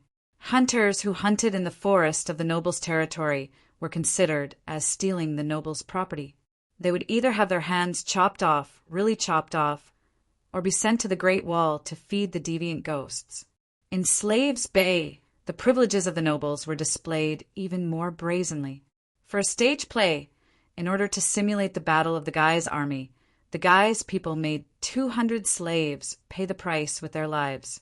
Obviously, in the eyes of the good Lord, the death of 200 slaves was worth it if he could laugh to his heart's content. Who was Dany?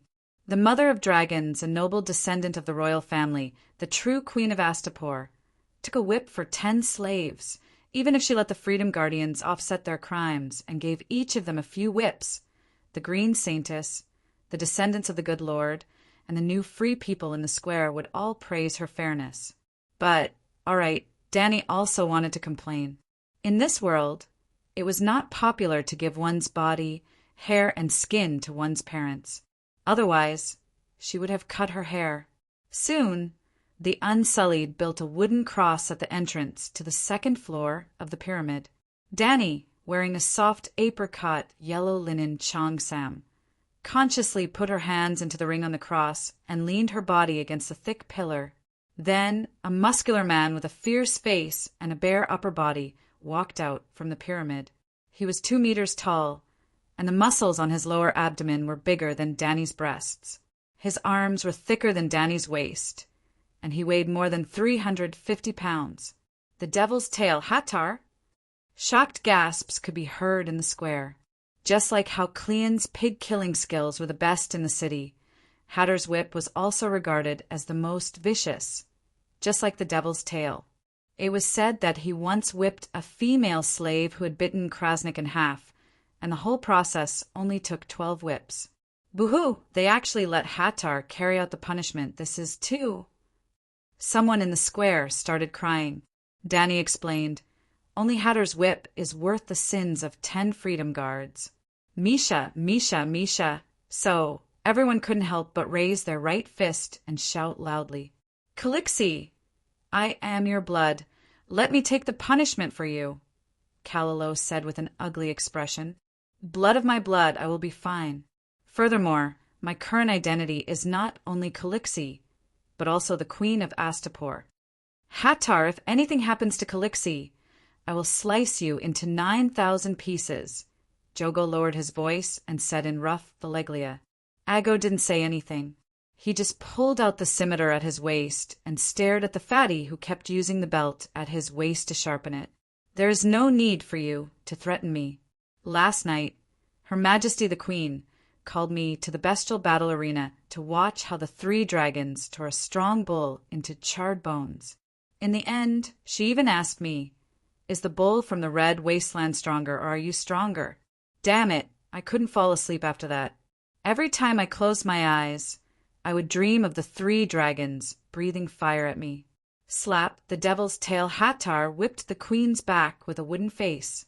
With just one whip, her clothes were torn apart, revealing her snow-white skin and a 30 centimeters long scarlet scar. Fresh blood was already flowing out. However, Dany clenched the cork in her mouth tightly. Her face turned pale, and she groaned. "Her Majesty the Queen, boo-hoo! A whip is worth the sins of 10 people." After Dany was whipped, the Unsullied immediately escorted 10 prisoners, wearing tall hats up from the lower level.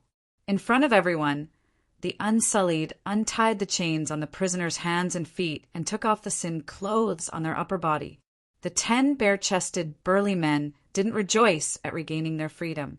After seeing the whip scar on Danny's back, they couldn't help but kneel on the ground and cry loudly. The free people below the square also choked up and called out Misha wave after wave. Slap. Hattar whipped again with a wooden face. However, he thought of another thing in his heart. The first few whips must be ruthless enough. Ruthless, but not spicy. Although the whip scar is deep, the flesh is torn open and blood is dripping. It's only a superficial wound. It won't hurt the muscles and bones at all. After a few whips, Her Majesty the Queen's back will definitely be a mess, like rotten meat. In this way, the remaining dozens of whips only need to be loud and beautiful enough. Although it looks like the whips are flying, there won't even be a superficial wound. With the Devil's Tail Hatter's peerless whip technique, he can even make after-images fly. The sound is like thunder, but it feels as light as a feather. This kind of whip technique is the capital to ensure that I won't be eaten by the dragons. Chapter 112. Whitebeard finally understood why Danny was called the Immortal, because she really didn't burn. Yesterday morning, her whipping as punishment earned enough tears and reverence from the people. Queen Danny was about to become the blessed Saint Danny. Unfortunately, there were no monks of the Church of the Seven Gods here. People in the city, whether they were new freemen, ordinary people, or nobles of guise, were in awe of her to the extreme. When the news spread outside the city, more than a dozen manor owners closest to the city immediately declared their allegiance. Because in the process of Queen Danny's personal deification, the Queen's code she formulated also became as heavy as Mount Tai, sacred and inviolable. Her Majesty used her blood to cast infinite sanctity and great authority. It could be said that in the more than 10,000 years of history of this different world, there had never been a code that could be so wholeheartedly accepted and respected by the people on the day of its birth. This was also the main purpose of Danny. With the history of the Celestial Empire, she had too many means and routines to win the love and worship of the people. It was too stupid to whip herself, and the price was too high. The core purpose of the 50 whips yesterday was to promote the code. As long as her code was quickly known and accepted by the people, Aposta could settle down in the shortest time, and her burden would become the cornerstone to support her. Danny did not forget that there were Cayuan and Mirene in the north, New Guys in the south, Queers in the east, and Volantis in the west. Those city-states relied on the slave trade to maintain their abnormal prosperity, and they would not easily let go of Danny, an alien. Compared with these, the price of 50 whips was too low. After being barbecued in the charcoal last night, all the wounds had scabbed this morning. In a few days, not only would the wounds be healed, but even a scar would not be left. Whitebeard, who saw the barbecued queen for the first time, was inexplicably shocked. He kept muttering, "True dragon, true dragon." Those mad kings in history were not all lunatics. There really is a true dragon reborn in the fire. He thought for an entire night, and then this morning he came to Danny and knelt down on one knee. "Your Majesty, Danny Liz, I have something to tell you." In the garden at the top of the pyramid, under the shade of the apple tree, a soft couch was propped up. Danny was lying on it, leisurely flipping through a thick book. The salty sea breeze blowing from the distant sea, mixed with the sweet apple fragrance above her head, and the blurry and elegant scent of the pansy and Persian chrysanthemum beside her, created an intoxicating and vigorous vitality around Danny. "What is it?"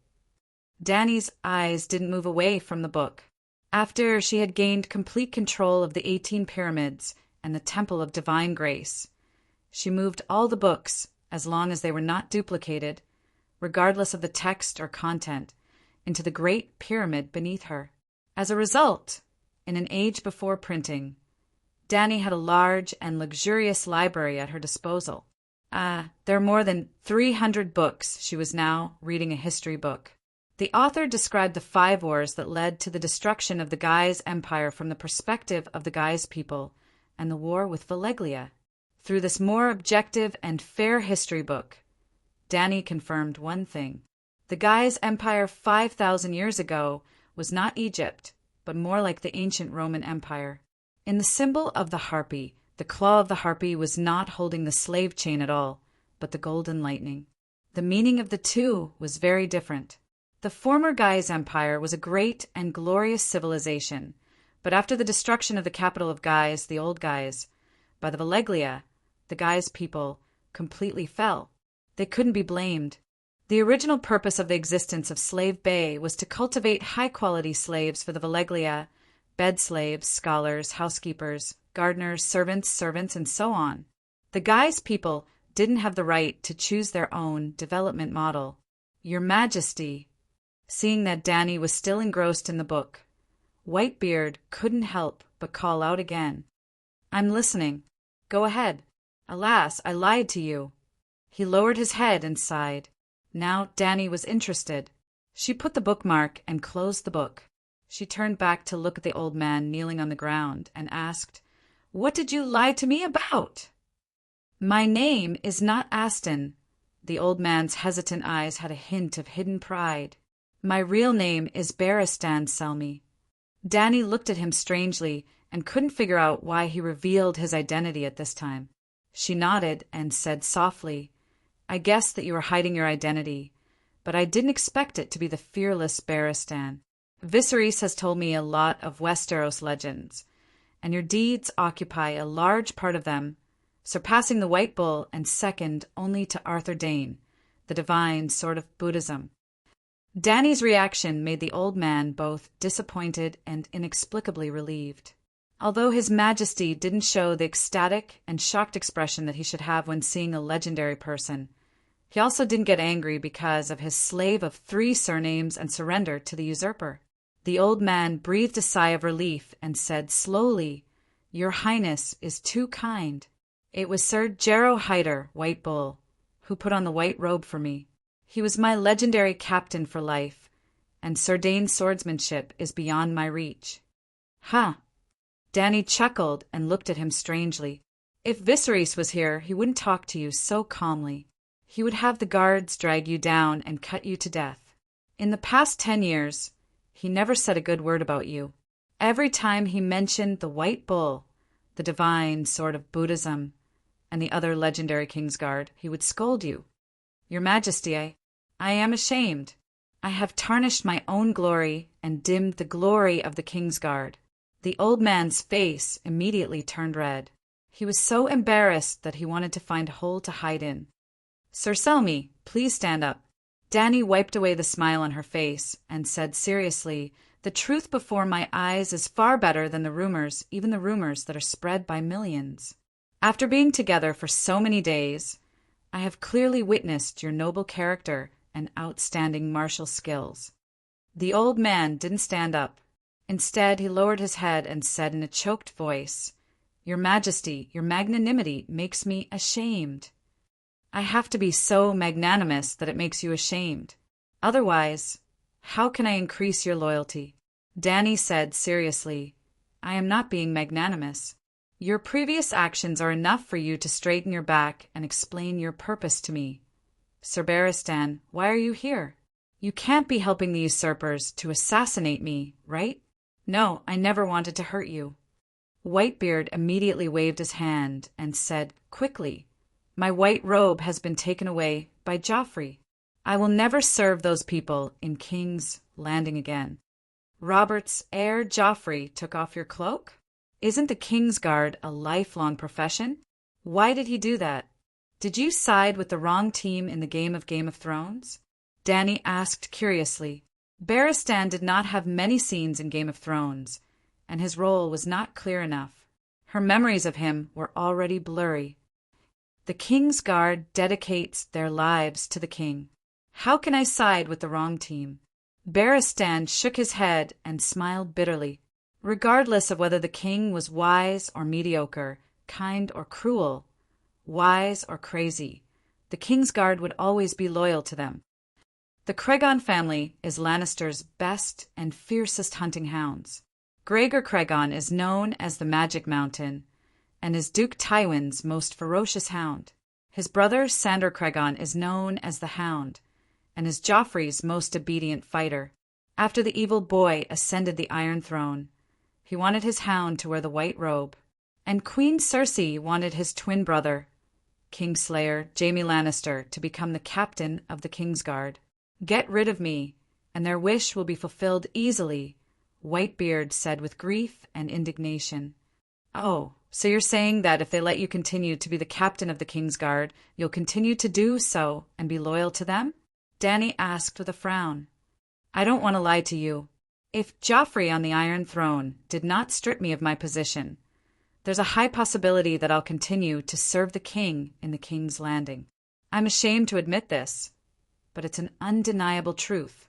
Saying this, he looked up at Dany with a sorrowful gaze. Your Majesty, please understand that the Kingsguard was born with Aegon.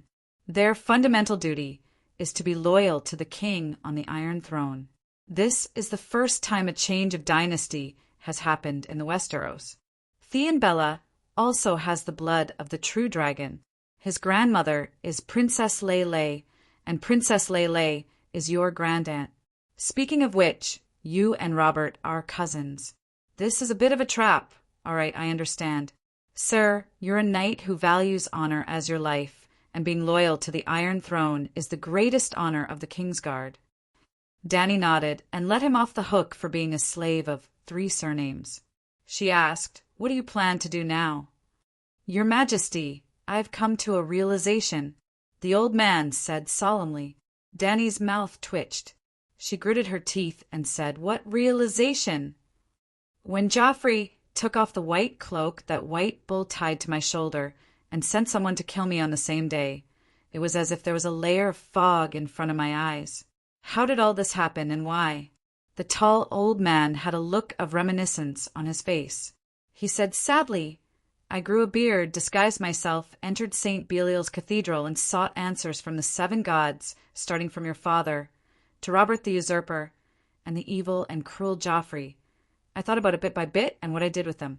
In the end, I came to a realization. Once I put on the white cloak, I'll be a Kingsguard for life. But this time, I have to find a true king, and I'll die for the true king. I'm your first test subject. Dany tilted her head and looked at him. Not really. When Illyrio told me that you hatched 3 dragons, I decided to dedicate my life to you. Is this what you've realized? Because I have dragons, and the Megalosaurus is invincible, and the most promising to end the chaos and unify the 7 kingdoms again? And you went to St. Belial's Cathedral to pray for so long. Why did you hide your identity? She asked again. Barristan's eyes sharpened. He looked around and said seriously, because you have spies from King's Landing around you. In fact, you and your brother have always been under surveillance. As the captain of the Kingsguard, I'm also a member of the council. I have the right to participate in all open and secret royal meetings. Over the past 14 years, I've heard Varys report on you and your sister to Robert hundreds of times. Which lord has received you, which mercenary group your brother has been in contact with. Every promise Prince Viserys has made to the merchants of the trading cities in order to restore the kingdom. Every woman the prince has had sex with. Even the date of your first menstrual period was reported in detail to King Robert and his council. Chapter 113. His Majesty King Robert had to ensure that Prince Viserys and you did not have an illegitimate child. Dany's face turned green and red. She was shocked, ashamed, and angry. At the same time, she was extremely puzzled. How did the siblings survive? With this thought in mind, she asked the same question. My cousin didn't send anyone to kill us? I remember that for the past decade, Viserys would often drag me out of bed in the middle of the night to avoid the assassins, or leave the city at night, or hide in the sewers of the slums for days at a time. Could he have been too sensitive? Sigh. I should have seen through Robert's disguise as a hero. The old man sighed painfully and blamed himself. All this time, I've subconsciously denied a widespread rumor. When Tywin Lannister brought Prince Rhaegar's 2 children to Robert, he smiled happily. Was the old man's brain damaged? They were talking about the assassins. Why did they bring up Rhaegar's children? As the usurper and a collateral Targaryen at that, What's wrong with him being happy when he saw someone helping him get rid of a future threat? Danny said with a straight face. In Westeros, killing children is an extremely shameful thing, and the reason why Robert Baratheon had so many followers was because of his forthrightness, bravery, pride, and personal charm. During the War of the Usurpers, there were often captured nobles of the royal faction who were impressed by his forthrightness. How should I put it? Before he became king, Robert had a halo that made people worship him, admire him, and be willing to fight for him. But if it was proven that he killed the 2 children, his halo would be shattered and countless people would despise him, leave him, and oppose him. Tywin Lannister helped him do what he wanted to do, but could not, and he received great rewards. In the end, Tywin, who joined Robert's side, became the king's father-in-law. After catching his breath for a while, the old man continued. In the beginning, I did not understand this. I only put all my anger on Duke Tywin. If I saw him laughing at the remains of Rhaegar's child, no one in this world could stop me from killing him. But I was so badly injured that I wasn't at King's Landing. It was only after I had sworn my allegiance to him that I faintly heard the rumor. At first, I did not believe him to be such a man. Robert may have been secretly relieved with guilt, but his chivalry would never have allowed him to laugh over the broken body of an infant. The moment anyone steps onto the throne, they will become different from before, Danny said calmly. But someone has become better. The old man looked at her with a burning gaze. Because compared to supreme glory, I see more responsibility, heavy responsibility, she said. So, you are the true king, and he is not. The old man smiled. His smile was bitter and gratified. Compared to a stubborn old man like me, Robert prefers having Jaime by his side. Perhaps in the face of the Kingslayer, his usurper would be more at ease. However, I have seen him secretly order Varys to assassinate you and Prince Viserys a few times. From then on, I gradually understood that he was far from being as righteous as he appeared to others. That rumor, sigh. He had already usurped the throne, yet he was still righteous? Danny was not in the mood to retort. Secretly, you said? At the time, the Hand of the King, Jon Arryn, was a righteous man. He did not agree with killing the children. Robert was unwilling to oppose him directly. After all, apart from being the Hand of the King, Duke Arryn was also his adoptive father. In the War of the Usurpers that destroyed the Targaryen dynasty, Jon Arryn was the first to raise the flag of rebellion. However, he did not do it for himself. Because of Prince Rhaegar's kidnapping of Lyanna, the Mad King, Aerys wanted Jon Arryn to hand over Eddard Stark and Robert. Before that, the Mad King had already roasted Lyanna's father and eldest brother on fire, so crazy. Eddard and Robert were Jon Arryn's adoptive sons. Because he did not have a son of his own at his age, he had always raised them as his own. When he saw that the Mad King wanted the lives of his 2 adoptive sons, he immediately became the villain. He was known as the best adoptive father in the world of ice and fire. Since Robert did send assassins to assassinate me and Viserys many times, why did they fail so many times? Viserys definitely does not have the ability to counter assassinations. In fact, in his many years of persecution, Viserys, who was considered normal at first, was forced to go insane. Perhaps there is someone else secretly protecting you, Barristan said thoughtfully. Who? Illyrio. I do not know. The old man shook his head with a bitter smile. Dany's expression changed. She asked, You just said that Varys was the one who reported information about me and Viserys to Robert every time. Varys is nicknamed the 8-clawed spider. He is the chief of intelligence in the Imperial Council. His methods are astonishing. Nothing in the 7 kingdoms or on the other side of the narrow sea can escape his eyes and ears. Robert relies heavily on him. By the way, Varys also served your father for many years. He was born in Lys and made a name for himself in Pentos as an intelligence dealer. His Majesty Aerys knew of his reputation for being good at intelligence work. Dany nodded and asked, Who is the spy among the people around me? After a pause, Barristan said, Jorah Mormont, before you married Khal Drogo, Varys warned Robert that Prince Viserys would use you to exchange with the Horse King for 10,000 Howling warriors, or the Horse King would personally help him restore his kingdom. On the day of your wedding, Jorah Mormont, who accepted the King's Landing spy mission, took the initiative to get close to Prince Viserys and swore allegiance to him. He is a shameless spy with no honor. He sells slaves and swears freely. He is not trustworthy at all. Khaleesi, let me kill him, Aggo shouted angrily. Dany sighed and said to the Blood Alliance guard, Aggo, you let Grey Worm call Sir Jorah. Some things are better explained in person. The Blood Alliance guard and the Queen's Iron Guard were her trusted subordinates. 3 of the Blood Alliance guard took turns to guard her, while the other 2 helped her train the Howling Warriors.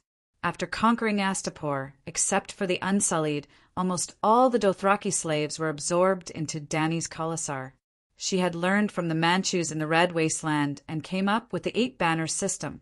It was not necessarily the same as the 8 Banners of the Manchus, because Dany did not understand the military system of the Qing dynasty. She only changed the name of the Military Advisor Brigade Battalion. After establishing a relatively complete system of sergeants, the new centaurs only needed to fill in the gaps. The original slaves had lost their arrogance. How could they not be obedient? Her little Khalasar now had more than 1,500 people. Excluding the old people, there were about 800 adult men.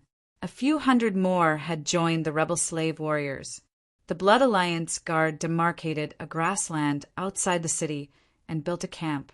In addition to daily training, they also patrolled the gate of the slave owner's manor. As for Jorah, he was helping Dany train the militia. In theory, Jorah Mormont served as Dany's Grand Marshal of the Army position, and the Unsullied Commander Grey Worm was also his subordinate. Whitebeard advised, Your Majesty, it's best to let the Unsullied tie him up first, take off his armor, and then bring him to see you. No, if he wanted to kill me, how many times would he not have the chance? Dany waved her hand. Of course, the superiors should be suspicious of everyone. But as a human, if they did not even pay a bit of trust, wouldn't it be too sad to live? About 40 minutes later, Jorah, dressed in military attire, was led by Grey Worm to the top of the Great Pyramid.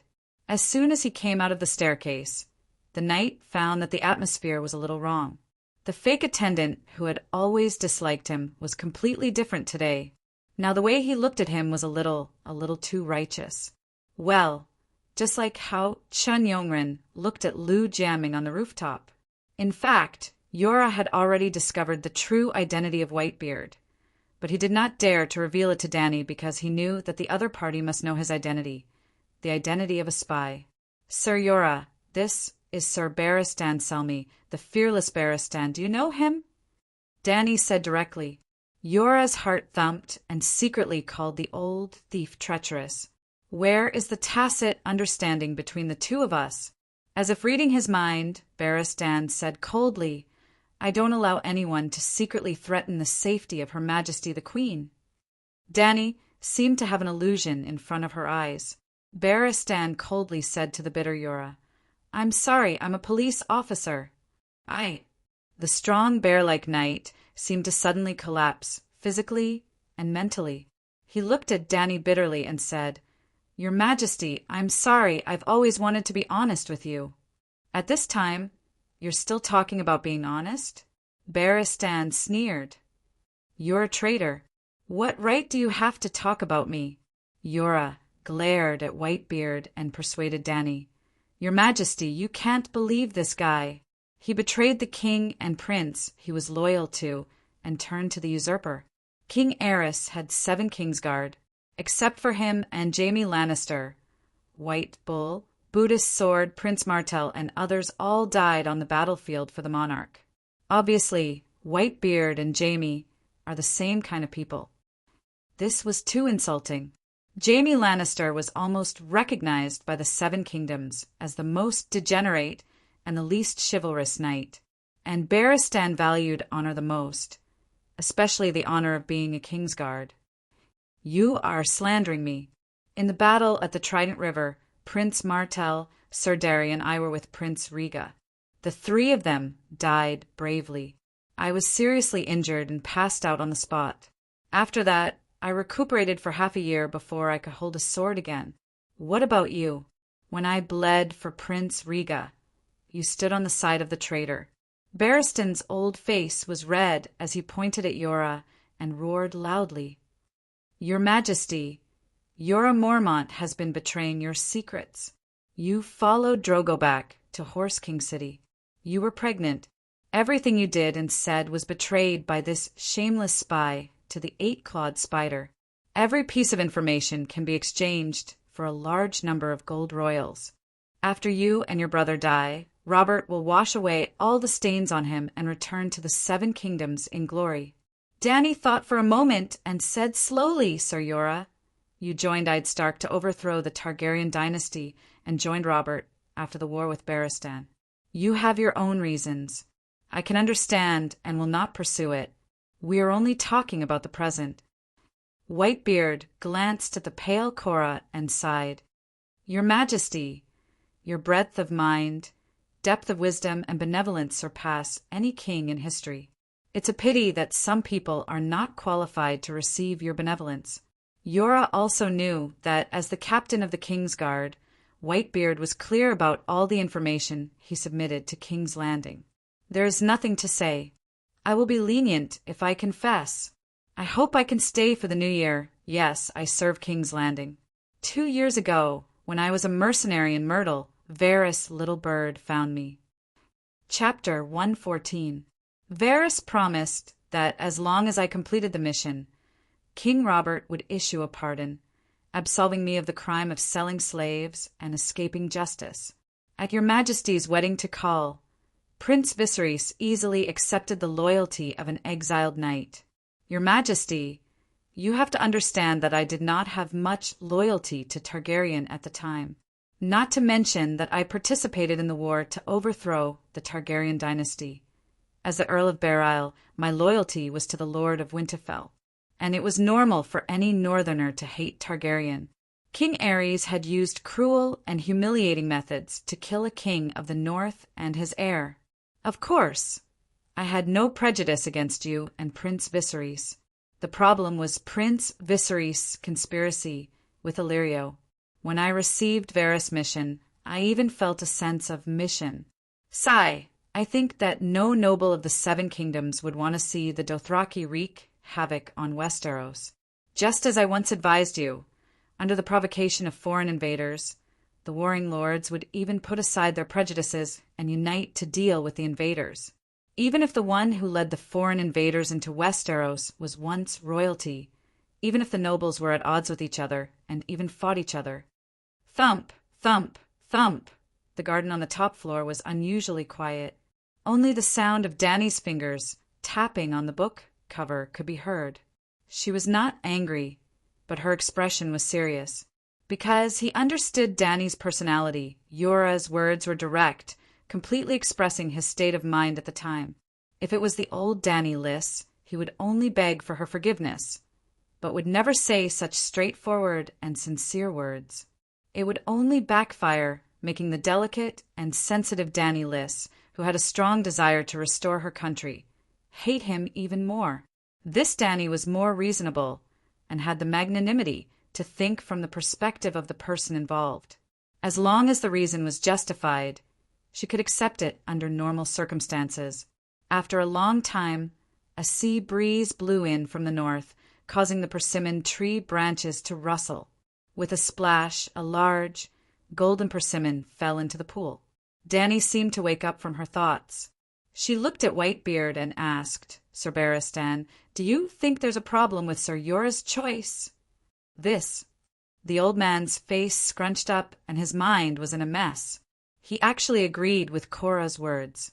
This, I understand. Dany sighed and said to the nervous undercover knight, from your perspective, it's not a big mistake.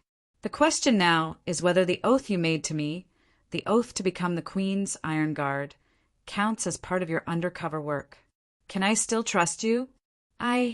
Danny raised her hand and interrupted him. Don't force yourself. Please follow your heart. No matter what, I will not harm your life. It is human nature to miss home. When you leave, I will give you a large sum of money, enough for you to return to the Westeros and enjoy a lifetime of wealth. You can even take away the Valeglia steel armor you are wearing. Your Majesty, as far as I know, the Westeros don't even have a set of Valeglia Dragon King armor. Barristan stepped forward anxiously and interrupted. You can just give him a little more money. This set of armor may cause him trouble. Duke Tywin may even kill him out of greed. He has even lost his title as a count. How can he resist the Duke? I think you are too jealous. Cora glared at the old man angrily and turned back with red eyes. He said emotionally, Your Majesty, I will not leave. My oath to you in the Red Wasteland was completely sincere. Have you forgotten? I have advised you to leave Ursos many times and go to Jade Sea City to avoid the usurper, because I know how dangerous your situation is. You should leave. Who knows if you are telling the truth? Khaleesi has our protection, Ago said coldly. I am a Kingsguard. Like you. I am also the princess blood of my blood, Cora argued. You are not blood of my blood. You are an Undull who looks down on centaurs. You are afraid that Khaleesi will lead the centaurs to sweep through the 7 kingdoms and take back the Iron Throne that belongs to her. That is what you said just now, Ago said sharply. Cora was at a loss for words. He stamped his foot and cried out, That was my thought more than a year ago. Now I don't care about the Westeros. If the princess is Khaleesi, then I am willing to fight for her as a Khalasar warrior. Cora's words made Whitebeard look askance. The centaur Ago's mouth was also agape, speechless. After a pause, Cora dispersed the excitement on his face and looked at Dany slowly and solemnly. I am the Queen's Iron Guard. I will only serve the Queen for the rest of my life. Everything else is not within my scope of consideration. Dany looked at him with a solemn expression and said, I hope you remember what you said today. The plot of Game of Thrones was not very useful for Dany to predict the future. Real life experience was very different from the TV plot. However, the characters in Game of Thrones were rarely different. Cora Mormont was never cunning. In the original plot, he was Dany Rise's most loyal subordinate. Cora heard her meaning of accepting him again. He knelt down and swore in ecstasy. I swear by the life of my father, Geo Mormont. I, Cora Mormont, give all my loyalty to Dany Rise. I swear to fulfill the duties of the Queen's Iron Guard. Dany's mouth twitched. Big Bear's father, Old Bear, did not have many days to live. Your Majesty, please accept my loyalty. I am willing to be your Queen's Iron Guard. Whitebeard glanced at Big Bear and knelt down on one knee and said solemnly, I accept your loyalty. After I recover from my injuries, we will hold a more formal ceremony. Dany nodded and said seriously, Queen, what about me? The tall and strong eunuch Bevos, who had been watching the show for a long time, threw away the pork thigh bone in his hand. He wiped his greasy hands on his silk pants and came over with a smile. My attendant has become the Queen's Iron Guard. My status cannot be lower than his. Dany raised her eyebrows and laughed. Do you know what the Queen's Iron Guard represents, other than the identity of the strongest knight? As long as you swear, you will have to serve me for the rest of your life. You are not going back to Pentos? The strongest knight. The fat eunuch looked Cora up and down and shook his head. He is definitely not as good as me. As for Pentos, sigh, I am not the subordinate of the fat spice merchant at all. Let's put it this way. I was originally a gladiator of Meereen, a slave. After a few changes of hands, I became your bodyguard, which is also your slave. If you can feed me for the rest of my life, I will not have to worry about food and drink. That would be great. So you want to eat and drink here for the rest of your life. Then, can I let you go now? You can be considered a reserve Queen's Iron Guard. Danny pinched her nose and took him in. Danny did not know how strong he was, but she liked the fat eunuch's personality. As for whether he was Illyrio's spy, the possibility was not high, as the fat eunuch was still a gladiator in Myrine a year ago. There was no reason for a slave to betray Misha for his master. Besides, Illyrio's wealth could not compare to Danny's now. Future, wealth, faith, ideals, and future. No matter which one it was, following Danny would give him more. Khaleesi, then should I become your queen's iron guard? Ago asked hesitantly. Why do you have such thoughts? Danny asked curiously. Without a doubt, the blood of my blood was closer to Khaleesi than the queen's iron guard was to the queen. The king's guard was a subordinate, but the blood of my blood was a brother. Well, to make an analogy, Zhao Yun was Liu Bei's king's guard, while Zhang Fei and Guan Yu were the blood of Emperor Liu's blood. Ever since the emergence of the Dothraki people, there had never been a case of a blood guard betraying the call. Danny had always treated her blood guards well. Not to mention the treatment, they could have everything she had. Every time she discussed important matters, they would definitely participate. She had even thought of marrying her handmaidens to 3 blood guards, so that they would not grind tofu every night and try to rope her in. The reason why she did not let them marry immediately was that the customs of the Khalasar had not completely changed. The marriage system had just been implemented. If the 6 of them habitually slept around, then Ago said seriously, "If you become the Queen's Iron Guard, perhaps the Undulls will not oppose you any more." "No need. You are the Blood Guards. Don't care about what the Westeros think." Danny was touched. She had never thought that the rough centaurs could be so emotional. Then she glanced at Cora and Barristan and said, seriously, just like how I will not throw the Unsullied into the game of fighting for the Iron Chair. The Dothraki are my people. They should live freely in Ursos, not be hated and die tragically in a foreign land. Your Majesty. The 2 Westeros looked at Danny with complicated expressions. They wanted to say something, but stopped.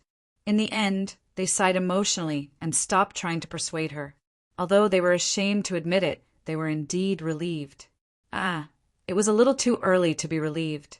In a few years, the second long night in history would come. The Westeros would be rampaging with deviant ghosts, and the proud nobles of the 7 kingdoms would probably kneel and cry, "Queen Danny, Father Unsullied, Grandpa Centaur, please save us!" Danny could not help but feel a sense of urgency at the thought of the long night when the whole world would be shrouded in winter.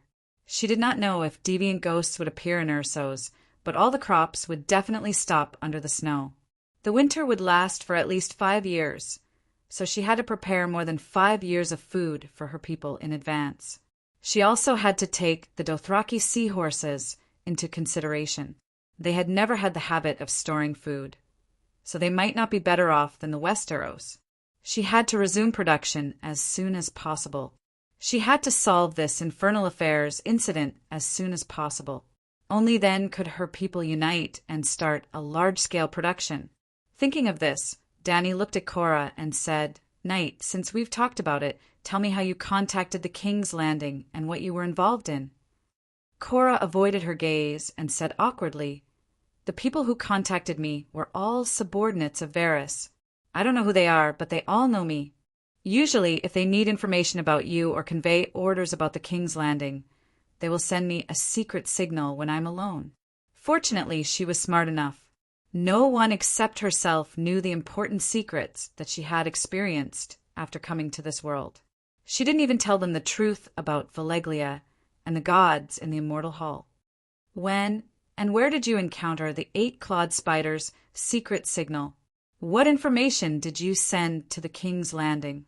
Danny asked again. Almost all the cities have people from the 8-clawed spider. Pentos, Coer, Mong City, the small town of the Leza, Queers. Seeing Danny's face getting darker and darker, and Ago starting to grip the hilt of his sword again, Cora hurriedly said, "When I reached Queers, I hesitated, and then 7 levels of hell." Danny pounded the fur cushion under her and said resentfully, "What's wrong with you?" "In Mong City, in the Red Wasteland. How many times did you save my life?" You saved me while pledging your loyalty to me, then betraying me while pledging your loyalty to the King's Landing. Aren't you tired? Tired, too tired.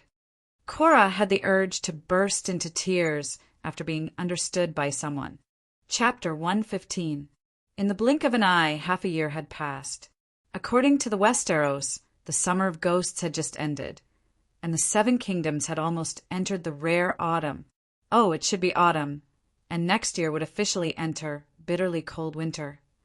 However, Slave Bay had a tropical oceanic climate, and there was not much of a change in the four seasons. Although Dany had been in this world for more than a year, she had always been in the temperate zone and had no direct experience of the cold winter and the changes of the seasons in this world. Many times, when she led the Queen's Iron Guards to patrol the manor fields, she would tease the two Westeros. Do you think Slave Bay is the legendary Long Summer? In the light of the idea of being lenient with the enemy, in these relatively peaceful days, Dany worked at full capacity to expand the production. In half a year, rice was harvested twice, wheat and turnips were harvested once, and the second harvest was not far away. In addition to the slave trade, the Guy's people opened two projects: brick baking and bronze smelting. Dany found from her previous memory that the free trade city-states were mostly stone houses. When she asked Chola and Barristan, they also said that in the Westeros the nobles lived in stone castles and the civilians lived in wooden houses. How good were the brick baking skills of the Guy's people? The three cities of Astapor, Cayuan, and Meereen, including the pyramids, streets, squares, civilian residences, and city walls, were all made of brick. Well, it must be said that the main building material of the pyramids was still boulders. This showed the brilliance of the Guy's architects. They had already considered the problem of weathering. If the rock was exposed to the outside, the pyramids would definitely quickly weathering and collapse, so the exterior of the stone pyramids was paved with many layers of red bricks. Well, the Guy's architects' concept of time was different from that of modern people. They really wanted to build a lasting foundation. The Great Pyramid, named Sunrise Palace, where Dany lived, had a history of more than 5,000 years. At that time, the Guy's empire was destroyed in the hands of Valeglia. The Guy's people left the burned and salted Old Guys, the capital of the Guy's empire, located on the other side of the new Guy's Strait, and entered Slave Bay to build the three cities of Astapor, Cayuan, and Meereen. Were there any buildings on Earth that were more than 3,000 years old? Dany didn't know. In this fantasy world, many Westeros buildings had a history of 8,000 years, let alone 3,000 or 5,000 years. For example, the 19-night Watchman fortresses under the Great Wall of the northern region, Winterfell, Casterly Rock, and Storm Castle. All right, I digress. The Gith people were very skilled in baking bricks and smelting bronze. There were continuous brick factories and metallurgy factories near the mountains to the south of Astapor, but Dany did not start producing red bricks on a large scale. After she liberated all the slaves, she let them sign a labor contract and work again. However, the place where they worked again was not the brickyard, but the metallurgical factory where they produced farm tools and swords. The Astapor iron mine was relatively rare. More than 90% of it was copper. The precious steel was used to make farming tools, hoes, sickles, shovels, in order to increase the efficiency of farmers. Dany also invented 3 kinds of plow knives: the small plow knife for mules and horses, the medium-sized plow knife for bison, and the giant plow knife for elephants. The so-called invention, she only mentioned the use, and a large group of blacksmiths and scholars racked their brains to make it a reality. Bronze weapons were definitely not suitable for this world that had entered the Iron Age for thousands of years, but a bronze spear was more threatening than a wooden stick. Not to mention the mother of dragons guards under the queen. Even the strong farmers who worked part-time as militia had a bronze spear and a bronze scimitar in their hands. Dany's idea of ruling Astapor could be divided into 2 steps. First, establish laws and regulations to stabilize the people and standardize the system. Second, develop agriculture and military to fill the stomach and strengthen the military. The long night was coming, and she didn't have time to come up with a 5-year plan, only a half-year plan. The goal of the first half-year plan under Danny's rule was to restore agricultural production, stabilize the city's prices, and ensure that every household had surplus food. 3 days after the Danny Lilith Code was issued, 40% of the slave owners outside the city opened their doors and surrendered. After that, under the personal leadership of Danny, the Unsullied, the Centaur-mounted archery, the militia supply team, the Black Dragon Scout, and the White Dragon, Green Dragon flamethrower, crushed all the slave owners' stubborn resistance with their running speed. Danny roughly calculated that she had a total of 4 million mu of mature land and the same amount of semi-mature land that could be cultivated. In order to maintain the land's fertility, the Gith people took turns to farm. Don't doubt how 200,000 people cultivated 4 million mu of land. They were not as intensive as the Chinese farmers, and part of the land was planted with pasture for grazing. Half of the remaining fields were planted with olives and grapes. Danny would confiscate the land of the slave owners who surrendered to her according to the slave population in their manner. A slave confiscated 10 mu of land, and the rest of the land Danny would still nationalize the land.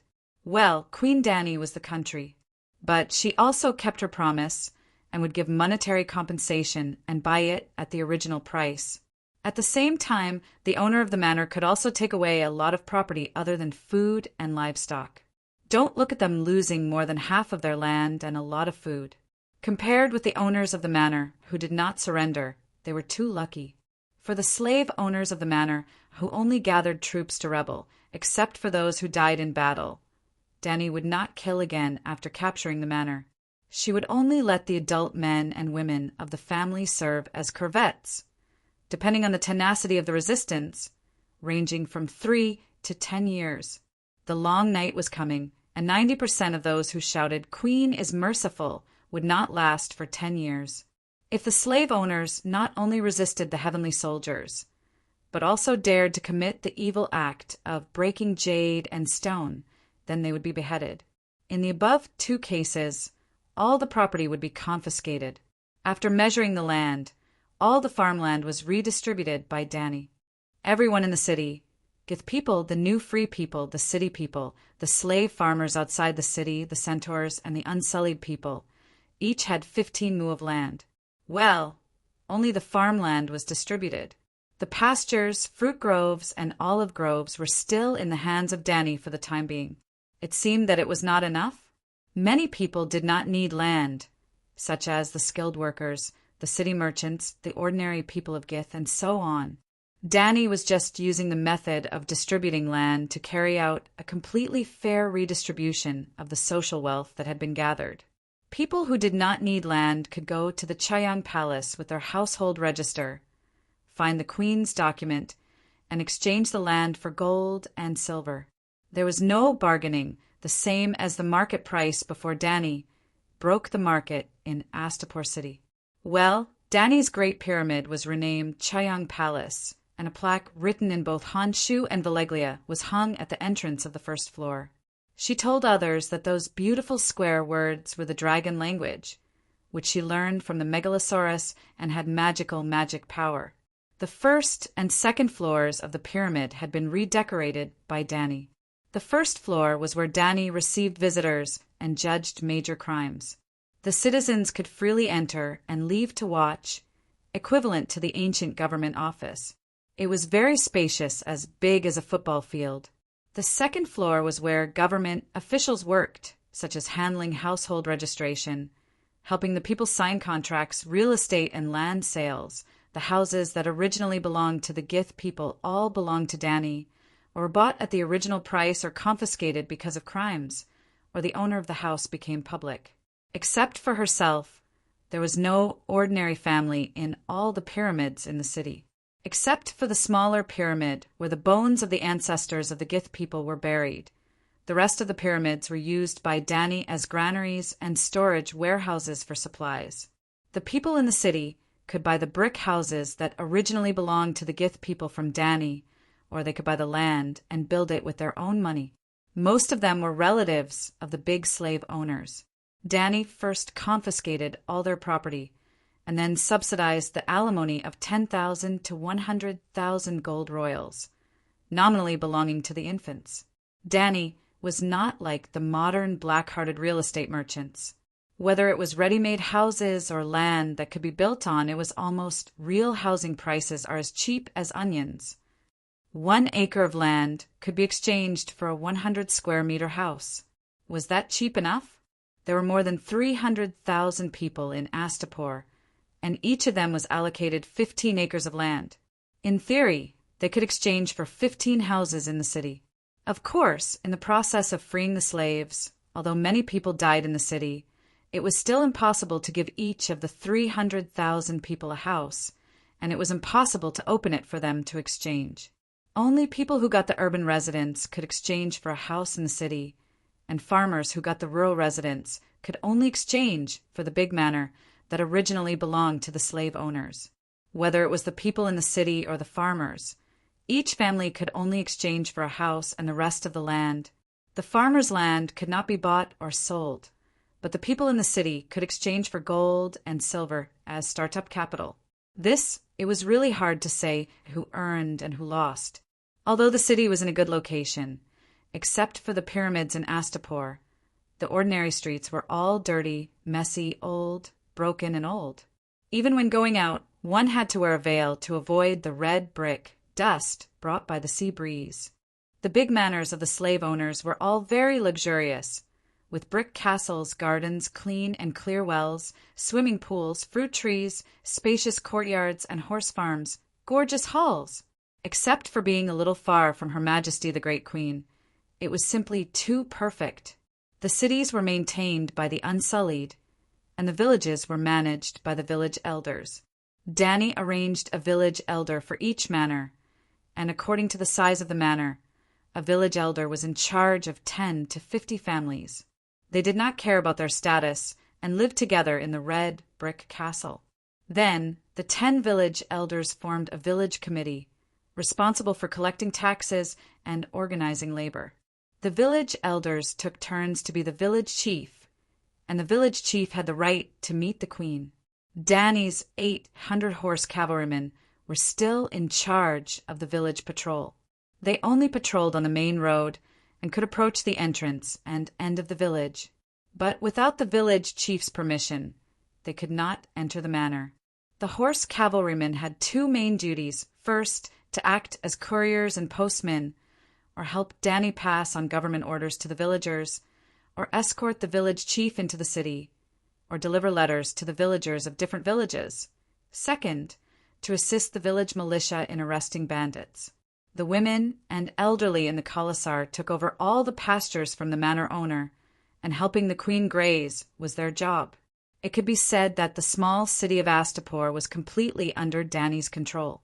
From the center of the city to the edge of the village, Danny's rule was like an 8-clawed spider, covering more than 300,000 people. She did not think it was a big deal, but Cora, Whitebeard, and even the Green Saintess were shocked by such an orderly way of governing a country. They called her queen, and had always regarded Astapor as a country. But for Danny, Astapor was not even a county. The county magistrate in ancient China was called Bailey Ho, and many county magistrates of rich counties ruled millions of people. Danny was at most a county magistrate of a medium-sized county, and not even a prefect. In modern society, a large community in a first-tier city had more than 300,000 people, and Danny, the queen, was immediately demoted to a neighborhood committee aunt. Chapter 116. Did you know that Duke Tywin had returned to King's Landing? That was a war to determine the ownership of the Iron Throne. How could I not know that even the trading city-states along the coast were alerted? Late at night, in the Westeros, the capital of the 7 kingdoms, King's Landing, Aegon's palace on a high hill, the Red Keep. In a dark stone tunnel under the Red Keep, voices could be heard. The light from the torches cast 2 distorted shadows on the wall. As the 2 men walked in, they could see that a tallow torch was held in the hands of a burly man wearing a metal helmet. His companion was even more bloated than him. His 10-carat-thick fingers each wore 1 or 2 rings inlaid with gems. There were red gold, silver, rubies, sapphires, large diamonds, yellow tigers' eyes. They looked like nouveau riche who loved to show off. Although the 2 men were fat, their footsteps were light.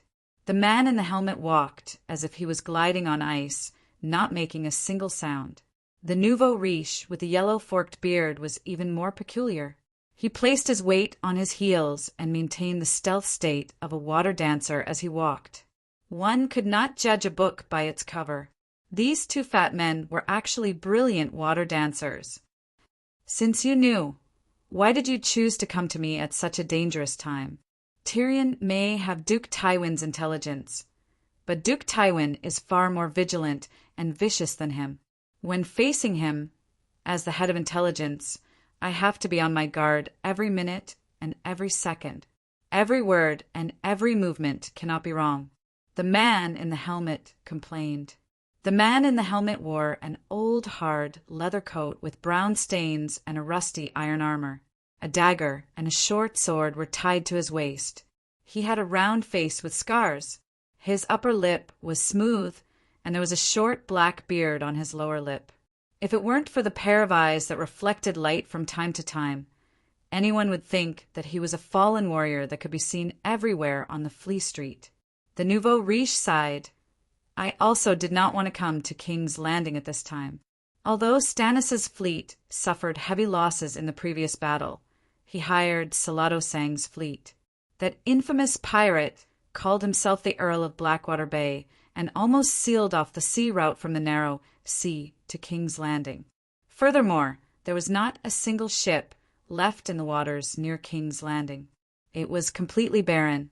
My ship did not dare to approach the shore at all. I could only wait until midnight. The smugglers used the cover of the night to send me to the dangerous shoals at the bottom of Red Keep." "Then why did you come?" The man in the helmet was confused. "That disobedient little queen from Slaves Bay sent me a message." The rich man sighed. He sighed many times tonight. The man in the helmet became serious and asked, "Did she give you the information, or did your men report her information?" "She specifically sent a merchant ship to deliver a letter to me." "What did she write?" The local moneybag didn't want to sigh anymore, but when he heard this question, he still sighed heavily and said, "She first expressed her gratitude to me for sending a fleet to pick her up, and then apologized for exchanging my goods for the Unsullied. After some pleasantries, she promised me that the loss of wealth caused by detaining my goods and fleet would be repaid in double. Because Astapor was alone, the seas were often patrolled by ships from Meereen and New Gith. She needed Blackbeard Growlithe to control the navy. Yes, that's right. She built a small navy with 12 or so cargo ships and 2 longships. Growlithe became the minister of the navy of the Little Queen. The crew also changed and became the mother of dragons sea knights. Sai, the frightened girl who was under my care back, then had died on the Dothraki Sea and was reborn in blood and fire. The new dragon queen is a true Targaryen." After a long silence, the man in the helmet said, "I know what you said. In the past 6 months, New Gith, Cayuan, and Meereen have all been restless. They even formed the anti-magic Mother of Dragons allied army. But they were wary of the Queen's 10,000 Unsullied and only dared to send a fleet to harass Astapor's coast. But she has a dragon. Even a young dragon can quietly burn the sails and ropes in the night. After losing 4 ships, the Allied army changed their strategy and stopped harassing the docks and coastal settlements. Instead, they completely sealed off Astapor's trade activities. But other than the slave trade, what other goods does Astapor have? Sealing off the sea route has no effect on her. If Dany was here, she could easily guess their identities from their conversation. One was the governor of Pentos, an old friend of the Targaryen family Illyrio. The other was the Westeros chief of intelligence, Varys, known as the 8-clawed spider. After Cora confessed, Dany guessed that Illyrio was in contact with Varys. Hearing her guess, Barristan directly told her that more than 20 years ago, Varys and Illyrio were best friends and business partners. As an intelligence dealer, Varys hid in the dark and was responsible for gathering information. Illyrio helped him find customers who needed information. At the same time, he helped those customers to build his own business network. The two of them were a perfect match and made a name for themselves in Pentos. Even King Aerys, who was on the other side of the narrow sea, knew about them. At this time, the two old friends were talking as they walked. Soon, they reached the end of the passage. Walking up the narrow staircase that spiraled upwards for about 2 floors, the view in front suddenly widened. As the firelight shone, the hazy monster's head in the dark revealed its true appearance. In the huge cavern, between the stone pillars on both sides, there was a row of ferocious-looking, huge dragon bones. I wonder when the Dragon Queen's 3 dragons will grow to that size. Illyrio looked at the skull that was as tall as a building in front of him, the legendary Balerion. She explained in detail in the letter she gave me why she could not come to Pentos. First, she was too soft-hearted.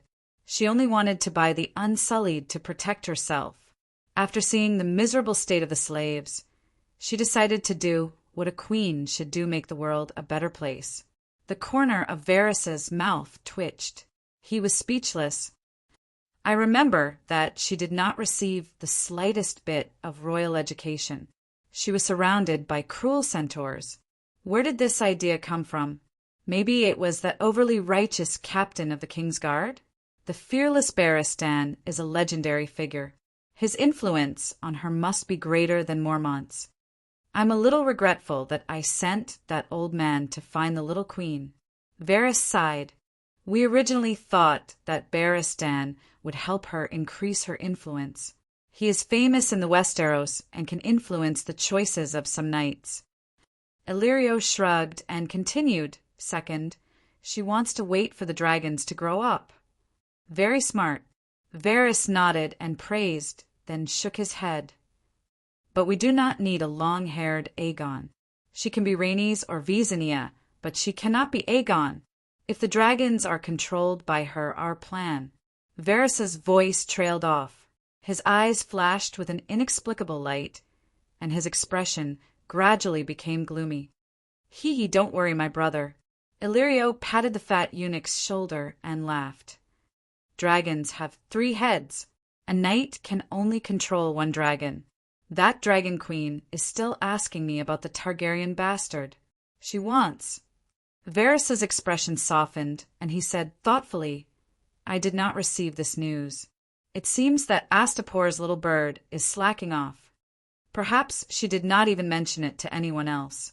Your little bird cannot have heard all the secrets. She told me that she saw a prophecy in the Hall of the Immortals. Dragons have 3 heads, and her dragons need 3 dragon knights. If there are no bastards, we can also contact the Valerian family on Tidehead Island. At this point, Illyrio teased the fat eunuch. Should we let that 6-year-old kid off easy? Valerian was to the Targaryens what Mormont was to Stark. They were both loyal for 1,000 years. When Valeglia ruled the world, Valerian was a retainer of the Targaryen family. Later, when the Targaryens left Valeglia for Dragonstone Island, Valerian followed suit and settled down on Tidehead Island, next to Dragonstone Island. In the early days of the dynasty, the 2 families were frequently connected by marriage. They could almost be considered one family. During the dance of the Blood Dragon, other than the Targaryens, Valerian also obtained the right to control dragons. If the Valerian family knew that Dany had hatched a dragon, they would probably abandon their families and businesses and leave the Westeros to serve under Dany. And Dany would definitely accept them and put them in an important position. Unfortunately, they did not know. Even if they knew, it was useless. In recent years, the Valerian family had declined greatly. The previous Count Valerian had just died in the Battle of Red Cliffs, caused by Tyrion. He only left behind a 6-year-old son and an adult bastard brother. Varys's heart skipped a beat. He suddenly guessed the reason Illyrio had come to find him. He muttered, You want Griffin to go to Astapor in advance. A glint flashed in Illyrio's fat pig eyes. He smiled and nodded. I came to find you precisely because I had this thought. It is only safe to say such things face to face. What do you think? Varys frowned. He stuck the torch between the sharp teeth of a dragon's skull and paced back and forth in the spacious stone hall. The thick soles of his shoes made irritated sounds of friction on the ground.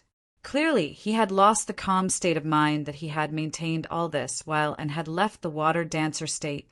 The Horse King died in an accident, and she miraculously used the 3 broken stones you gave her to hatch a dragon. Our plan changed again and again. The 3rd revision of the plan was to let little Griffin slowly interact with her and the dragon, and only reveal his identity after he gained the dragon's favor. Now, although I don't want to, it seems like it's time for the 4th revision of the plan. Illyrio sighed and said helplessly, Astapor is not Pentos. Some things are not easy for me to arrange. Continue, the 8-clawed spider said. Continue what? The 3rd reason. Oh, Illyrio nodded. She believes that winter is coming, and starting a war of conquest will cause a large number of civilians to die. This reason is the same as our previous plan. However, it is not because we are worried about the civilians, but because the price of starting a war in winter is too high. There are too many uncertainties. A sudden snowstorm could cause the death of 100,000 soldiers. The situation is changing too quickly. The rhythm is no longer in our control. Varys looked helpless. The war between the lion and the wolf was a plot he had planned long ago, but it happened too early. It happened too early, so early that he had no choice but to get Viserys and the Horse King to fill the hole. However, not only did those 2 fail to fill the hole, they even created an even deeper hole. I have a feeling that other than me, there is another chess player hiding in the shadows, the eunuch said with a sigh. The dragon is a symbol of status and a power that can decide the situation. No matter how big the change is, it is insignificant in front of the Megalosaurus, Illyrio said. Varys nodded his head in agreement. In a game of power, the Megalosaurus was enough to counteract all unfavorable factors and could even overturn the chessboard. We can let Griffin go, but not now. Varys gritted his teeth and complained.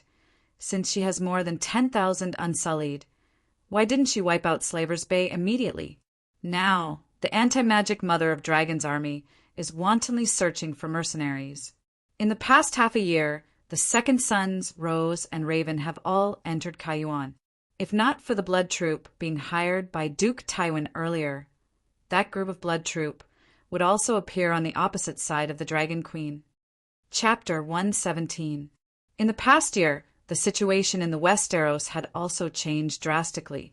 When Dany was still a guest in Queers, Robert, the usurper's best friend, Eddard Stark, the Duke of Winterfell, followed in the footsteps of her father and brother, and was beheaded by Mad King II Joffrey in the most humiliating way possible.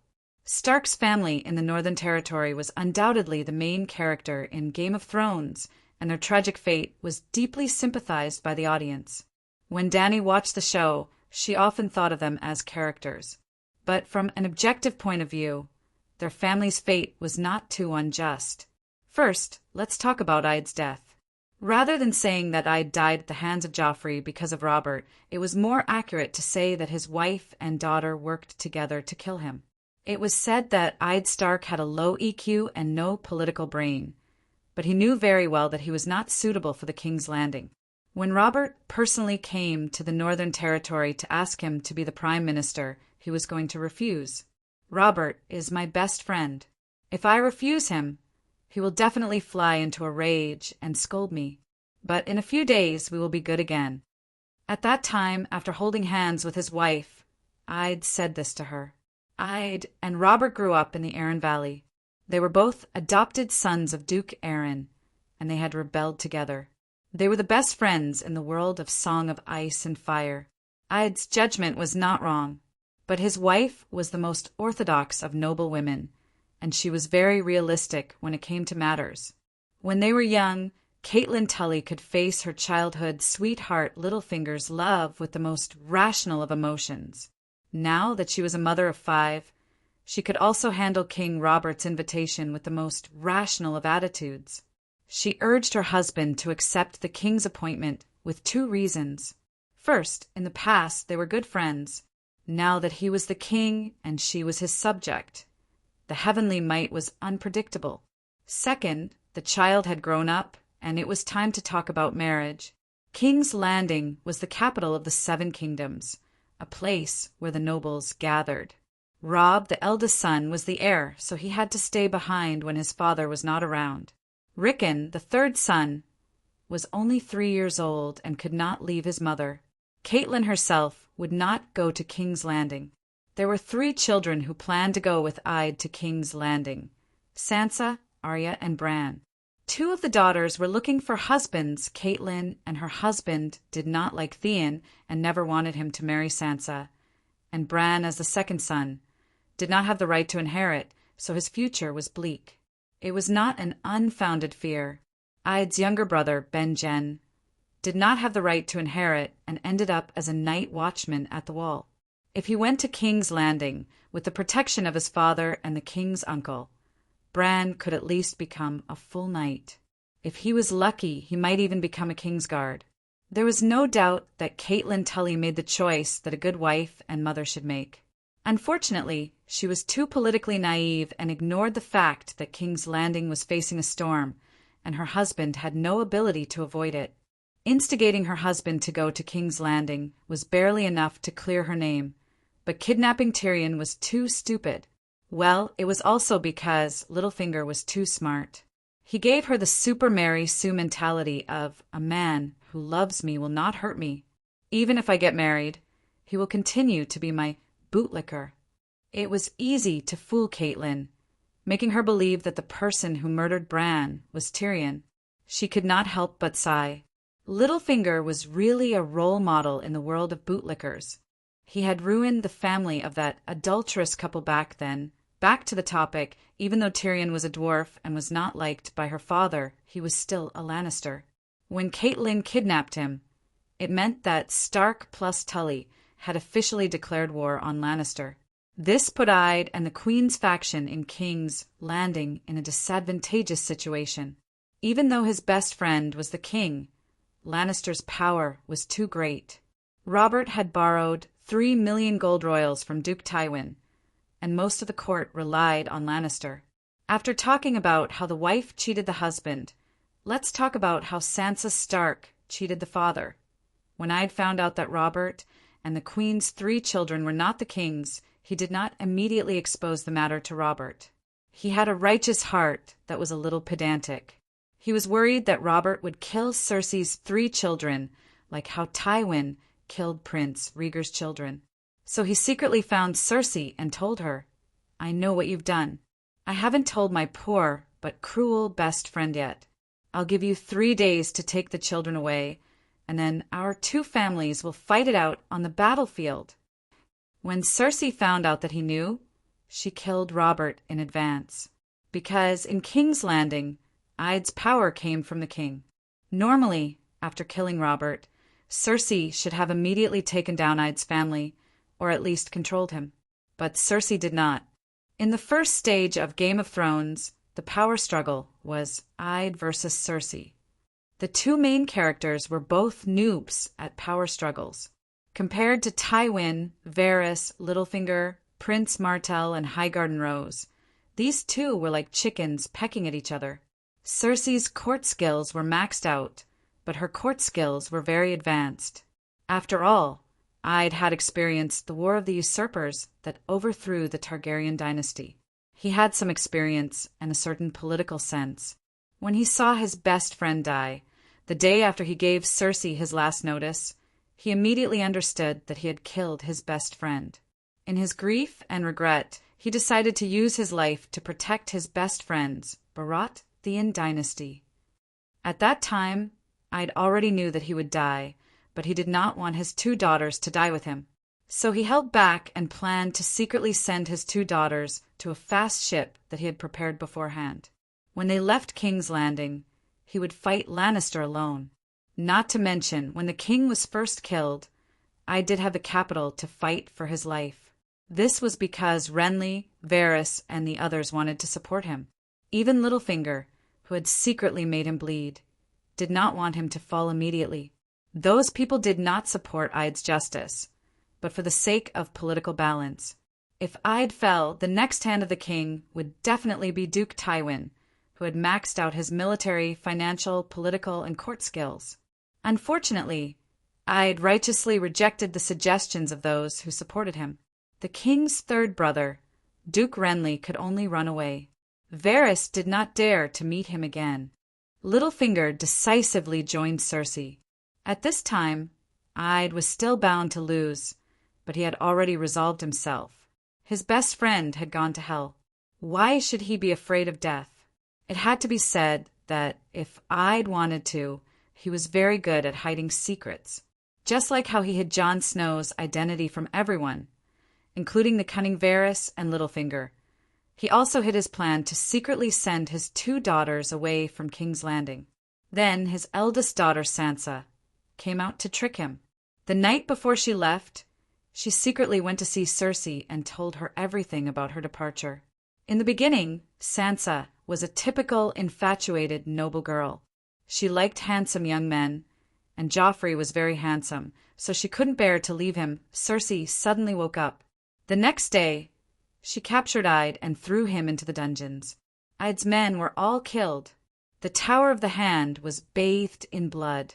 Only Sansa and her handmaiden, Jane, survived.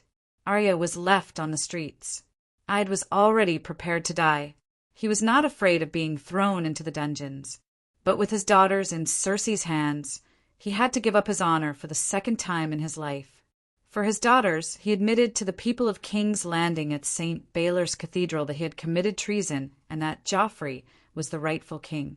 According to his agreement with Cersei, when he surrendered, Joffrey would let him wear a black cloak and serve as a night's watch. But Joffrey was too crazy. He went back on his word and cut off Sansa's father's head in front of her. Sansa had not only betrayed her father, but she also had to bear a large part of the responsibility for the House of Wolves' subsequent tragedies. How many stupid things had Catelyn done to save her? All right, now that Ide's death, let's talk about other things. After Ide was imprisoned for kings rose to power, Robb, king of the North, wanted to avenge his father. He owned the North and Riverdale, the wolves and trout. King Robert's cheap son, Joffrey, owned the Lion King's Landing and the West. Stannis, Duke of Dragonstone, owned Dragonstone and the nearby islands. He owned the King of Light's Red Heart and the Stag. Renly, Robert's third brother, Duke of Storm's End. He owned the Stormwind and Riverbend. He owned the Golden Rose and the Crowned Stag. Of the 7 kingdoms, only Dorne and the Arryn Vale did not participate. But the Dorne family had a blood feud with Lannister. Rhaegar's wife, Elia, was a Dornish princess. She and her 2 children had died at the hands of Tywin. The Arryn Vale was controlled by Catelyn's sister, Lisa. In theory, it belonged to Robb's side, but Lisa only listened to Littlefinger. Of the 4 factions, Robb's was the strongest on paper. The wolf plus fish plus eagle valley plus deer network he had built during the War of the Usurpers was not completely broken. At least, that was how the naive Robb and Catelyn saw it. But this turmoil was caused by Lisa's madness. Lisa killed her husband and told her sister that Lannister had killed him. The eagle had already left the alliance. Speaking of Lisa, Ide Stark's marriage was like this. I married my sister-in-law, my foster father married my sister-in-law, and I became in-laws with my most respected foster father. I was very happy, but my sister-in-law was my wife's bootlicker. Sanlu? Renly was happy to continue the alliance, but Erlu Stannis was a loner. No one could guess what he was thinking. Erlu gritted his teeth and said, I don't want to be king. I don't want to be the child of prophecy. Why do you have to force me? He also secretly arranged for the red-robed priestess to use the ghost child to kill his own brother. Well, as mentioned before, the Lord of Light Lalo, was two sides of the same coin. He was the god of fire and a demon who could control shadows. His priests had the blood witchcraft to control shadows to kill people. The red-robed priestess's shadow demon seemed to be even more abnormal than the Shikamaru family's shadow magic. When the shadow slit Renly's throat, he was equipped with a full set of armor. Even an axe could not cut through the armor, but the shadow tore through the armor like it was paper. Sanlu died before he could succeed. He was the first to receive his lunch box. His Stag plus Golden Rose alliance was dissolved. The stag belonged to Erlu and the Golden Rose was in the wilderness. After Erlu became the leader of the Bucks, not only did he reject Rob's alliance, he also ordered the red-robed woman to use blood witchcraft to curse Rob to death. He wasn't sure if Rob's death was related to it, but Joffrey, Rob, and Baron, who were cursed by the red-robed woman, all died an unnatural death. Chapter 118. Now, let's talk about Lannister. The Western region and the King's territory, part of it, were hostile to almost all the other 6 kingdoms. Even without the ambiguous attitude of the Arryn Valley, it was still a situation of wolf plus fish plus deer plus rose versus lion. Dwayne was also eyeing the lion covetously. If either Erlu or Robb had an IQ, the lion family would be finished. Erlu didn't even take down the wild goose before shouting, "I'll eat the roasted goose alone. You guys don't have a share." He was a bit brainless. Because his father and grandfather died in King's Landing, Robb had the idea that it's not our fault that the Northerners don't have political IQ. It's the Southerners who are too cunning. He wanted to break the unity of the 7 kingdoms and declare the independence of the Northern region and Hudgian land. He wanted to call himself the King of the North. So what if we Northerners are stupid? I'm not playing with you anymore. If he only declared the independence of the Northern region, no one would pay attention to him. The Northern region was bitter and cold. On the surface, it didn't contribute anything to the 7 kingdoms. On the contrary, it was a huge burden. When winter came, Northerners couldn't survive and would go south to ask for food. The key was Hudgian land. The vast plains of the Trident River were the center of the Westeros. Together with the neighboring river bend, they were known as the granary of the 7 kingdoms. No king who won the Iron Throne would allow Hudgian land to become independent. Sonlu Renly was still a bit rational. In the face of such a request, he only said, "Let's first take down King's Landing. The bottom line is that we allow the northern region to become independent. We can postpone the discussion of Hudgian land." Erlu, however, directly declared Luo by a traitor and gave him a great killing curse. Even if Robb and Erlu were stupid and started to fight among themselves before the enemy was eliminated, the situation of the Lion family was still not good. Erlu had been on the battlefield for a long time. Robb was a natural talent. The author of Song of Ice and Fire wrote about him, Hua Tsubing. Hua Tsubing had an awesome great general uncle to teach him, while Luobai was born with the war god halo. His father, Ide Stark, was not a famous general, and no one taught him anything. Hua Tsubing had been an intern in the military for many years, and only soared when he was 17. Luo Bo had been learning swordsmanship from a martial arts instructor for 13 years and had not graduated. At 14, he shone brightly, and even Tywin and Jaime had lost to his sword. How did Luobai do that? Because Tywin made the first move. When his son Tyrion was kidnapped by Catelyn, he split his army into 2 groups. One group was led by Jaime, with 12,000 infantry and 3,000 cavalry. They went out of Golden Tooth City and took Hudgian Avenue to attack the capital of Hudgian, Rapids. Robb's grandfather was the Duke of Rapids. The other group was led by Duke Tywin himself, with around 20,000 men. They took Golden Avenue and used the royal territory to take a big detour to attack Hudgian's back. At the beginning of the war, due to the pincer attack, Hudgian was almost destroyed. The fish was taken down by the lion.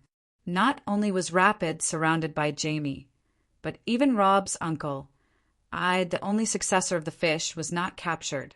Tywin's army devoured Hejian, completely destroying the aristocratic rule and agricultural production in Hejian. Tywin hired a mercenary group from Ursos, the Blood Troop, to do the dirty work. The Blood Troop was known as the most notorious mercenary group in the world of Song of Ice and Fire. Hejian was almost a purgatory. Then Luo Bai, who had just entered the battlefield, led 13,000 infantry and 5,000 cavalry south. At that time, Tywin was already waiting for an exhausted enemy. He deployed his army to King's Avenue on the east bank of Green Fork River, which was considered the only road south to King's Landing. If Luo Bai went south directly, he would encounter Tywin's army, which had the terrain advantage. And Tywin had indeed prepared a trump card for the young Wolf Master. Tyrion's mounted clan troops and Demon Mountain's old, weak, sick, and disabled people at Green Fork River. Because Demon Mountain and Tyrion were leading the troops, Luo Bai would definitely think that they were the main force. When Luo Bai's main force entered, Tywin's real main force would come from the east and drive the troops fighting at the river into the river, including his own people. But Luo Bai grew up listening to the legends of Duke Tywin. Deep down, he was actually afraid of fighting him head-on. At the same time, Luo Bai's god of war cheat, Intuition, warned him that this battle was dangerous. Then he really used the cheat. He also divided his troops into two groups. He let the most cautious Luce Bolton lead 13,000 infantrymen to confront Duke Tywin. He himself led 5,000 cavalrymen to the west to reinforce Riverrun City. But other than taking King's Avenue, there was only one way to cross Green Fork River. Marquis Fry, who only had a shallow family heritage of 600 years, built a bridge over Green Fork River. In order to cross the river, Luo Bai and Walter Fry signed a sacred contract. Fry would submit to the King of the North. Not only would he allow Luo Bai's army to cross the river, the Fry family would also send thousands of soldiers to join Luo Bai's army. In return, 1. Luo Bai would marry a woman from the Fry family. 2. Arya would marry into the Fry family. 3. Catelyn would adopt 2 sons from the Fry family. To be honest, Marquis Fry did not take advantage of the situation. Both sides' contributions and returns were almost equal. After all, Luo Bai was rebelling. Allowing him to cross the river was only secondary. Fry also provided a large number of troops and supplies. Among Luo Bai's vassals, other than his uncle, the Fry family was the group that contributed the most. They had about 4,000 to 5,000 soldiers. Luo Bai's 5,000 cavalrymen and Frey's several thousand men. Under the leadership of the local snake, Blackfish, ambushed and captured Jaime Lannister in the Forest of Babbles.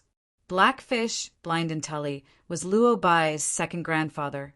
He became famous in the Battle of the 9 Copper Coins King and participated in the War of the Usurpers that overthrew the Targaryen dynasty. He was an experienced general.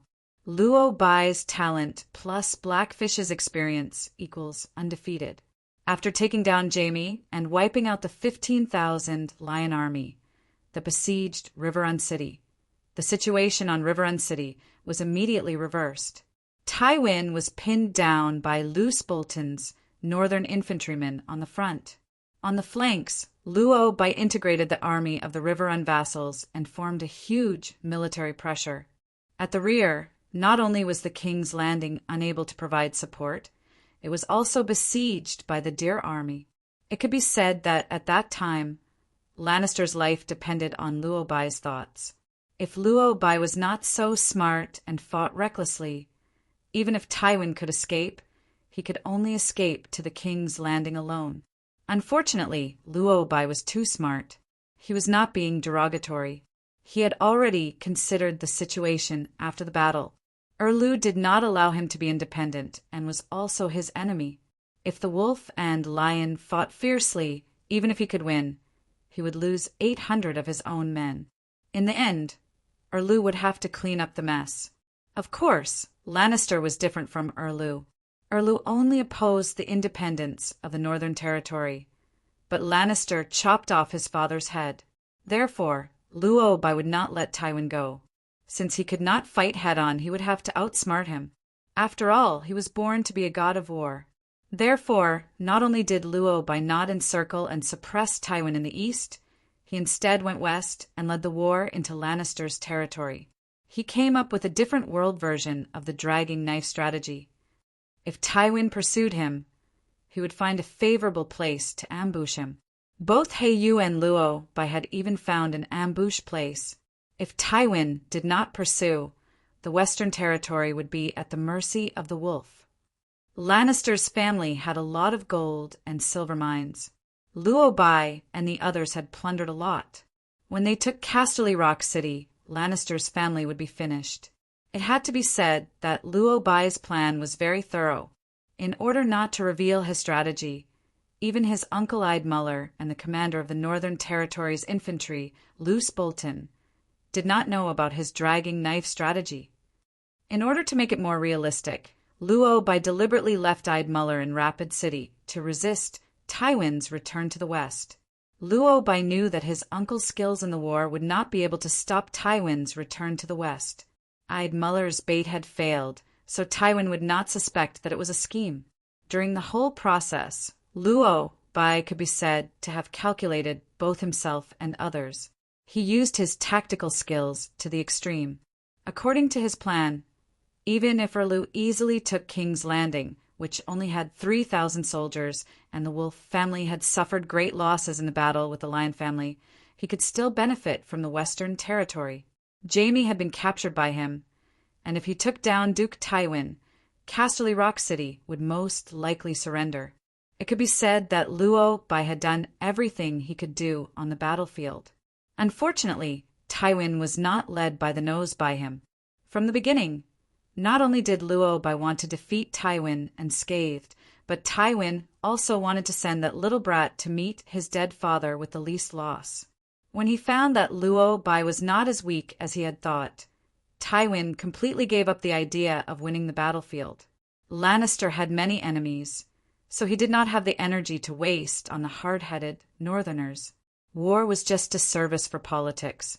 Tywin not only knew how to fight, but he was also proficient in the game of power. While Luo Bai was still lying on the map, thinking hard about the dragging out the knife strategy, Tywin had already started writing letters. Tywin's classic quote, "Some victories are won with swords and spears, some with pen and paper and crows." He sent out and received more than 100 messenger crows every day. Luo Bai's battlefield was in Hajin and the Western Territory, but his battlefield was all over the Westeros. Did Fry and Bolton, who betrayed Luo Bai in the future, receive his messenger crows? They must have. Roose Bolton, who was recognized by the Northerners as cautious and experienced, did a big, stupid thing when he was stationed at Hellenberg. The infantry, which was already stretched thin, split up again.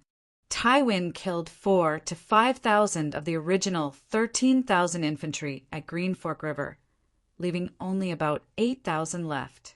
Then Roose Bolton split up half of his infantry to go south to King's Landing. At that time, Luo Bai was in Cliff City, but about 1/3 of the infantry in the Northern Territory was attacking Twilight Valley. Cliff City was more than 2,000 kilometers away from Twilight Valley. Even Roose Bolton's Hellenberg was more than 600 kilometers away from Twilight Valley. It was all mud roads, the Middle Ages where you had to rely on 2 legs to travel. Without a doubt, the army that attacked Twilight Valley was completely annihilated. Yes, it must be said here that Luo Bai's army was made up of many vassals, and Roose Bolton also brought a group of soldiers from his territory. Those that he sent to Twilight Valley were all hardcore members of the House of Stark, while his own men stayed at Hellenberg. After the 2 battles at Green Fork River and Twilight Valley, the Northerners only had 1/3 of their infantry left, or rather, only the Bolton family's men left. This was one of Tywin's methods.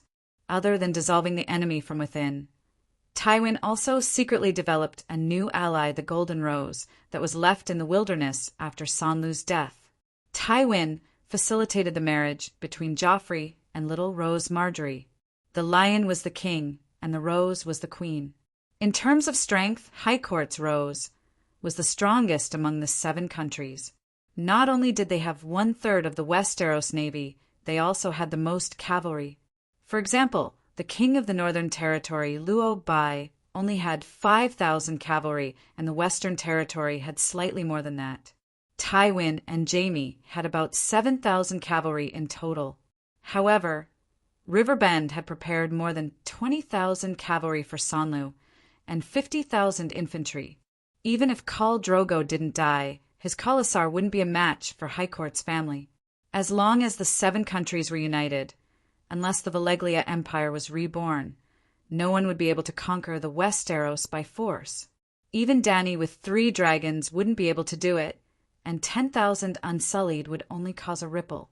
Back to the main topic. Old Lion, who had secretly formed an alliance with Rose, didn't reveal this trump card. He purposely followed Luo Bai's wishes and returned to the west, but he purposely wasn't a match for Aide's admiration. He suddenly headed south and joined forces with Rose, who was advancing east, and headed straight for the King's Landing. Well, he ignored Luo Bai. Because Luo Bai had already committed suicide, he wasn't a threat anymore. Do you still remember the first man who broke off his engagement, the Dragonflare Prince? Because of Jenny in the city of Barrenstone, he broke his sacred engagement with Princess Theonbira. Because of Jenny in the Cliff City, the third man who broke off his engagement, Luo Bai broke his oath with the Fry family. Well, history was repeating itself at this moment. Another gentle and beautiful Jenny, another handsome and affectionate young king. During the attack on the Cliff City, Luo Bai was injured by a stray arrow. After that, he was taken care of by Jenny Westerling, the daughter of the Earl of Cliff City, Gavin Westerling. Why did the eldest daughter of the Earl personally take care of him? What about the servants and maids? It was very likely that Jenny's mother, Sybil, arranged it on purpose. At that time, her situation was very bad. Her husband was captured by Luo Bai, and her family city was also occupied by the Northerners. It wasn't clear how much Duke Tywin played in this. Anyway, not long after, Luo Bai and Jenny had sex. In order to protect Jenny's honor, and also because he was a virgin, Luo Bai was more impulsive. He didn't take Jenny as his lover. Instead, he publicly announced his marriage with her the next day. Jenny's mother, Sybil, had always been in contact with Tywin. She even secretly fed her daughter Moon tea, the contraceptive pill from the world of ice and fire. After Luo Bai died in the bloodwedding, Sybil received a lot of benefits from Lannister. Her brother was promoted to Earl of Castine.